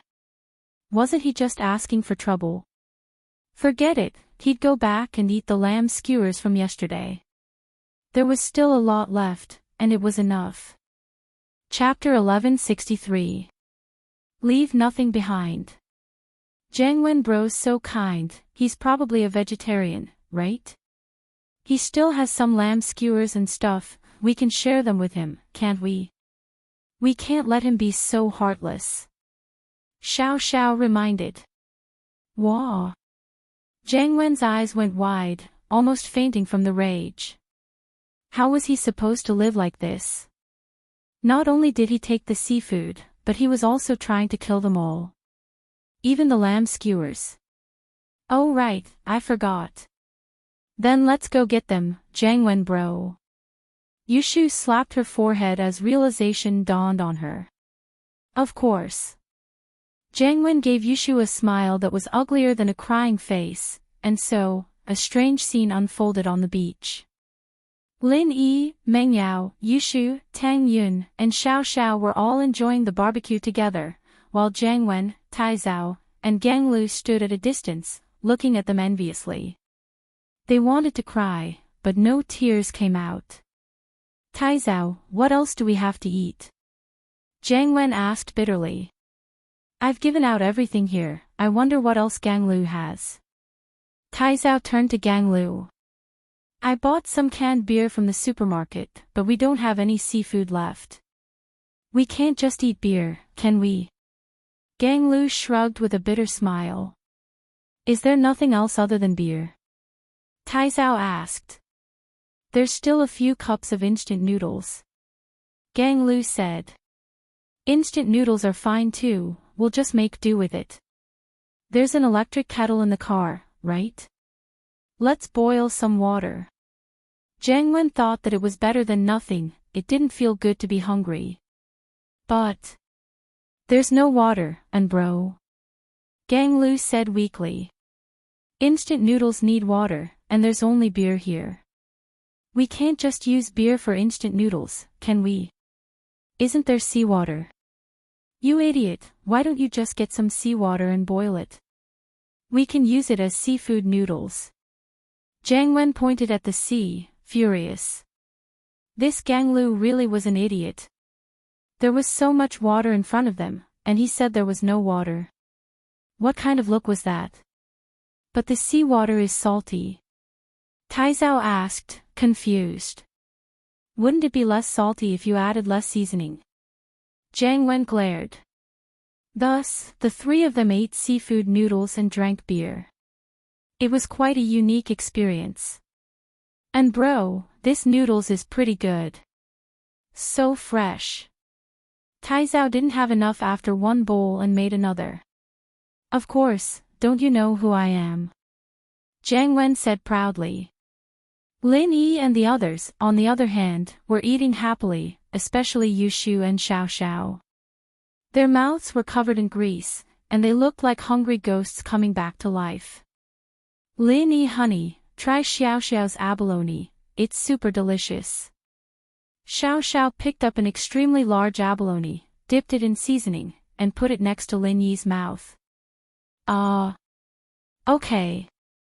Lin Yi opened his mouth, his imagination running wild. Smiling abalone. Delicious. On the other side, Yushu, naturally, didn't want to be outdone. She looked at Xiao Xiao with disdain. Abalone. Naturally, Yushu knew what it meant. It was often said on the forums. It used to be called abalone, but now it was called fungus, and so, it didn't matter if Xiao Xiao was doing this on purpose or not. As her number one opponent, Yushu began to retaliate. She picked up a cup of milk tea and gave it to Lin Yi. Shield bro, you're thirsty, right? Drink some of Shu's milk, huh? Lin Yi almost couldn't hold it in. These two were doing this on purpose, weren't they? Yes, it did seem like it. Lin Yi took the milk tea from Yushu's hands and took a sip. Jangwen's eyes went red as he watched Lin Yi's side eat so happily. That's our stuff, and Lin Yi took it. What a bully. Tai Zhao threw away the bowl in his hand. And bro, are we going to get revenge? Gang Lu asked carefully. Revenge? What revenge? Lin Yi's a mystic, and I'm not an idiot. The three of us aren't even enough to warm up for him. Jiang Wen knew his situation very well. This Lin Yi was a wolf in sheep's clothing. He'd been tricked a couple of times already, even losing his kidney. Of course we can't fight him head-on. Why don't we play some tricks? As Taizou's #1 strategist, Gang Lu was quite good at scheming. Tricks. You think you can win against Yushu and Xiao Xiao? Jiang Wen rolled his eyes. My balls are hurting right now. Gang Lu went silent. Going head-on didn't work, and playing dirty didn't work either. What else could he do? Gang Lu was right. Jiang Wen really didn't have any tricks up his sleeve right now. Before a new master arrived, Jiang Wen really didn't have anything he could rely on. Jiang Wen didn't want to get into a conflict with Lin Yi, but he wanted to use soft tactics to get on Ming Yao's good side. At noon, there were more and more tourists at the beach. This place wasn't a safe swimming area, but the environment was good. Many people who came to the beach for barbecue would choose this place. Of course, most people would leave after they were done barbecuing. Very few people would stay the night or swim here. They'd set up camp at the beach. After all, not many people were as brave as Lin Yi, not afraid of sharks. Driving a Q7 and a Land Cruiser to the beach to eat instant noodles. Which family's young masters are they from? Are they trying to act cool? I think they're probably rentals. Not necessarily. Look at how they use seawater to cook noodles. Maybe they have a special hobby. Maybe they just like that. Or maybe they got robbed. They took all the good food they brought, and now they can only eat instant noodles. The truth emperor appeared, but no one believed him. There's no robbery in this area. Why aren't we robbed? Someone retorted. Jiang Wen's face darkened when he heard the tourists talking about him. He stood up with a fierce face and looked at the crowd. What are you looking at? I like instant noodles. What's wrong with that? Seawater boiled noodles are called seafood noodles. Normal people can't even get to eat that. The crowd started snickering, and Jiang Wen got even angrier. But the law couldn't punish everyone, and he couldn't go looking for trouble one by one, could he? He wouldn't be a match for them if they ganged up on him. With that thought, Jiang Wen could only swallow his anger. Let's go. Let's go. There was no point in staying here any longer. Meng Yao and the others would go back after eating. After all, no one would stay here for 2 nights straight. Chapter 1164. Chapter 1162, Xia Yufeng again. The 12th grade classes were quite tight, and the Miss, Shu, and Tang Yun all had to go back and study. I'm so full. Yushu held her round belly as she laid on the beach, not willing to move. It's so delicious. That Gang Lu sure is a nice guy, buying so much good stuff. Xiao Xiao burped. She couldn't take it anymore. That's right. Meng Yao and Tang Yun, on the other hand, were more gentlemanly. They were the type who only tasted a little, and wouldn't keep eating just because the food was delicious. Isn't that Lin Yi? There's also Meng Yao, Yushu, Tang Yun, and Xiao Xiao. A familiar voice rang out just as they were about to rest. Lin Yi raised his head, not expecting Xia Yufeng to be here. Lin Yi was a bit surprised to see Xia Yufeng here and now. Xia Yufeng. Your car is fixed. Lin Yi was already suspicious of Xia Yufeng's parentage. This guy hid his strength in front of him, so naturally, Lin Yi wouldn't be too close with him. His attitude towards Xia Yufeng had always been cold. It's just a car. I bought another one. Xia Yufeng's eyes flashed with hatred. If it weren't for Lin Yi, he wouldn't be the one giving money to someone else, but someone else giving him money. This damned guy, always appearing when he wanted to show his strength. Wasn't he just making things difficult for him? Originally, Xia Yufeng didn't want to greet Lin Yi today, but thinking of the heavy responsibility his family gave him, he had to investigate Lin Yi's background. He had to pretend to get close to Lin Yi, hoping to get some information from Lin Yi. From his observation, other than Meng Yao, Yu Shu, Tang Yun, and Xiao Xiao, Lin Yi didn't seem to have any contact with anyone else. This brat seems to be flirting with girls all day long. Meng Yao, Yu Shu, and Xiao Xiao's backgrounds were obvious to Yu Feng. Other than Tang Yun, who was a commoner, all three of them had some background. However, all three of them got along very well with Lin Yi. It had to be said that Lin Yi was very powerful. If he didn't have a bit of skill, he wouldn't have been able to get the favor of these three girls. Could it be that Lin Yi was really a disciple of a hidden family, or even someone from an ancient sect? The more Yu Feng interacted with Lin Yi, the more he couldn't figure out Lin Yi's background, so he didn't dare to act rashly. He was a prideful person, thinking that he could kill Lin Yi with one move, but after all these setbacks, he had calmed down. He was waiting for the Xiao family to make the first move. He didn't have much hope before, since the Xiao family had fallen to a certain point, and they couldn't even take care of themselves. How would they have the time to cause trouble for Lin Yi? But now, the Xiao family had the support of the Hidden House Pie, and the people Lin Yi injured were from the Hidden House Pie, so Yu Feng didn't want to be the one to take the lead. Letting the Xiao family take the lead and kill Lin Yi would be the best. Even if they didn't kill Lin Yi, they would be able to find out more about Lin Yi's background. He, Yu Feng, wasn't an idiot. He had a more important mission right now, and that was to hit on Ling Shan.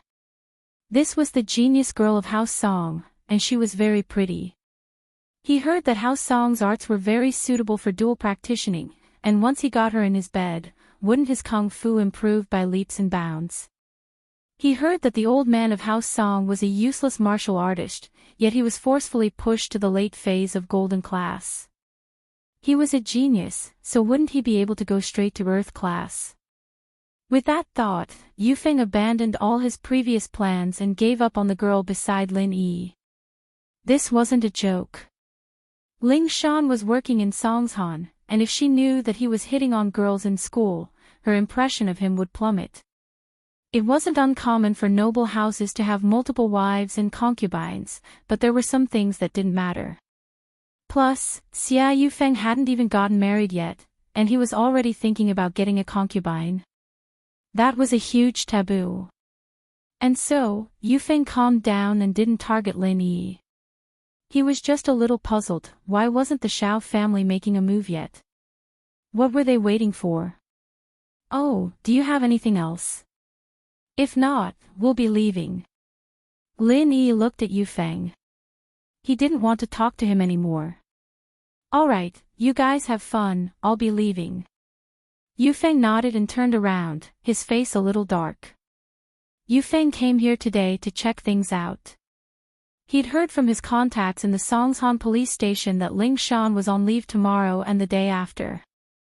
He wasn't surprised at all, since different departments had different rules when it came to holidays. It was normal for Ling Shan to be on duty during the holidays. Yufeng planned to officially invite Ling Shan over tomorrow, but he wasn't very familiar with the tourist attractions around Songshan. In order to avoid a situation where he had to make a last-minute effort, he decided to come over first to check things out.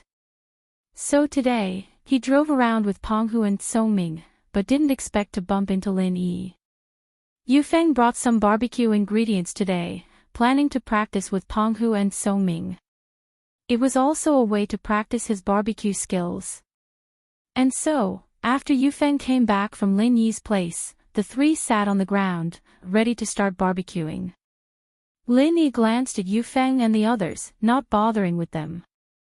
After resting for a bit, the five were about to leave when Lin Yi saw someone he didn't expect. Chen Shi, the girl Lin Yi and Xiao Xiao met at the beef noodle shop. She was with an old man, picking up trash on the beach with a sack. This area was filled with people who came by themselves to barbecue. The beer bottles and soft drinks were also thrown on the ground. There were even some rich people who didn't even want the iron skewers and grill from the mutton skewers. They just threw them on the beach and left. Therefore, every holiday and weekend, if one were to scavenge here, they would have a good harvest.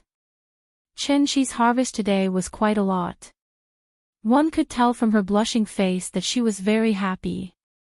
But Lin Yi's eyes landed on the old man beside Chen Shi. A mystic late-phase peak spiritual practitioner. Lin Yi's eyes were about to fall out of their sockets. A mystic late-phase peak spiritual practitioner coming out to pick up trash. Why was this world full of weird situations?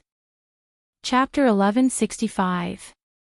Conflict and lesson. Lin Yi wanted to observe this old man for a bit, just what was going on with him. Chen Shi and the old man shuttled past the tourists barbecuing on the beach, picking up the beverage cans and beer bottles that they threw around. Many people looked at them with disgust and disdain. Of course, Chen Shi didn't notice Lin Yi. She probably didn't have time to pay attention to other people. Her attention was all on the bottles. Soon, Chen Shi walked to Yufeng's side. Just like before, she picked up a beer can beside Yufeng, but after picking it up, she realized something was wrong. There was still beer in the beer bar, it wasn't empty. Chen Shi quickly put it down, but her actions were clearly seen by Xie Yufeng. Yufeng was furious and pointed at Chen Shi. "Little bitch, what are you doing?" "I'm sorry. I thought it was an empty can." Chen Shi quickly apologized to Yufeng. This had happened before, but Chen Shi could only swallow it. After all, she was here to pick up trash, so it was her responsibility. Some tourists were unreasonable, but Chen Shi couldn't do anything about it. "Sorry. Sorry is enough. Fuck, I'm so unlucky." Yufeng was happily eating, a mouthful of meat and a mouthful of beer, but Chen Shi almost took the beer away. Although he put it down in the end, looking at Chen Shi's dirty face, could the beer still be drinkable after she touched it? With that in mind, Yufeng picked up the half-empty can of beer that Chen Shi touched and threw it at Chen Shi, causing the beer to spill all over Chen Shi's body. The old man beside Chen Shi wasn't spared either. He was also drenched in beer. "Kid, you should forgive people when you can, don't you think you're going a bit too far?" The old man frowned as well. He didn't think that Yufeng would be this arrogant. He'd had some conflicts with other people when he was picking up trash, but they'd just scold him a little and let it go. Yufeng didn't do this, pouring beer all over other people's bodies. Too far. "Old man, let me tell you, if she wasn't a little girl, I'd have slapped her in the face if it were you." This was already considered light. What the hell was that? How dare you meddle in other people's business? Xie Yufeng was humiliated by Lin Yi, and then he was beaten up by Iron Fist Wu and extorted a large sum of money from him. Naturally, he was in a bad mood. He wanted to find someone to vent his anger on, and these two scavengers came to him. Chen Shi was indeed very pretty, on par with Meng Yao and the others, but she was wearing tattered clothes and a straw hat, which made her look less attractive. What was Xie Yufeng's background as well? The young master of House Yu. In his eyes, people like Chen Shi were the lowest of the low. So what if she was pretty? Even if it looked good, he wouldn't bother to do it for free. He felt that it would be a loss of face. If people knew that he, the young master of House Yu, had a girl that picked up trash, wouldn't he be the laughing stock of the other houses? So Xie Yufeng didn't care about the fairer sex. He just wanted to use this as an excuse to vent his anger. "I was going to let this go, but since you're meddling in other people's business, I've changed my mind. Kneel down and kowtow to me, and I'll let this go. Otherwise, I'll call the police and arrest you." Xie Yufeng felt much better after saying this. The anger that he had been holding in for so many days was finally released. During this period of time, he was simply too aggrieved, almost suffocating to death. He was the young master of House Yu, and he hadn't even achieved anything yet. How much had he suffered? He couldn't do anything to Lin Yi for now, but this old scavenger dared to talk to him like this. Did he really think that he was a tiger that got bullied by a dog? Call the police. It's not like we're breaking the law. What right do you have to arrest us? She looked at Xia Yufeng, unconvinced. She had already apologized, but this guy didn't let it go. He even asked Grandpa Zhu to kneel. Damn it. Picking up trash. You stole my beer, did you think I didn't see it? My two friends here are witnesses, and they can see it clearly. And I'm not afraid to tell you that my fiancée is a police. Do you think she'll believe me or you? Xia Yufeng said proudly. At this point, he had already treated Ling Shan as his fiancée. As far as Xia Yufeng was concerned, this was a marriage between two families, and House Song must have notified Ling Shan already. Although the two houses weren't officially engaged, the two heads of the houses had discussed it, and it was basically set in stone. There wouldn't be any problems. Next, it would be a matter of whether or not the two of them got along well. As long as the two didn't have too big of a conflict and got along well, the next step would be to discuss the marriage. Unless the two of them didn't see eye to eye with each other, or if there was a bigger conflict, they would consider it. Of course, in many cases, for the sake of face, even if the two of them didn't get along, they would still force the marriage for the sake of the big picture. After all, it was already decided, and if they broke up because of some reason, it wouldn't look good. Grandpa Zhu's eyes flashed coldly. As a mystic late-phase peak spiritual practitioner, he wouldn't have come out to pick up trash if he wasn't asked by the head of the house. But this little young master actually wanted him to kneel down. How could he take it? Yufeng's arrogant attitude had triggered Grandpa Zhu's murderous intent. He decided to teach this arrogant bastard a lesson. If he wasn't afraid of trouble, he would have killed him on the spot. Good, very good. Grandpa Zhu didn't get angry, but smiled instead. He reached out to pat Yufeng's body. It looked like he was patting Yufeng's shoulder, but it was actually filled with killing intent. A mystic peak like Grandpa Zhu had a lot of tricks up his sleeve. What he wanted to do was to pour his pure qi into Yufeng's body. Yufeng might be fine right now, but this pure qi would stay in his body for a long time to come, causing him pain all over his body and tormenting him. Of course, this was only for normal people. To a master, this little bit of qi could be refined. Lin Yi often used these kinds of tricks, but Lin Yi was much better than Grandpa Zhu. Chapter 1166. They were all hidden. So for normal practitioners, this move could only transfer a limited amount of qi. But Lin Yi was different. Lin Yi could compress qi, which meant that in the same amount of time, Lin Yi could transfer more qi.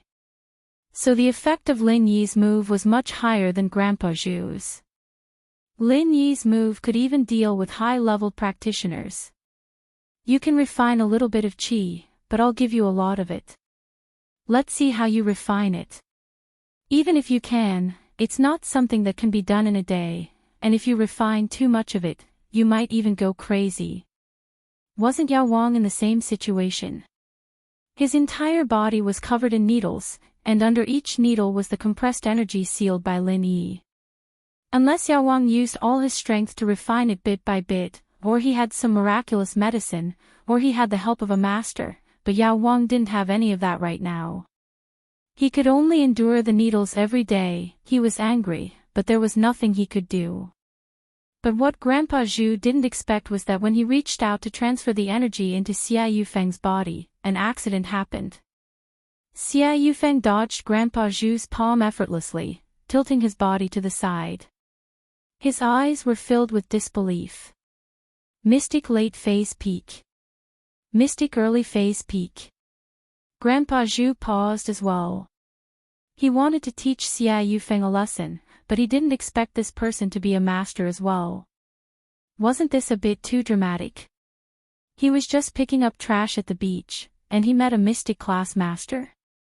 Grandpa Zhu was surprised at Xia Yufeng's age, but he was also worried. It wasn't that he was afraid of Xia Yufeng's strength, but that his identity would be exposed. All these years, he'd been following the orders of the head of the house, staying by Qin and her mother's side. He'd never made a single mistake, but now something like this happened. Luckily, Qin didn't understand the division of strength in the martial world, and she wouldn't understand what Xia Yufeng meant. With that thought, Grandpa Zhu calmed down. "Young man, apologize to us and we'll let this matter go. Otherwise, Since the other party already knew his strength, there was no need for Grandpa Zhu to speak softly. He directly threatened him in a cold voice. "Apologize. Which family are you from?" Yufeng wasn't afraid at all. He stared at the old man, thinking that this old man must belong to some family. As long as he said that he was from House Yu, this old man wouldn't dare do anything to him. "Which family are you from?" Grandpa Zhu frowned. "I'm from House Yu." Yufeng said proudly, "If you know what's good for you, then scram. Don't get in my way, or else, House Yu. Which House Yu?" Grandpa Zhu asked indifferently. "House Yu, haven't you heard of them? The head of the 9 noble houses." Xia Yufeng humphed. "I thought it was the hidden House Yu, but it's just the common House Yu." Grandpa Zhu said faintly. "Since you don't want to apologize, take this." With that, Grandpa Zhu was about to slap him. However, before Grandpa Zhu could slap him, he heard a voice shouting, "Wait a minute. Lin Yi, why are you here?" Yufeng gritted his teeth, his eyes bloodshot. Master Lin was here again. Yufeng almost spat out blood when he heard this voice. It was already hard enough for him to fight a mystic late phase peak with his early phase peak strength, but Lin Yi suddenly appeared. He had no choice but to hide his strength, wasn't he just waiting for a beating?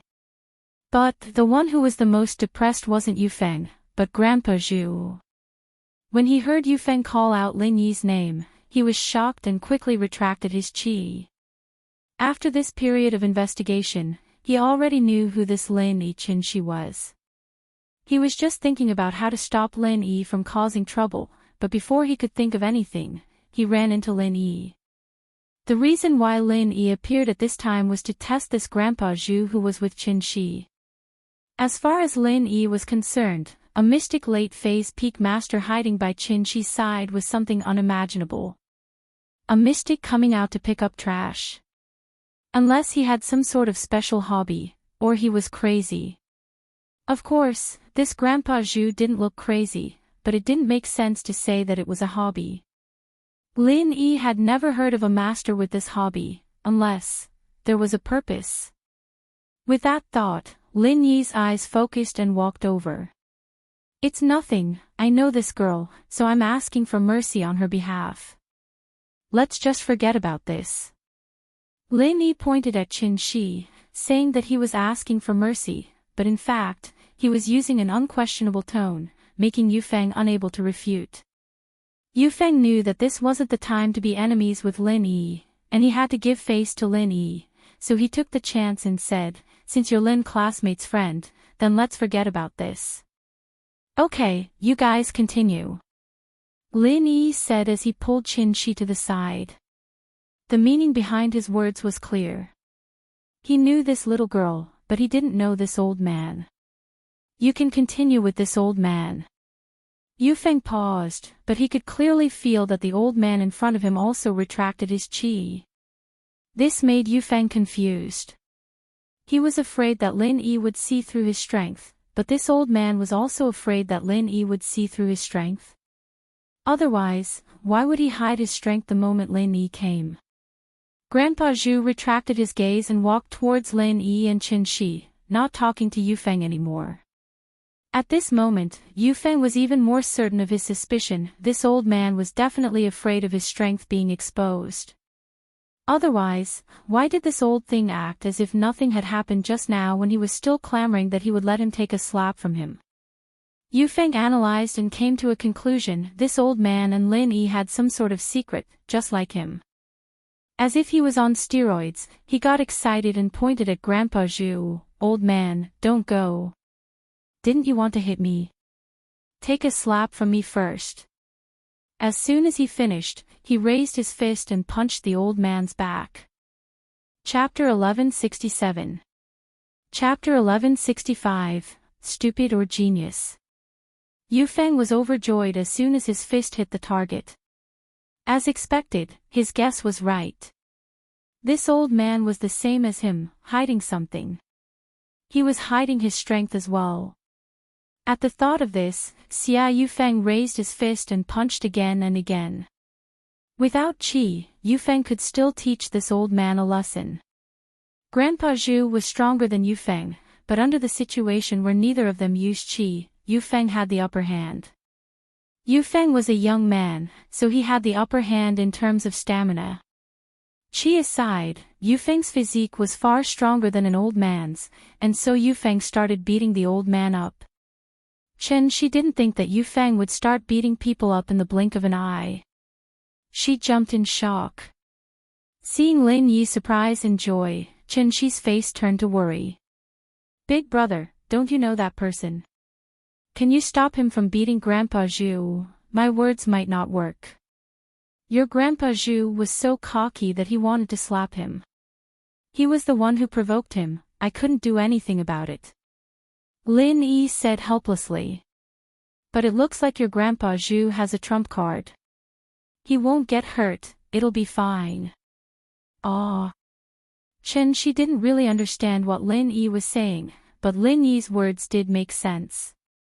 Grandpa Zhu did provoke him first, didn't he? Grandpa Zhu almost spat out blood after hearing Lin Yi's words. "If you didn't come, wouldn't I have beaten him up? Why did you come here if you had nothing to do?"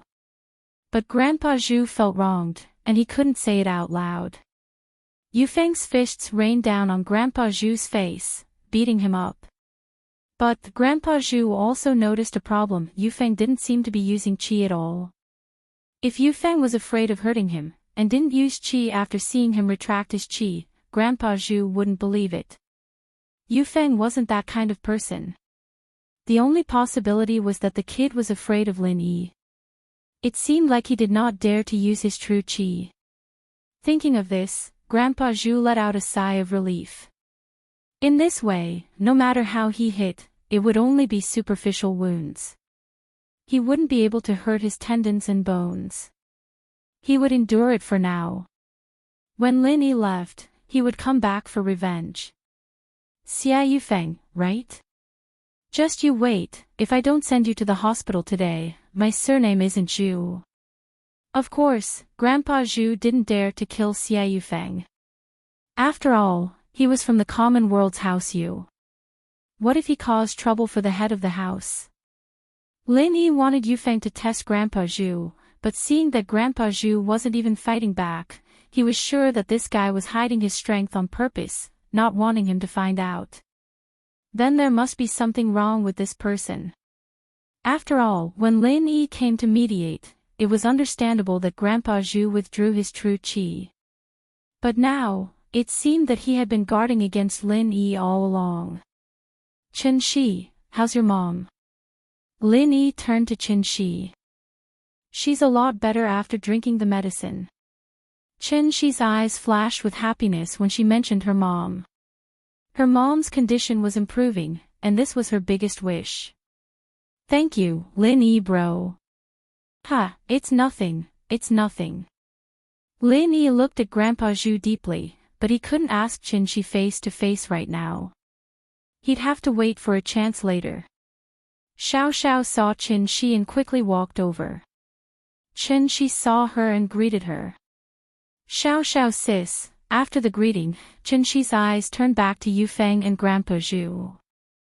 Yufeng evidently didn't plan on letting Grandpa Zhu go. He was pissed off. He'd been holding it in for too long, hiding his strength and getting beaten up by people who weren't as strong as him. But now, Yufeng was finally feeling good. "Old thing, you're hiding your strength too. Don't you feel good getting beaten up by someone who's weaker than you?" But it didn't matter if Grandpa Zhu felt good or not. Yufeng felt really good.